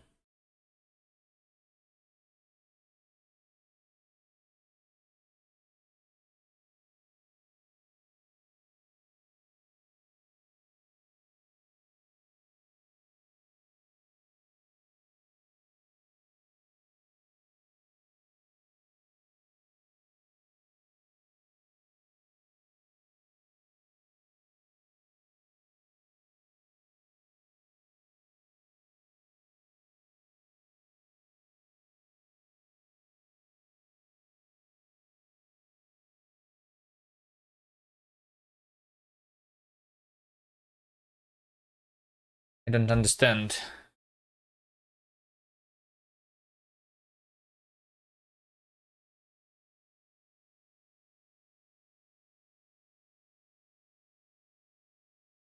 Can we have something like oh wait, hold on. With and without. Hold on. Has and with are different things, right? What is has? Oh shit. Like why am I even allowed to specify this here? I was supposed to do with and not has, right? I'm supposed to do the with. Why is this still working? Should not be compiling for me.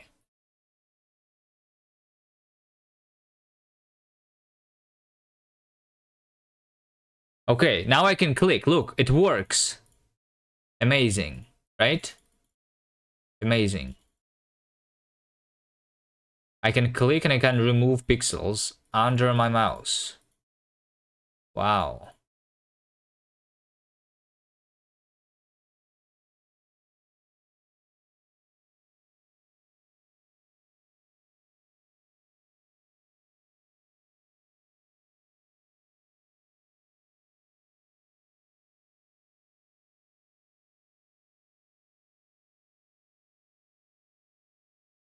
New file. Bevypog.md. Right. Bevypog.md. Here's one thing. As versus with. So I used with, so it has component instead of with component.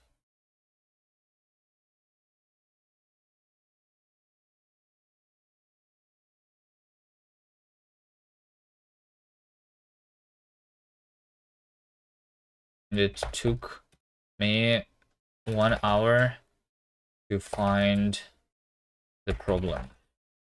All right, there you go. Now we have documented this thing. Bevy Pog. All right.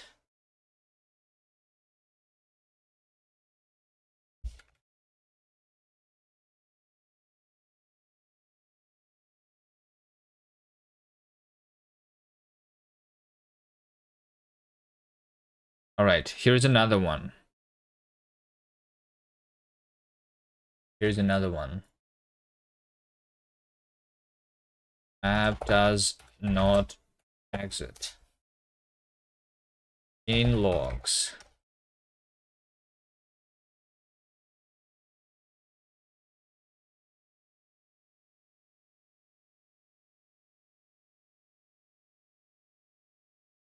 In reality.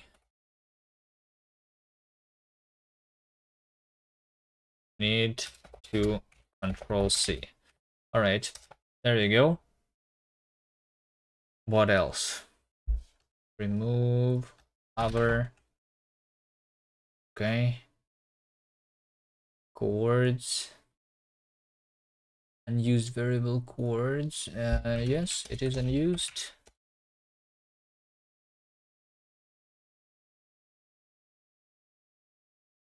Don't need that.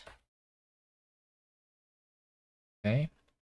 Let's do another thing, which is going to be scale hovered. It's going to be entities, query.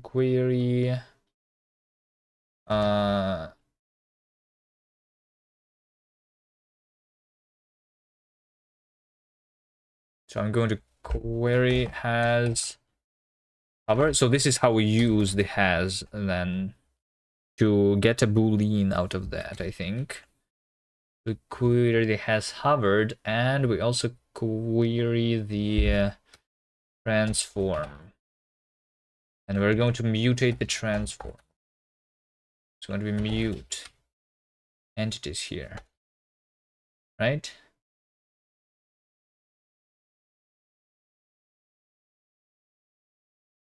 So we're going to do for mute transform and hovered in entities iter mute, right? If hovered transform scale is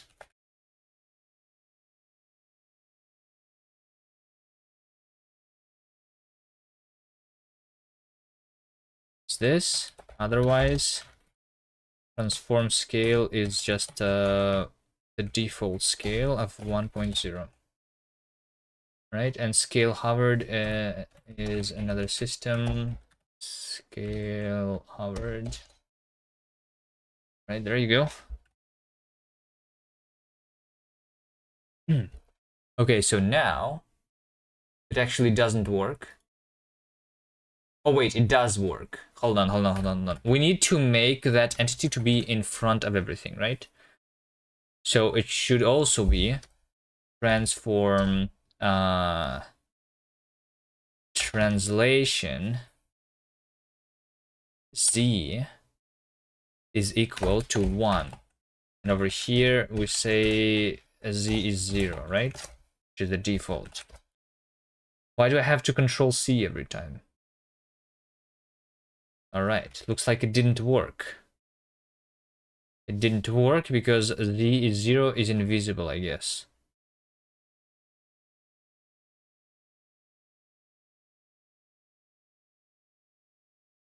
Wait, hold on, but no, it is 0 by default. What?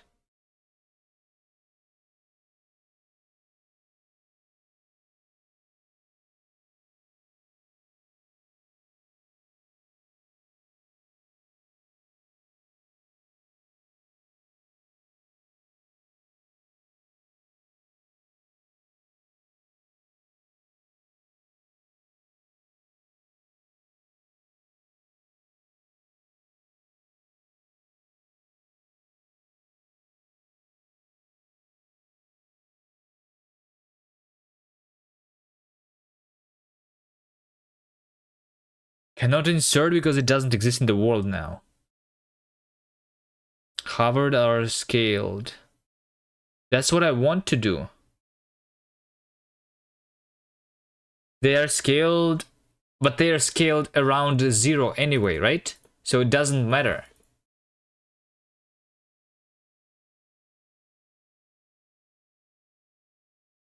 Wait, well, they are scaled around their center, right? And so like I don't get it. If I it's also like unhovered.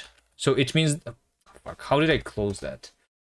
The problem here is that it looks like the default translation Z is not 0 actually. Can I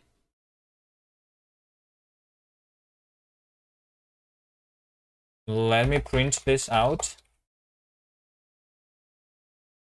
without actually changing this. Let's see what it's actually going to be, because it is 0. See, it is 0. It is 0, right? It is 0 for everything, but it actually is 999.9 for something. Oh, wait. I know exactly what I did. I changed the camera. Like, I am mutating too many entities, you know? Because the camera also has transform, you know? So we need something that is like, you know, like something that we can hover actually, right? So let's do something like with like scale on hover.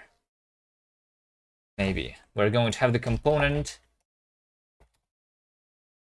which is going to be scale on hover, right? It's just like a flag that is going to enable this stuff. And we don't only scale, we also bring them to the front, so they are in front of the other entities. This is what I wanted to do by this. So we're going to spawn here also scale on hover, right? There you go. Now it actually works. The only thing is I'm going to add 0.5 here, and I'm going to add 0.5 here, and I'm actually not going to set the anchor to the bottom left, and the anchor by default is center. So I'm going to leave the anchor to be center, so we scale around the center. Okay, there you go. There you go. We are hovering now. Although I think we are going to change the hover to like be visually different. There you go. For now, we're just going to scale them.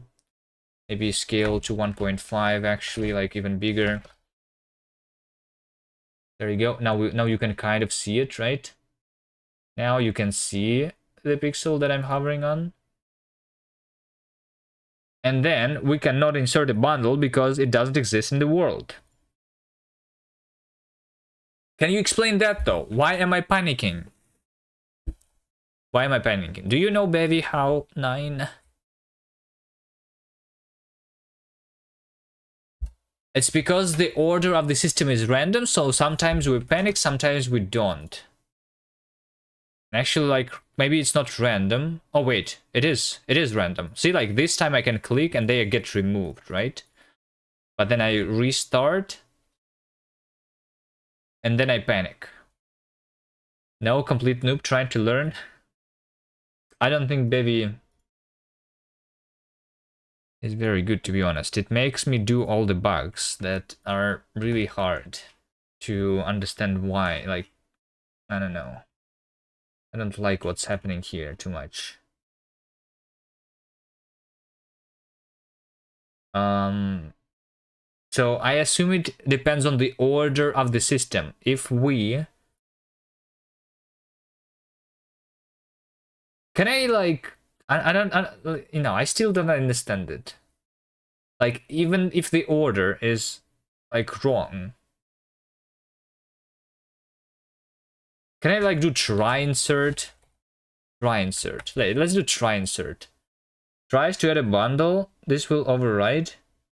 This will not panic if the entity does not exist. There you go. Try. Because regular insert just panics sometimes. Kick W. Alright, there you go. Bevy Pog.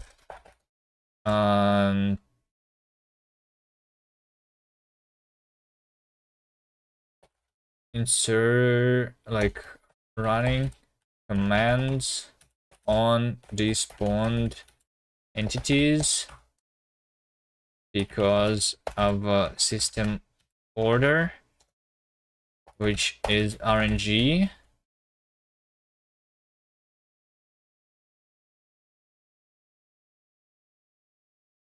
Pog. Alright.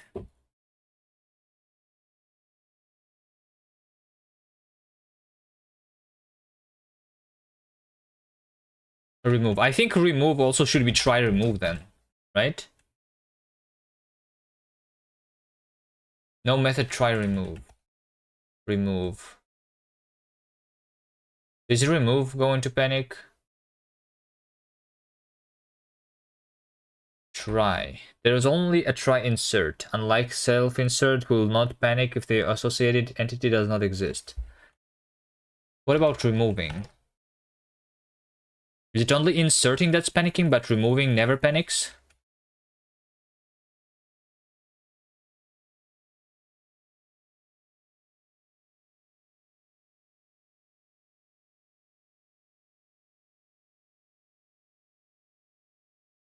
It looks so.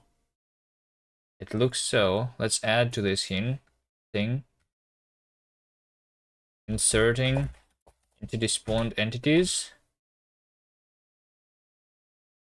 Although entity existed during system because of system order, which is RNG bog. Also in remove thing components need to work. All right. Now what?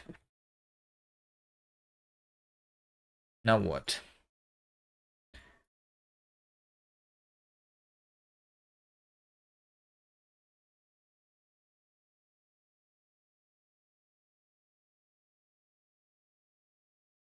I think this is good enough progress.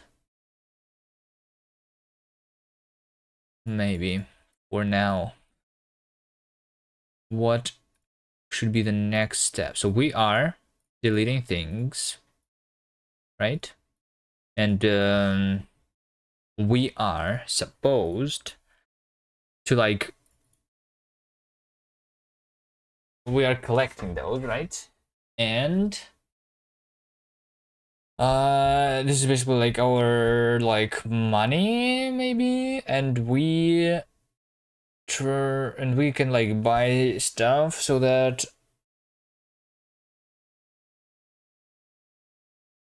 other things are going to do this automatically, right?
Is this where we go into the UI? Is this where we go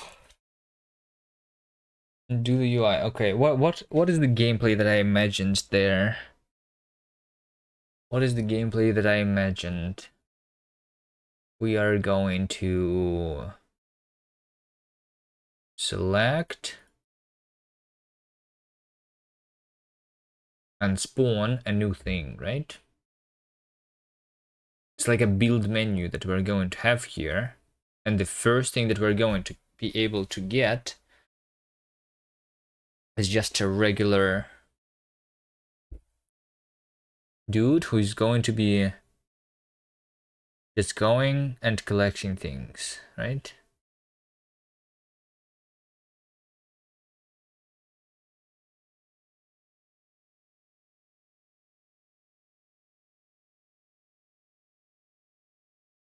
Clicking.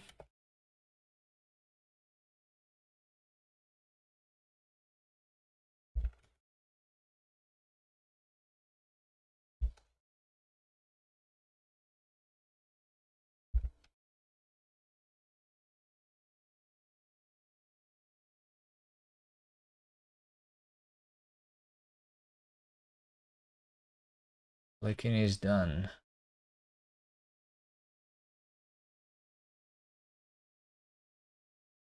Okay, well, let's see. First of all, let's do the first thing, right? Let's do the first thing. Every time we click, we want to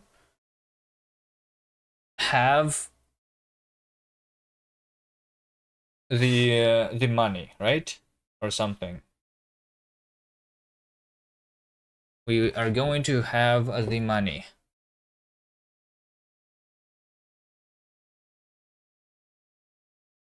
Progressing. I am progressing. I am indeed progressing. Um,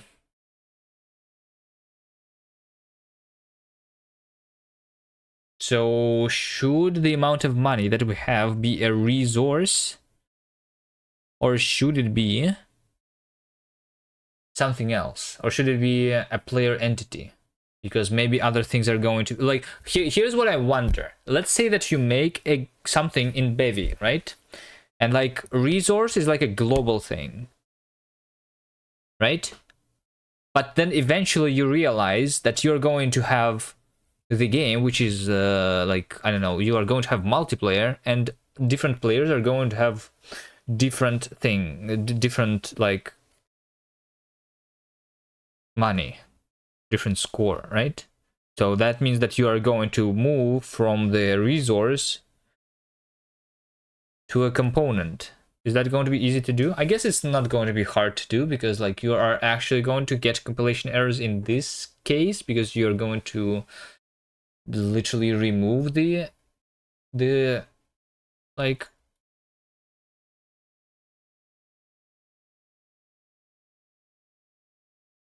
the resource, right? Let's start with the resource then. Derive resource.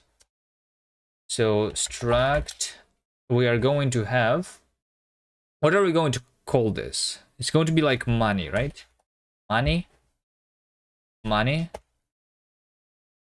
Money is going to be the integer. Maybe we can go negative, I don't know. Startup, app, insert resource, money, 0, right? So that's our original money. And then click is a system, right? Where we clicked this thing and we despawn.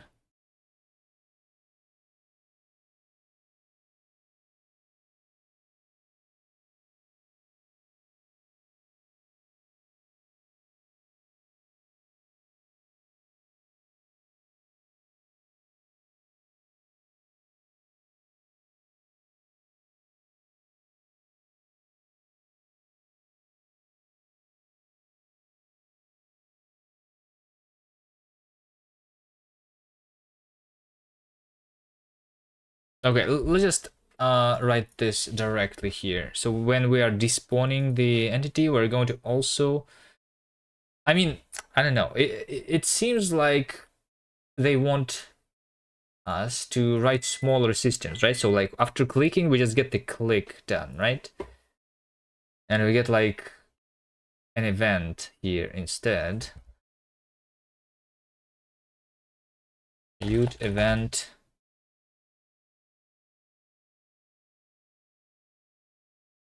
I don't know. Let's just do it directly here. Money, res mute, money, right? So if this is done, we just do money.0 plus equal 1. And there you go. Now we are actually collecting money.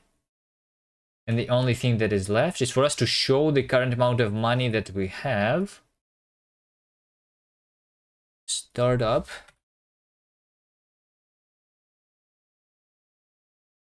Systems. Startup. Setup UI. Maybe. Let's do a setup UI. Setup UI. We're going to have the commands. So we're going to command spawn. Is there a text bundle? Text bundle. The position of this node is controlled by the UI layout system. You need to manual control. Use text to debundle. Text to debundle. The bundle of components need to draw text in a 2D scene via a 2D camera to debundle. Text to debundle. We have text itself, which contains the text. All right. Text. Text sections. Is there something like text new? Name at returns the name of the field with index. Is there a constructor? Default returns the default value for a type. From section. From section, just construction text with a single section. All right. From section, the text is going to be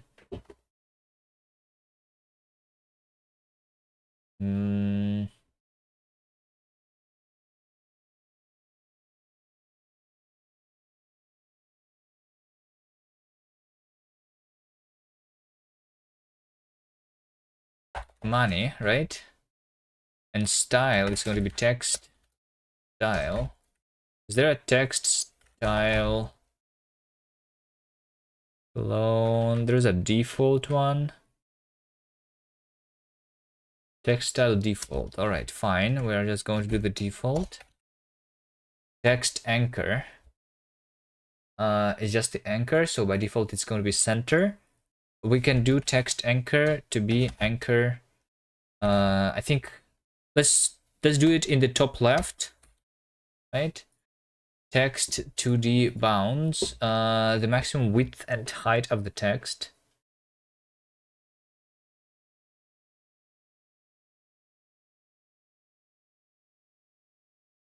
Text 2D bound, the maximum width and height of the text. The text will wrap according to the specified size.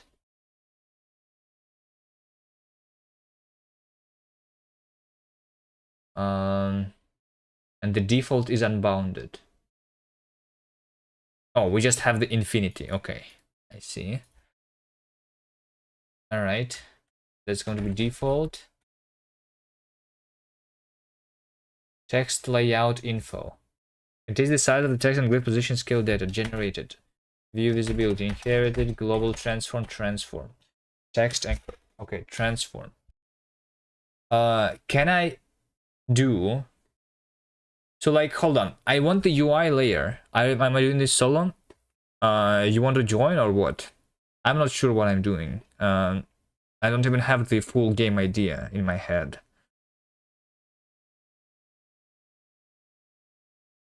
If you have nothing to do, you can join me, but I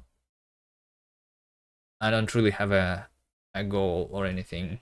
Just like trying some things. Just trying out Bevy again. You know?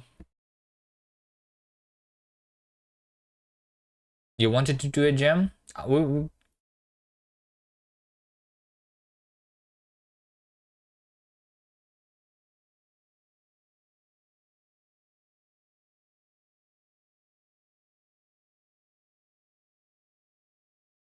Did you do Bevy before?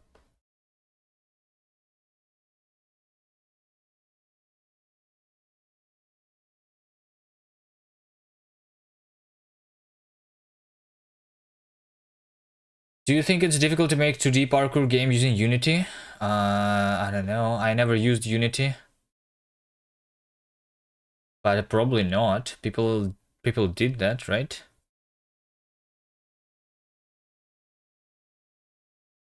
So it's probably not hard. Very easy. See, like Davey there is the Unity user. If Davey says that it's easy, then it's probably easy. There's probably like a template that can make it for you, so you don't even need to do anything. Am I right, Davey? Transform. Anyway, Vas, you said you did use it a little bit. Here's a question. I want two different cameras for two different things, right? I want to use one camera for the world and one camera for the UI layer, right? Those should be done using different cameras. How do I do that?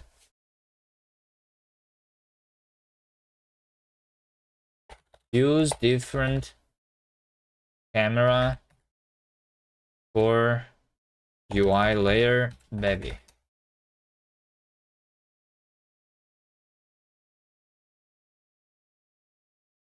How to use multiple cameras.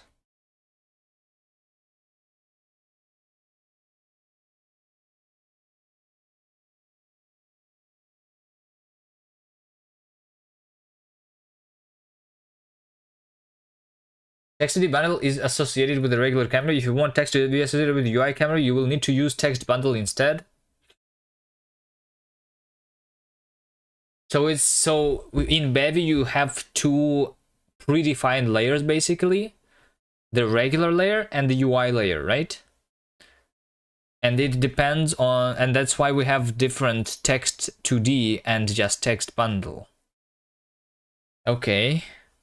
So what if I wanted to have 3 layers? For whatever reason, because like my game is weird and I want 3 layers. Can I not do that?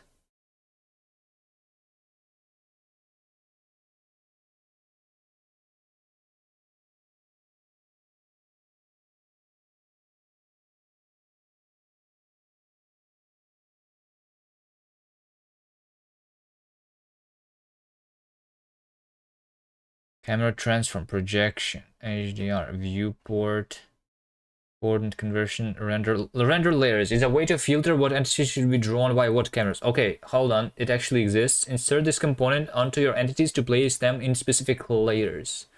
The layers are integers from 0 to 31. Only 32 available? Okay. Oh, I mean, okay. We have render layers. Inserting into this component a camera. Entity selects what layer that camera should render. And if an entity does not have the render layers, it is assumed to belong to layer 0 only. Render layers. And I can do multiple layers to have it in multiple. Okay, I see. Okay, good. I see. Okay. Now there is another thing. I still should probably like use the UI camera, right? I still probably am going to use the UI camera.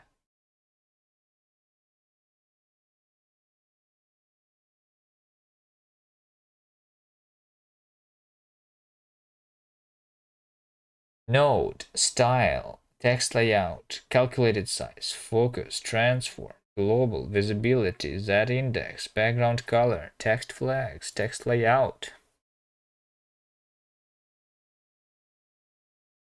Bevy UI. Examples UI.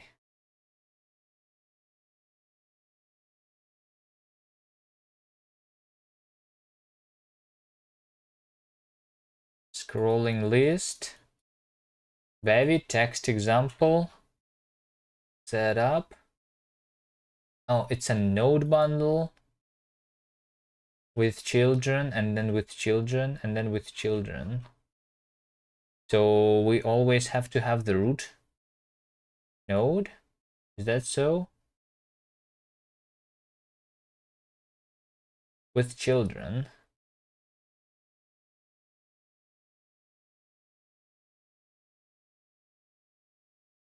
Text. Left vertical fill. With children. Parent spawn. Text bundle. Section. With style. Because this is a distinct label widget and not button list item text, which is necessary for accessibility to treat the text accordingly. Accessibility, and I'm not going to care about that. I don't think so. We just do text bundle from section, by the way, it seems. text bundle from section, and then we do this stuff, right? And this should be a child of the original node bundle, right? So node bundle.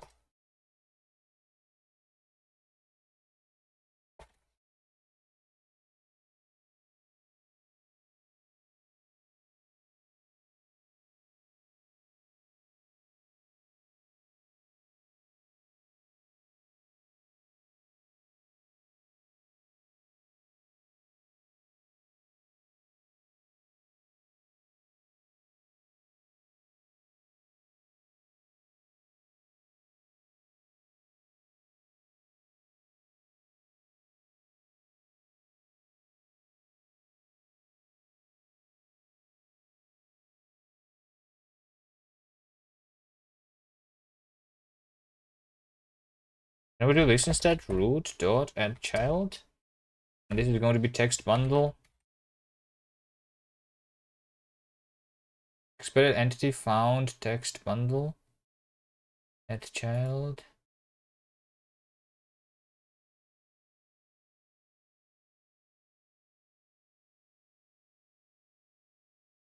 Okay, add child is a different thing. Okay.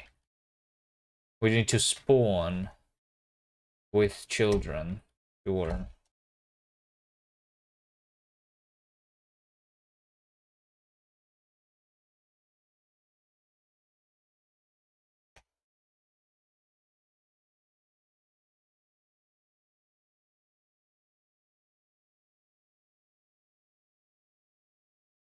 Okay, now we have the node bundle, the original one. And we're going. We just have width, height. What is justified content? Let's just do this. What is justify content? Used to control how items are distributed. Justify content.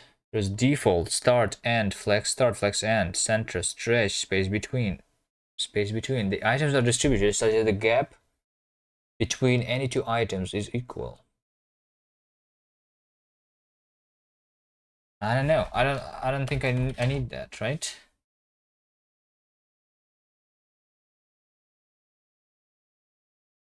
Text bundle.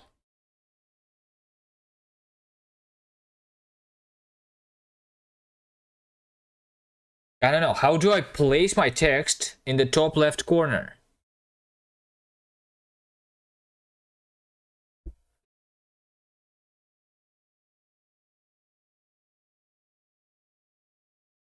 I don't think I want like some, I want like absolute position CSS, right? There's a node bundle over here. Position type absolute. Yeah, there you go.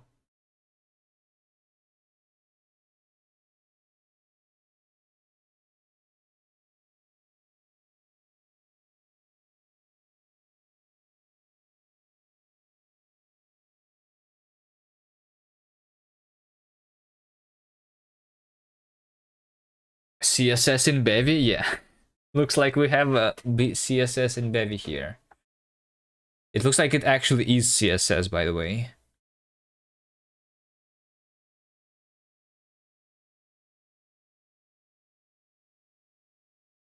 It actually is CSS.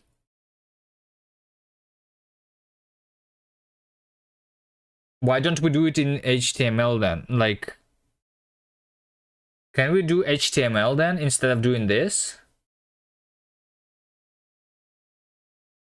Or something? Um, hmm. Let's run. Let's see what is going to happen. I have these dollars. All right. They are pretty small. They are pretty small. So let's do from section, and then we do with style. So the style with style. There's text style, which is different from style. Style. What else do we have? With. Text alignment, with style, with no wrap, with style. Style. How do I change the size of the text, for example? Style. Oh, wait, hold on. We have text style. Yes. This is the text section, and over here we have text style.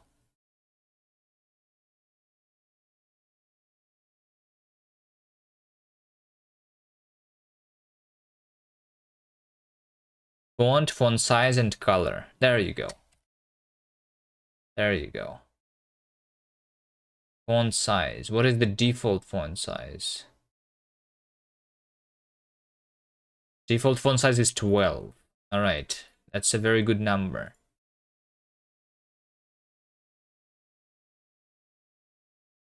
Like, still, I prefer to do it not in pixels. I prefer to do font size of 1 and instead configuring my camera. So this should not be 1 pixel. We should just set up our UI camera. How do we do UI camera? Camera to D bundle default. Shouldn't we do camera UI bundle instead? Maybe we should spawn it. Command spawn camera UI camera. When the camera doesn't have UI, it will display the UI by default. Shit. Bevy UI.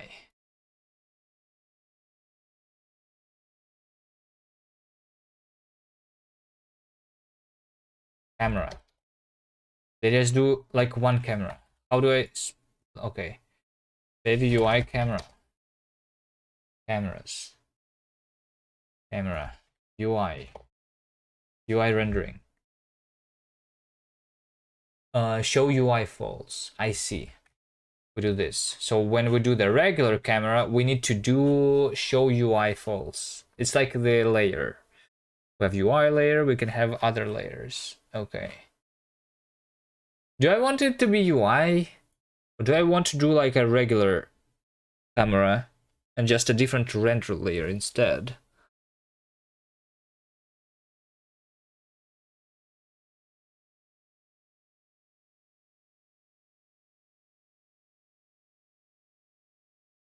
Like, can I draw other things in the UI layer other than the... like, can I do regular sprites on the UI layer?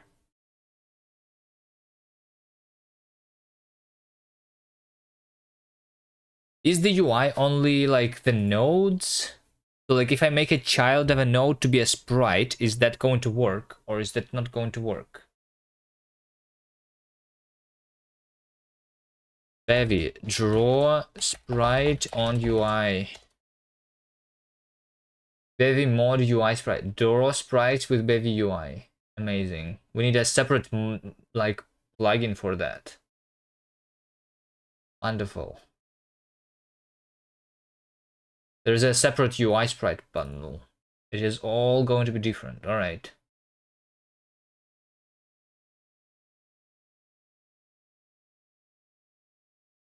I think I'm not going to use Bevy UI and instead just to use a separate render layer.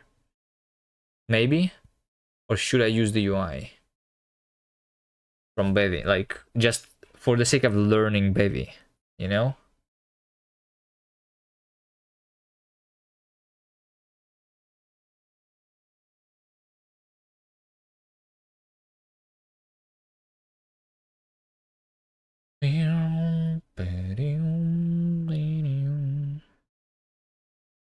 Use it or no balls. Alright. I'm gonna use it easy. Okay. So we're going to have multiple cameras, and there's going to be one camera. The original camera. The original camera. Where's our original camera? Camera. Camera. It's over here. So this camera is going to have camera UI config. UI camera config. Show UI. False. Because you need to opt out instead of opting in. Okay. And over here we're going to spawn camera 2D bundle.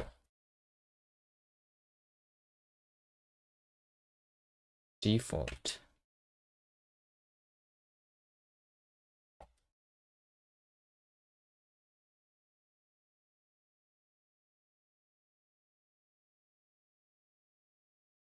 And we're going to say camera projection scaling mode.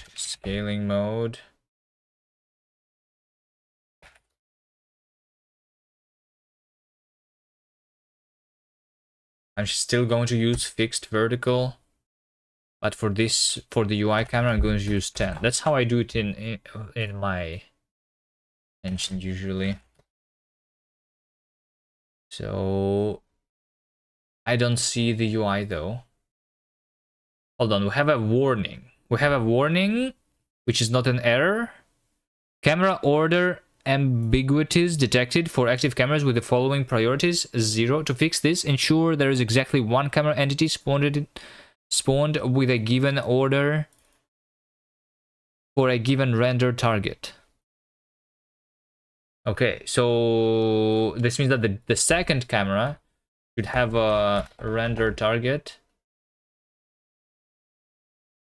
The target that the camera will render to should be a window, swap chain, or image. What render layer? Render layers. Cameras with this component will only render layer entities with intersecting layers. No. Hold on. What the fuck? How am I supposed to use multiple cameras? Where's the example? Where's the documentation? UI. This UI example only has one camera. How do you do both UI and not UI? Hello?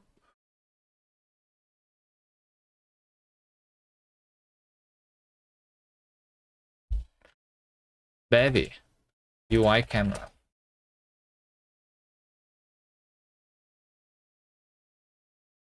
Clear color or render layers. Multiple cameras.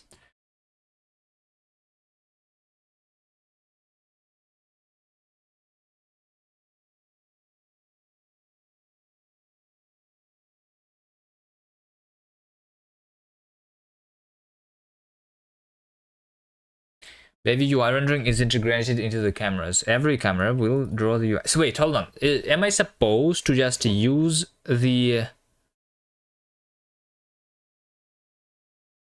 Wait, hold on. Also, UI on multiple cameras is currently broken in Bevy. Amazing.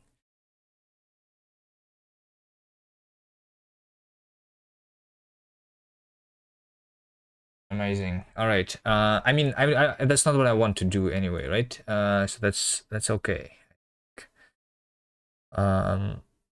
UI camera config show UI false. Am I supposed to use?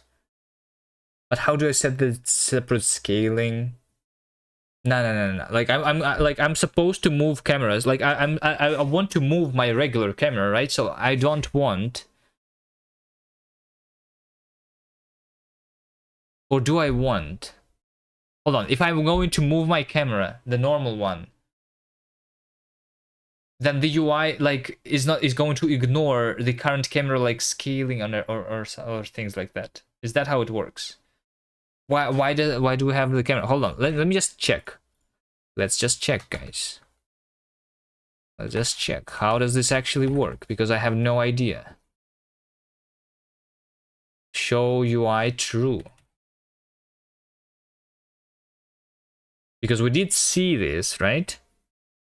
The problem is it is actually, wait, hold on. So the UI is actually in pixels. It is not in world coordinates of the camera.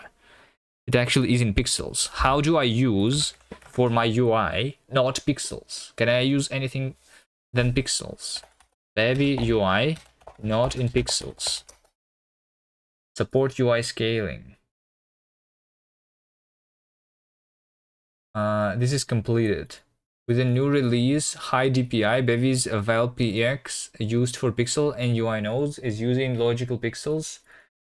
Okay, how do we do scaling of the UI? Bevy UI scaling. UI scaling example. This example running material and should work in most browsers. Size, exclamation mark. Such a good example. Let's view it on GitHub.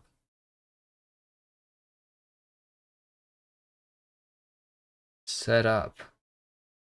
Insert resource, target scale, start scale, target, time, target scale. Not even sure what that is. Oh, that's our own component. Okay. Setup. Arrow to debundle. Font size 16. Am I supposed to work in pixels? Align items. Left percent. Percent position type. We're doing pixels. And this is a logical pixels. I don't want to work with pixels.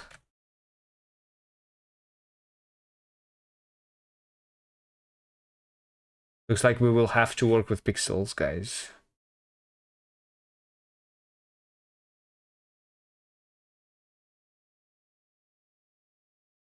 So font size is in pixels.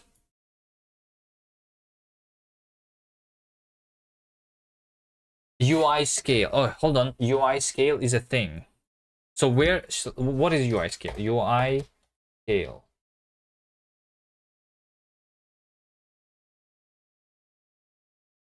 UI scale. Is this a component? Is this a resource? What is this? It's a resource. Oh, okay. Hold on. It's a resource. So I cannot have multiple UIs with different UI scaling, right? I mean, who needs it anyway? Commands, insert resource, UI scale. What is UI scale? Just F64. UI scale is for pixels. So instead of using camera, we are going to calculate it ourselves. Very fun, very fun. So we're going to have a system. Add system. For update. UI scale because UI works on cameras but does not actually use cameras. All right, that's the name of our system that we're going to create here. So we are going to calculate the physical, the size of the window and everything, right? So we're going to need the window, which is going to be query window. Has no, not has, with main window. No, cursor with primary window. This thing.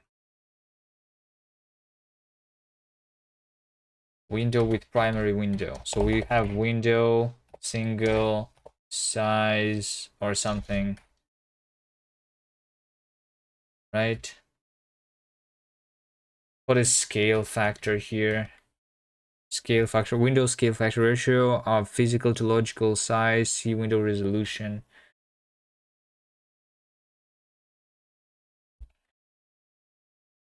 Bevy canvas size.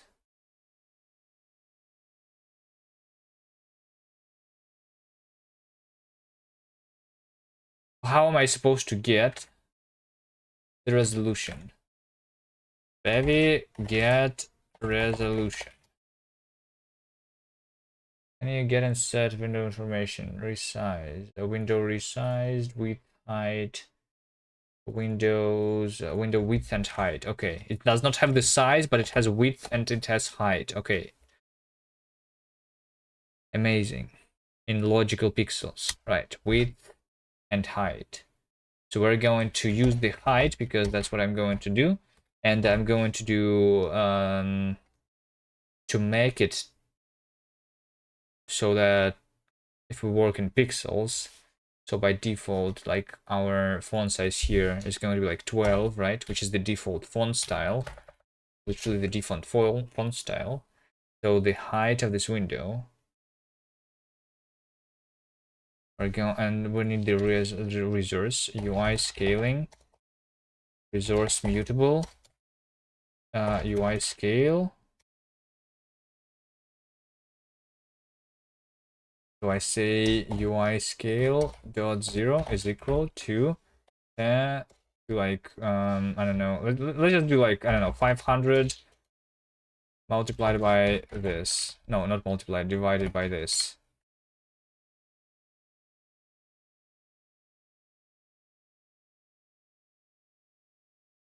And UI scales is F64. Okay, we do it like that. From section default text style. It is very small there. It's very small there, and that makes it bigger.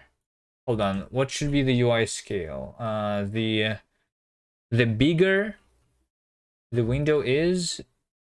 Oh, hold on, so it's the other way around. This divided by 500, right?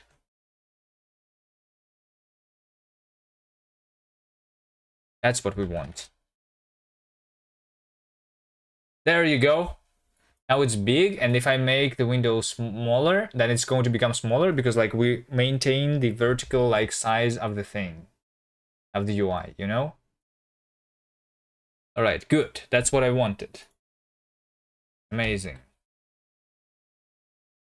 So we have the dollars, all right? And that's our like text bundle, right? And this is going to be the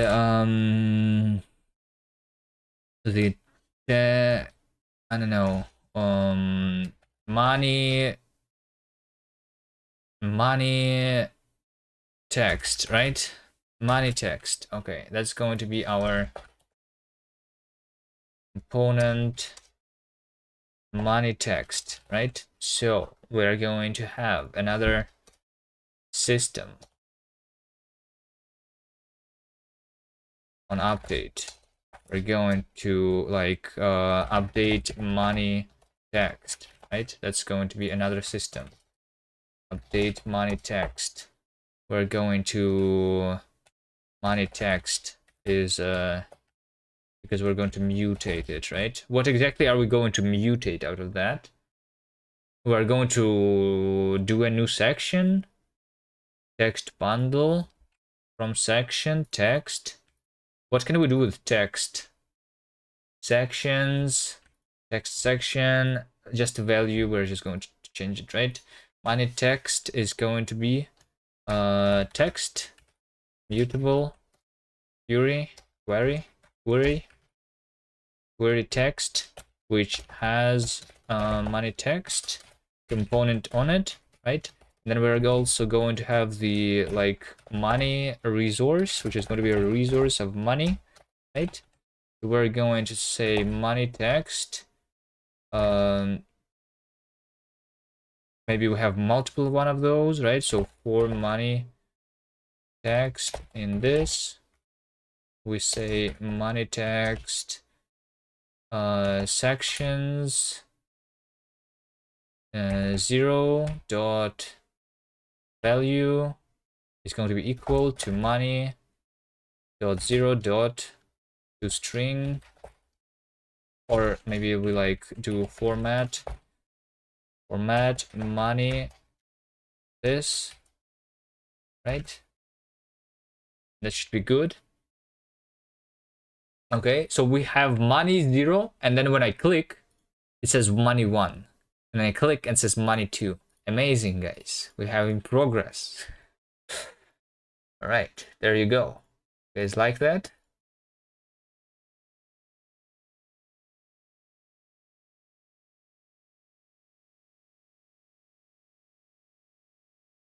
Okay.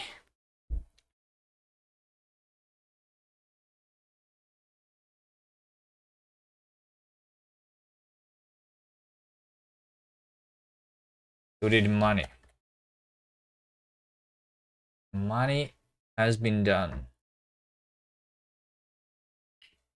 So the next thing would be spending money on building something, right? So we will like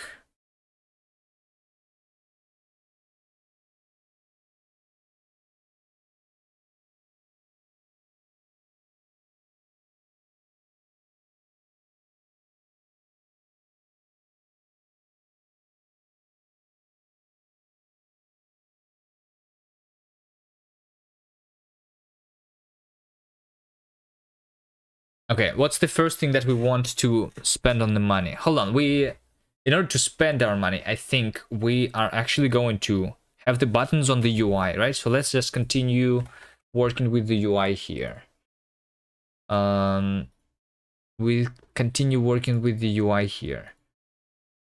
What is other things on the style here? Can we align? We can do bottom, the vertical position of the bottom edge of the node for a relative position node. This is relative to the node's position as computed during regular layout.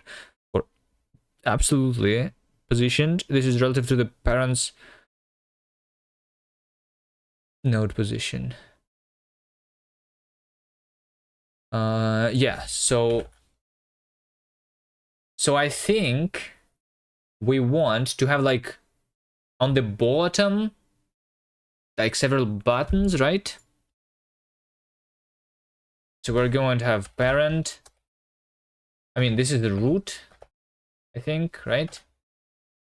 And we're going to root spawn. We're just going to have another node bundle, right?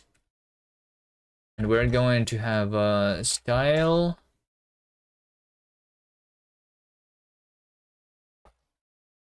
Which is going to have bottom set to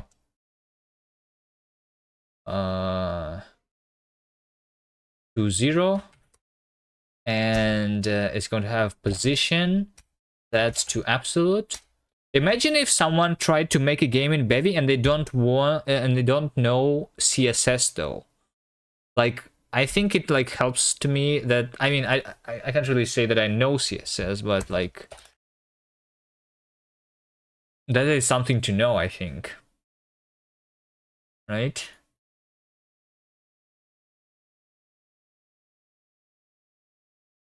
Imagine knowing CSS.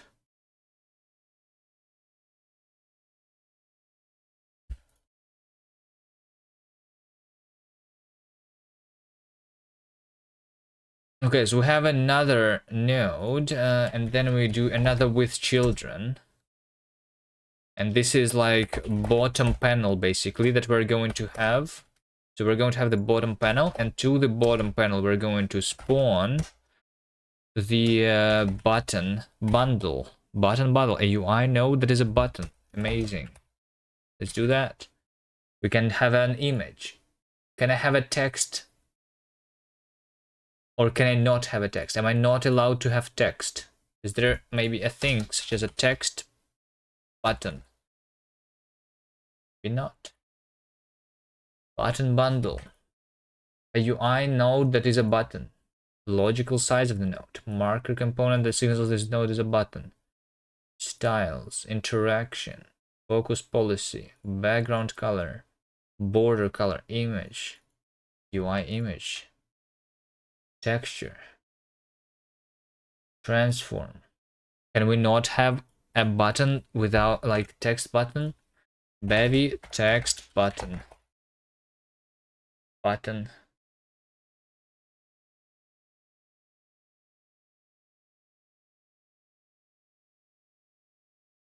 This button has text. How do we do that?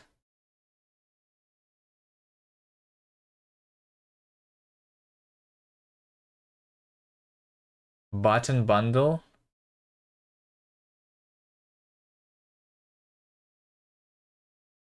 Oh, we added child to our button, which is going to be the text.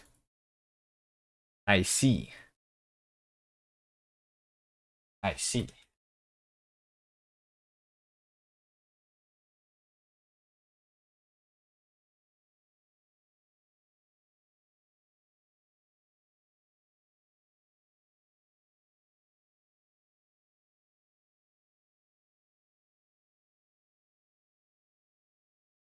With children. All of that code for that one button. I mean, they configure it a lot, right? They configure things because maybe like by default this is not center. What is the default justify content?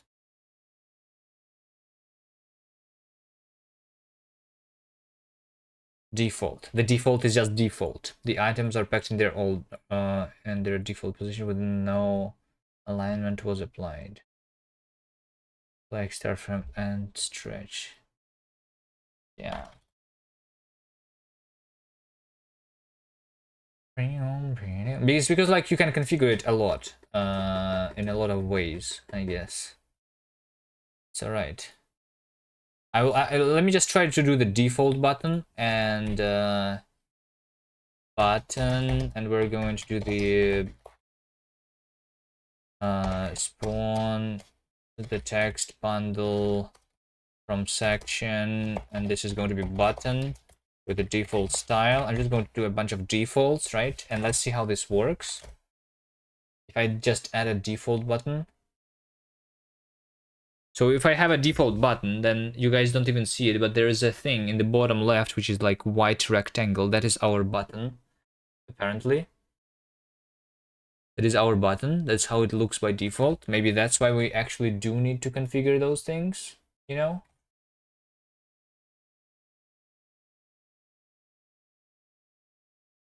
Maybe we actually do need to configure those things. Let's do that stuff.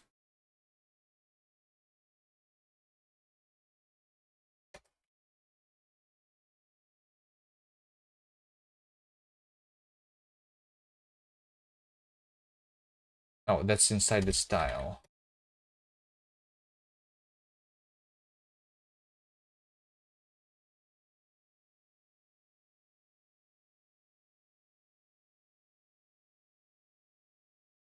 Okay, now it's a big button, but I still don't see my text inside of it. Because I need to change the color, border color, and background color of a button. Normal button. Color gray.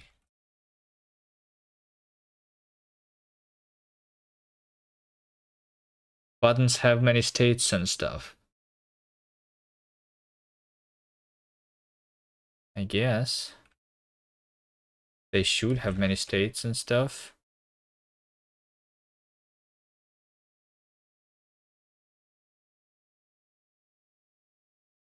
Okay, there you go. It looks like I'm changing this text though, because I did my system for updating the money text. Update money text. This has money text. Oh, I did it again. I did it again. Like I said has instead of with, and because of that we have a bug in the game.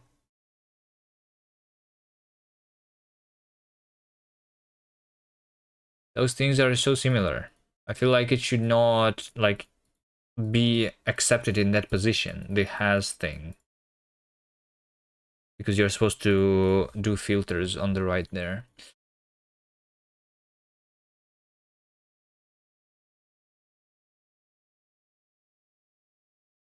Did I write it down already? Yeah, has versus with, yeah, okay.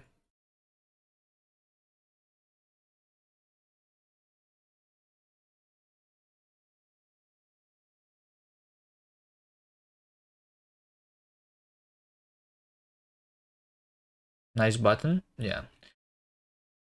So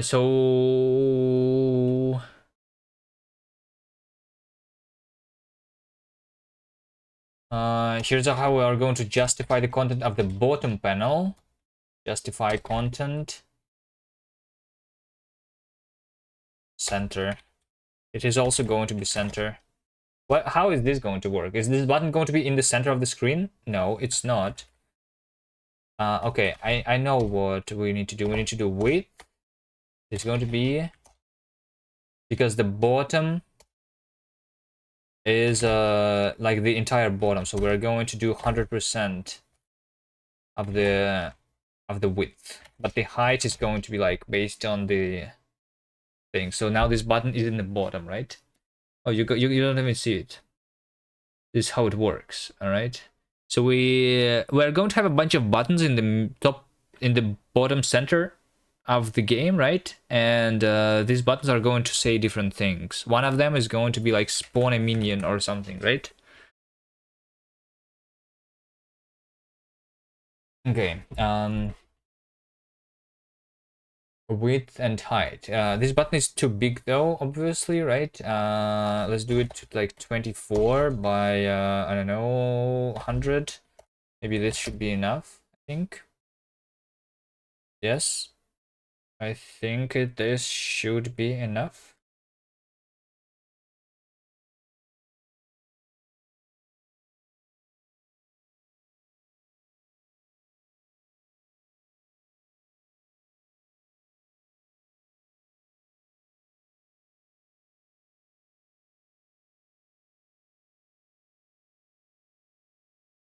I don't know, 40.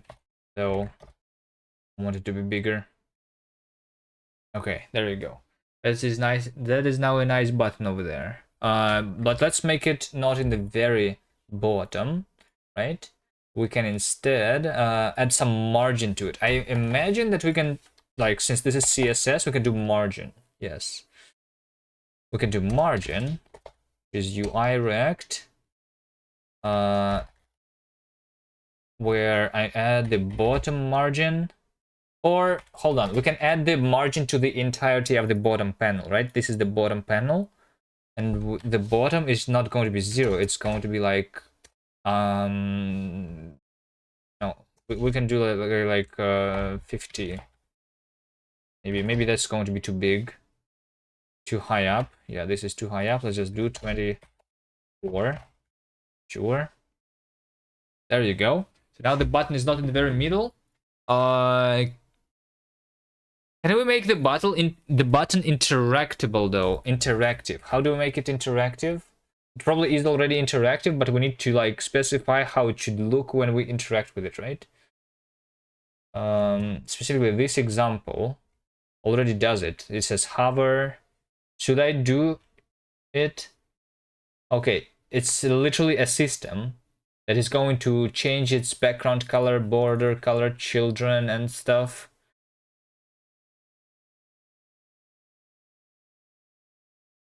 We are going to change the colors of a button because of that. Interaction pressed. Change the direction with button. We can make all the buttons look the same, right? We can do the same system, right? This is the button system. Yeah, let's just copy paste from the example. Sure, why not? We're just not going to change the text, right? The text is not going to be changed.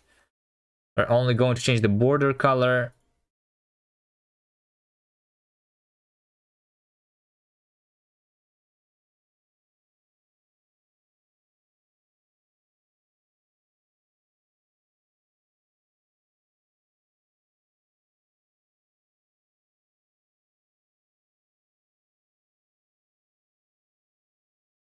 We don't need the text here.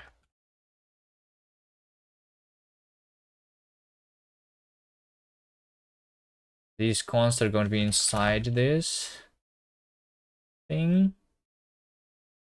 Because we're not going to care about the border color and background color here because of that, right? Button system needs to be added though.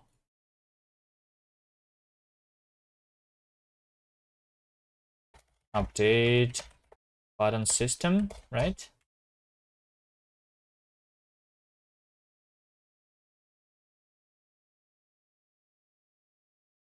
Okay, well, the colors are ugly, but we're going to change them eventually, right? It's like a lot of the other things here are ugly. Okay. Okay, good.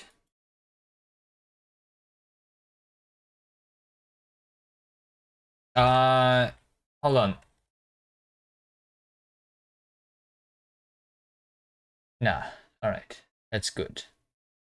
Very complex type. Clippy type complexity. By the way, how do you do this in Cargo Toml? In the latest Rust version, you can do something like lints here, right?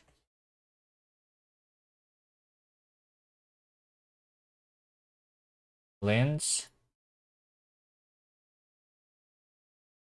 Cargo Toml lints.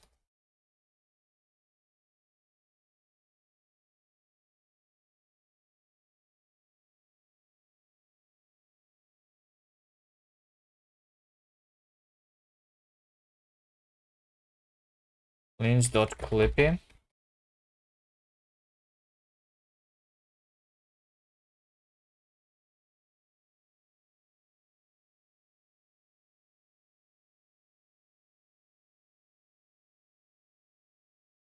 Type complexity is allow.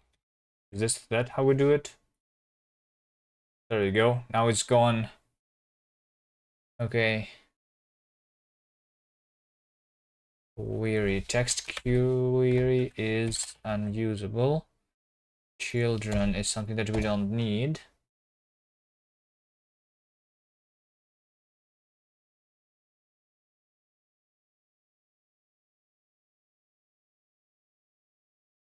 Okay, we have the button. Okay, so this button is going, and okay, and the last thing is how do we figure out that we clicked?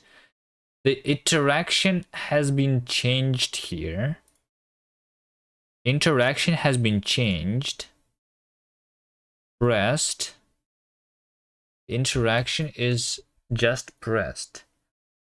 This does not capture click press release action. How do we do click release action?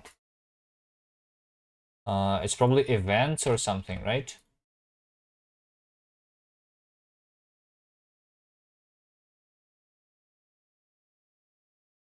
How do we check the click?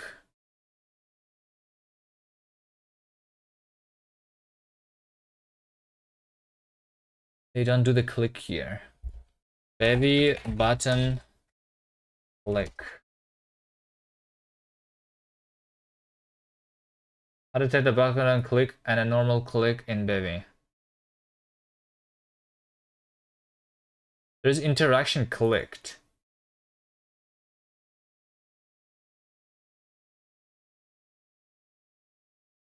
Interaction clicked, but I don't have it here, right? That's a different interaction. Or what?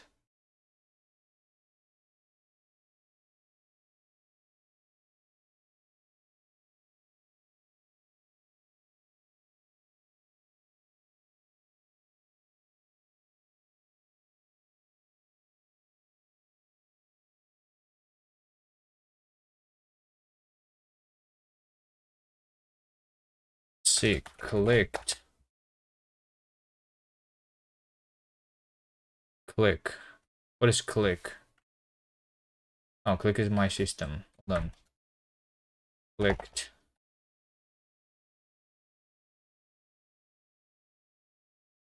Game dev is the hardest, probably, and you're doing it in Rust. Yeah, game dev is pretty hard. I agree. But Rust makes it easier, I think. The only hard thing about Rust and game dev is that, like, the ecosystem for game dev in Rust is less mature than in other languages, but once it matures, it should be easier. I'm pretty sure. So C# is easier just because like it's like used more right now.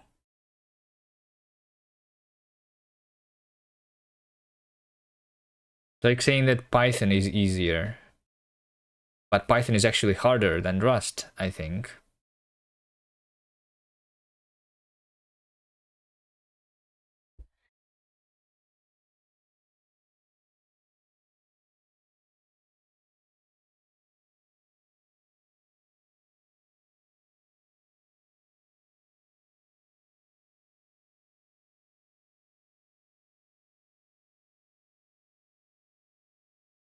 Interaction.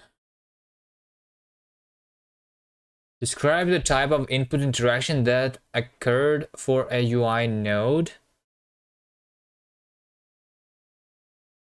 How do we get a click? I know that there was in the Bevy template, Bevy game template, the code that I have removed actually had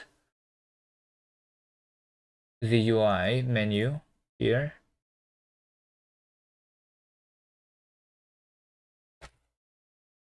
Interaction. Pressed. Oh wait, so pressed is clicked.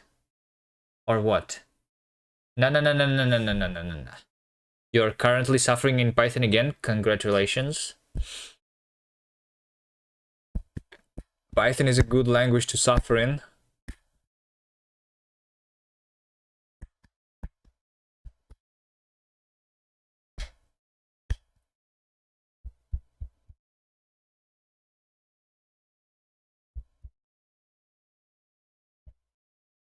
No. Hold on.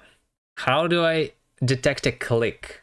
A click is when we press a button for a short period of time and then release it. It's not when it's pressed. That's not when the action should happen, like they are doing here. Is there no such thing in the Bevy? Bevy. Detect button click. Add events for clicks. This issue is open. Recently we renamed click into pressed and it makes a lot of sense, but we still don't have mechanisms for actual clicks. It's different from button press. It's transition from pressed to released when the cursor stays on the button. Exactly, yes.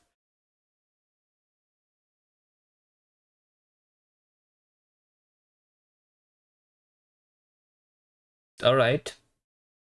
So it's not there. It should be events. It should be events. So let's instead then so this button system is button visuals, right? This is just about the visuals because we just changed the colors and the border colors, right? But there's going to be another system which is going to actually be detect like button clicks, right? This is just about detecting the clicks. Button clicks. By the way, here's what I wonder. What happens right now in Bevy if we click on a button and then move the mouse away? The button stays pressed. So I cannot even detect. Okay, I guess we can detect it when we transition from pressed to hovered. This is when the click is actually happening, right? So we're going to have buttons, which is going to be we're going to query the interaction when it's changed. Interaction, right? Change the direction with button. I'm actually going to have the component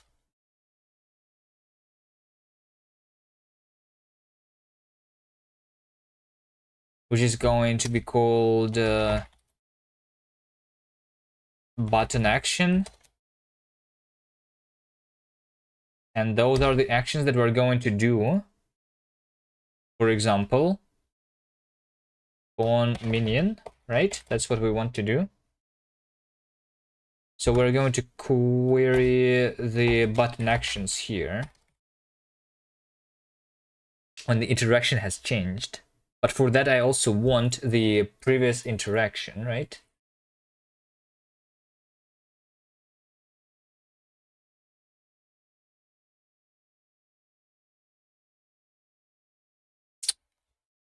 The previous interaction.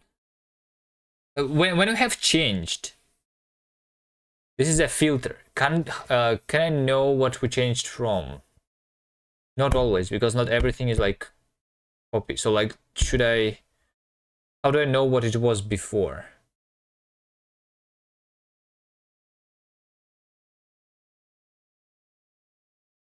We can check out this thing, add events for clicks. Like we can check how some other person has implemented that, right? Clicked, entity, mouse released, contains, okay, they're doing it differently. I don't want to do it like that. I don't want to do it like that. I want to figure out how to write a system where my interaction changed from that to from this to that. You know?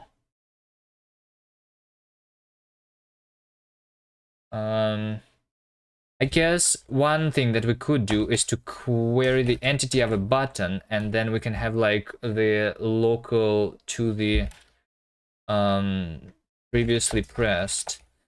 I think what I'm gonna search for it, Bevy system local data, local resources. Local resources allows you to have per system data. This data is not stored in the ECS world, but rather together with your system. So local T is similar to res mute. So that's what we want. Yeah, exactly. So previously pressed is going to be a mutable local data, which has like, it's going to be a hash map hash map from entity to boolean, basically, is what I want.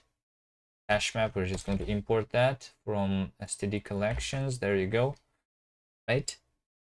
So we're just going to go over for button entity. Is it -1 degree, raining, snowing for you? For me, it is right now. 24.9 degrees, and it's not snowing inside my room. No. Do you work in game dev studio or indie? I don't work in game dev, no, but I do it as a hobby mostly. I have done some work which is related to game development, but it's not exactly game development, but it's kind of closed. Yeah. But not exactly. Button entity, interaction, and action is what I want in buttons iterate.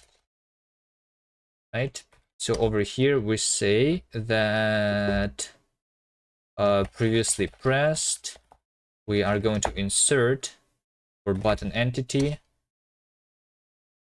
interaction is, what is dynamic? No, equal interaction pressed. Can I do this? Can I do this? I guess I can. All right. And then we do if previously pressed. So this can be a hash set instead then, I guess. Hash set of booleans.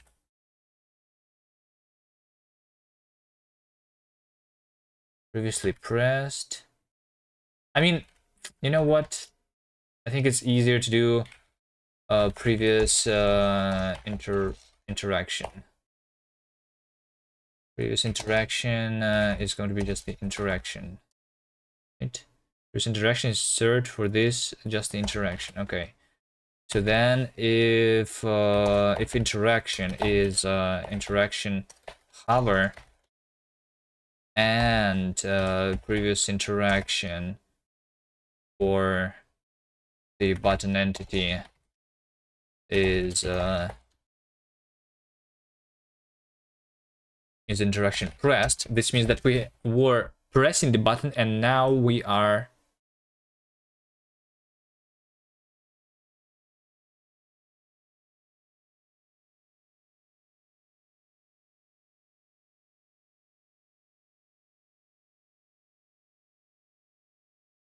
pressing a button and now we are hovering it, which means that the button has been actually clicked. In this case, we're going to have click events. It's going to be event writer of button click, right? And this is for action, for this action. And this is A. And A is copy. So this is going to be copy, clone. So we can like do it generic for different enums later. And we're going to have event. Is event something that we need to derive? Struct button click. I guess it is. All right. So button click, and then action is A. This is a generic thing, right? This is the action that like was clicked, basically. Or maybe this is itself an event. Maybe this is itself an event. You know, maybe this is itself an event. Like we just spawn the button action event. You know? Have I switched from Pop! OS styling? I'm using Forge now instead of Pop! OS.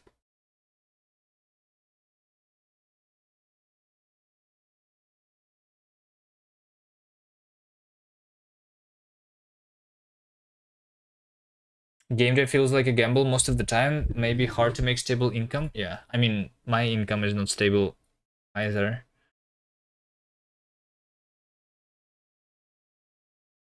But it's mostly because I choose to stream and work on my own projects. The working.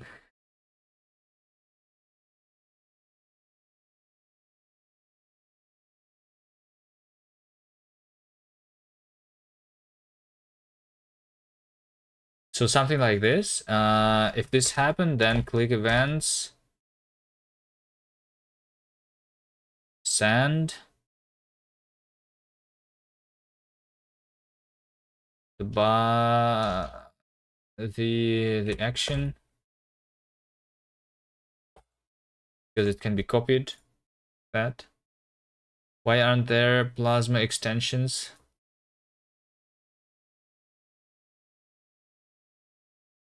I have no idea. It's not a question you should be asking me.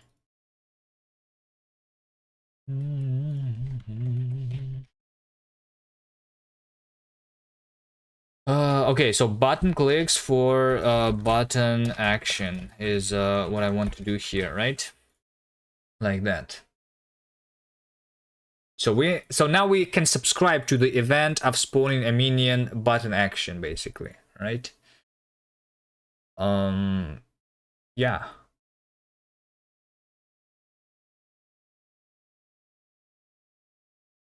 Or can I like do a dynamic event associated with a button somehow instead of making it an enum, so that I can subscribe to specifically to the event of spawning minion, and that's like going to be just a thing. I don't know. Let's just keep it like that for now.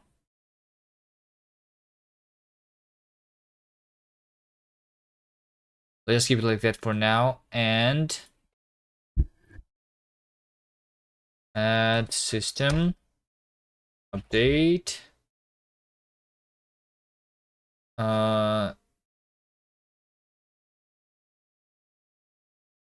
Yeah, it's like because I want to subscribe to these events from different systems, right? I don't know. Let's, like, for example, if I do spawn minion, right?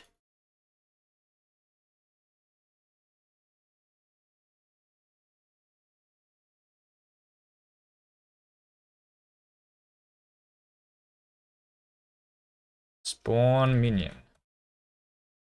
Events. Event reader. Button action. Maybe it's not spawn minion then.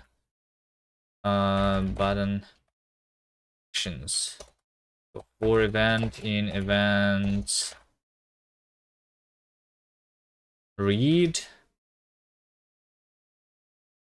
Right? We're going to match over the events. And if it's spawn a minion, then I don't know. Let's just, you know what? Let's just do info event. Let's just have it in our console for now, in our log. Spawn minion is never constructed. That's true. Also, we panicked for some reason. Panicked at system parameter. Resource requested by button action does not exist. The events. Okay, I need to register the events. So when we're doing this, event, the event of button action, right? Because it does not register automatically. And then when we're spawning the button itself over here, this button is also going to have a button action spawn minion. And this, okay. Yeah, I clicked on this button like 6 times, and we have those here, right? Let's hold on. Let me try and see every time it happens. 1, 2, 3, 4. Yeah. And then if I try clicking outside of a button, releasing my button, then it doesn't work. Okay. There you go. It is working. Spawn minion button not working yet. We're going to make it work though.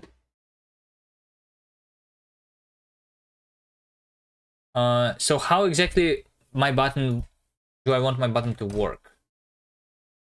What I want to do is I want to be able. What do I want to be able to do? By the way, we still don't know what exactly should our thing be. Should I be like clicking like from the God mode view, or should I be controlling a player myself? I still don't know about that, but I feel like I want it to be more of a strategy game. So like this is actually the beginning. We like click, click, click, click, click, click, click, right? And then we are spawning a minion which is going to collect those for us, right? I think so.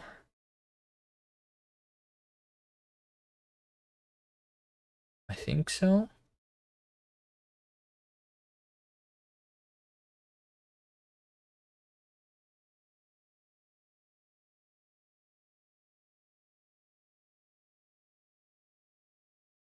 I'm also thinking right now that we should actually do the infinite map, but in order to not spawn a lot of entities immediately, we can do like the fog of war, and I should only be able to click the things that are like reachable, you know?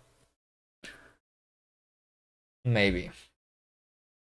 And then we can do like a potentially infinite game, and then the players, they're just going to crash their computers by playing the game for too long, right? And that's okay.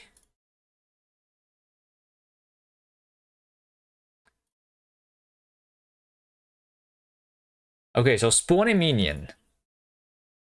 Am I going to do this today, or can we spawn the minions tomorrow? I mean, we have some progress. Draw a lizard just for fun.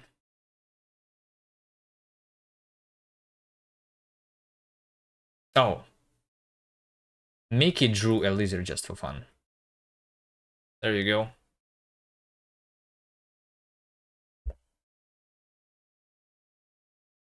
That's cool.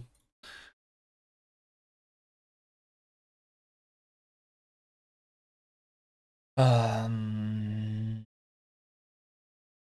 Ba-da-da-da-dum.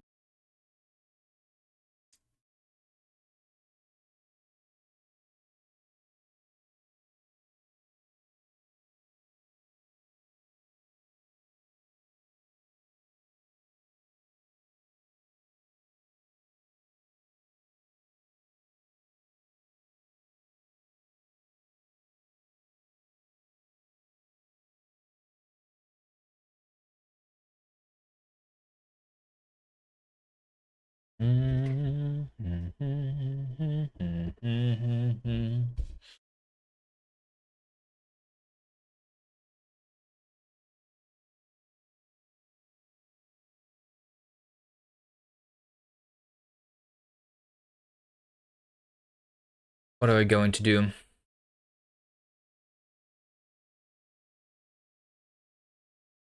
It's like I can't. Okay, so what should happen? I click on a button to spawn, and then I choose where to spawn them, right?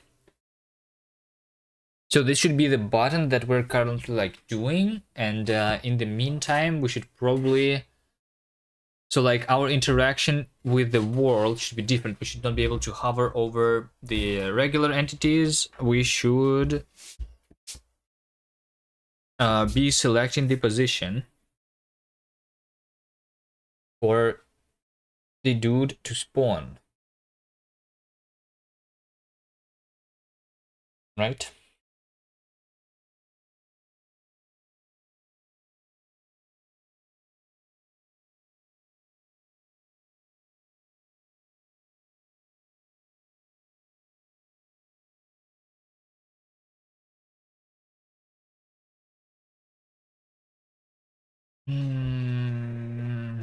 Did you miss anything? I don't know. What did you want to see? Depending on what can be missed here. So here's what we have so far. We have a lot of entities, and we can click on them, we can delete them. And when we delete them, we get money on the top left here. It's almost invisible because it's white, but we have 8 money because I clicked 8 times. And then I can click on this button.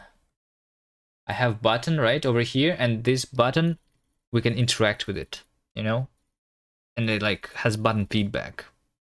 You want to see the lizard? The lizard is in our Discord over here.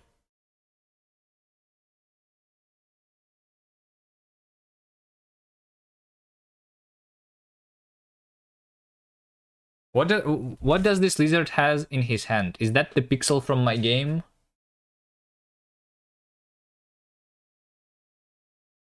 All right, nice.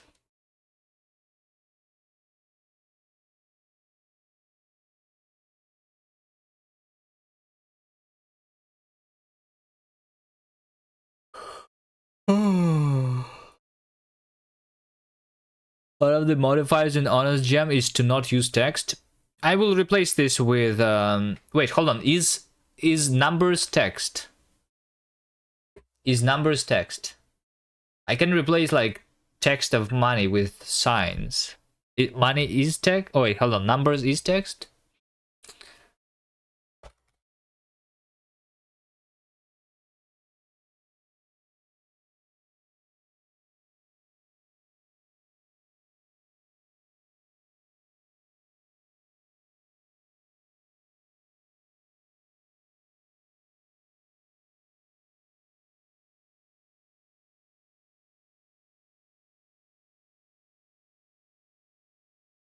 No, it says no written words. Numbers are not words, right?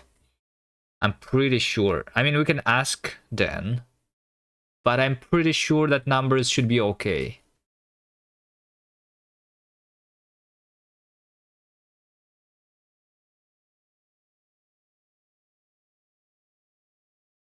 But yeah, I'm just using this as a placeholder so that like we know.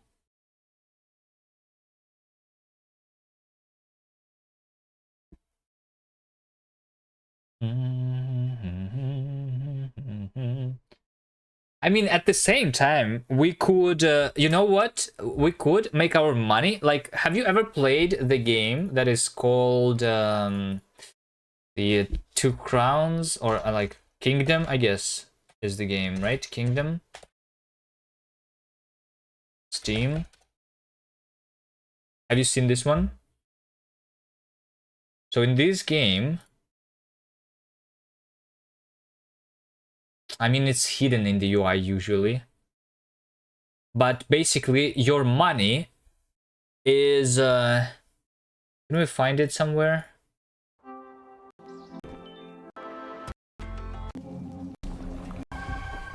We don't have it in the thing. Maybe on YouTube? Kingdom playthrough. Kingdom gameplay.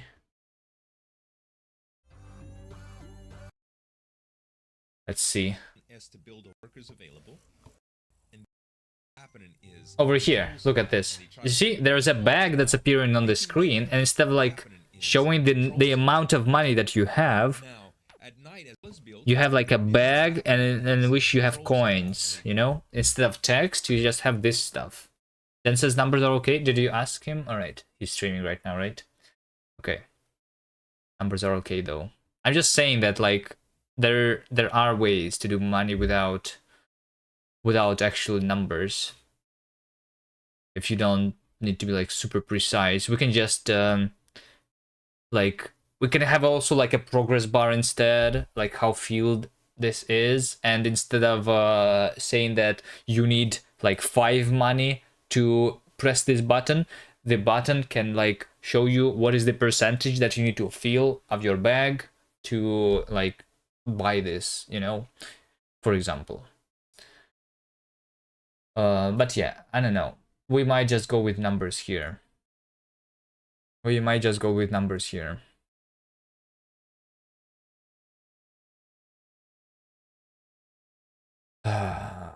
I feel like I'm a little tired for today, so I think we can continue tomorrow. All right, we didn't have a lot of progress because the first 3 hours was us just like trying to have the game template working.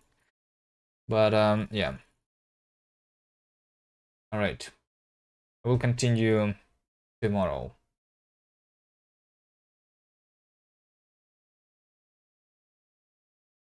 Keep going, don't give up. I'm not giving up. I'm tired. You are the one who gives up. I am the one who continues the next day. You know? You don't give up on Linksider, Davey.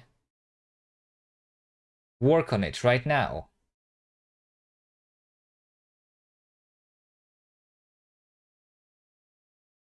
Okay, let's see. Software and game development. Bevy Jam. No. Bevy Jam. No. Game Jam. No. Jam. No. Rust.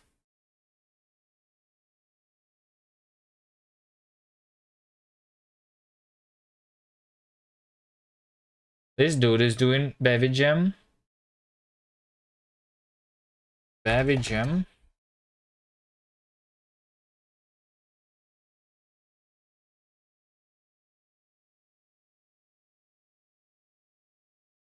Wait, hold on. My stream title is Bevy Jam. Why can I not search for myself on Twitch? Twitch search is so bad.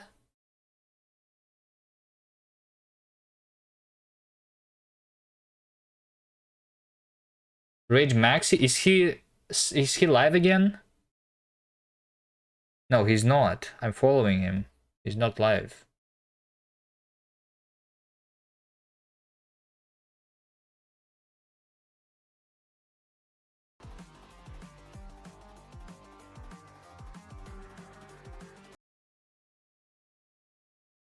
How do you do a proper assertion? I have no idea.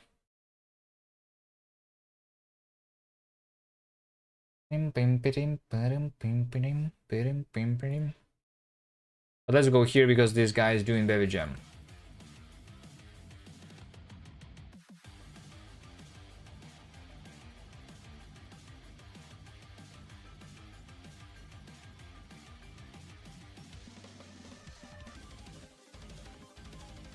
See you guys tomorrow. Bye.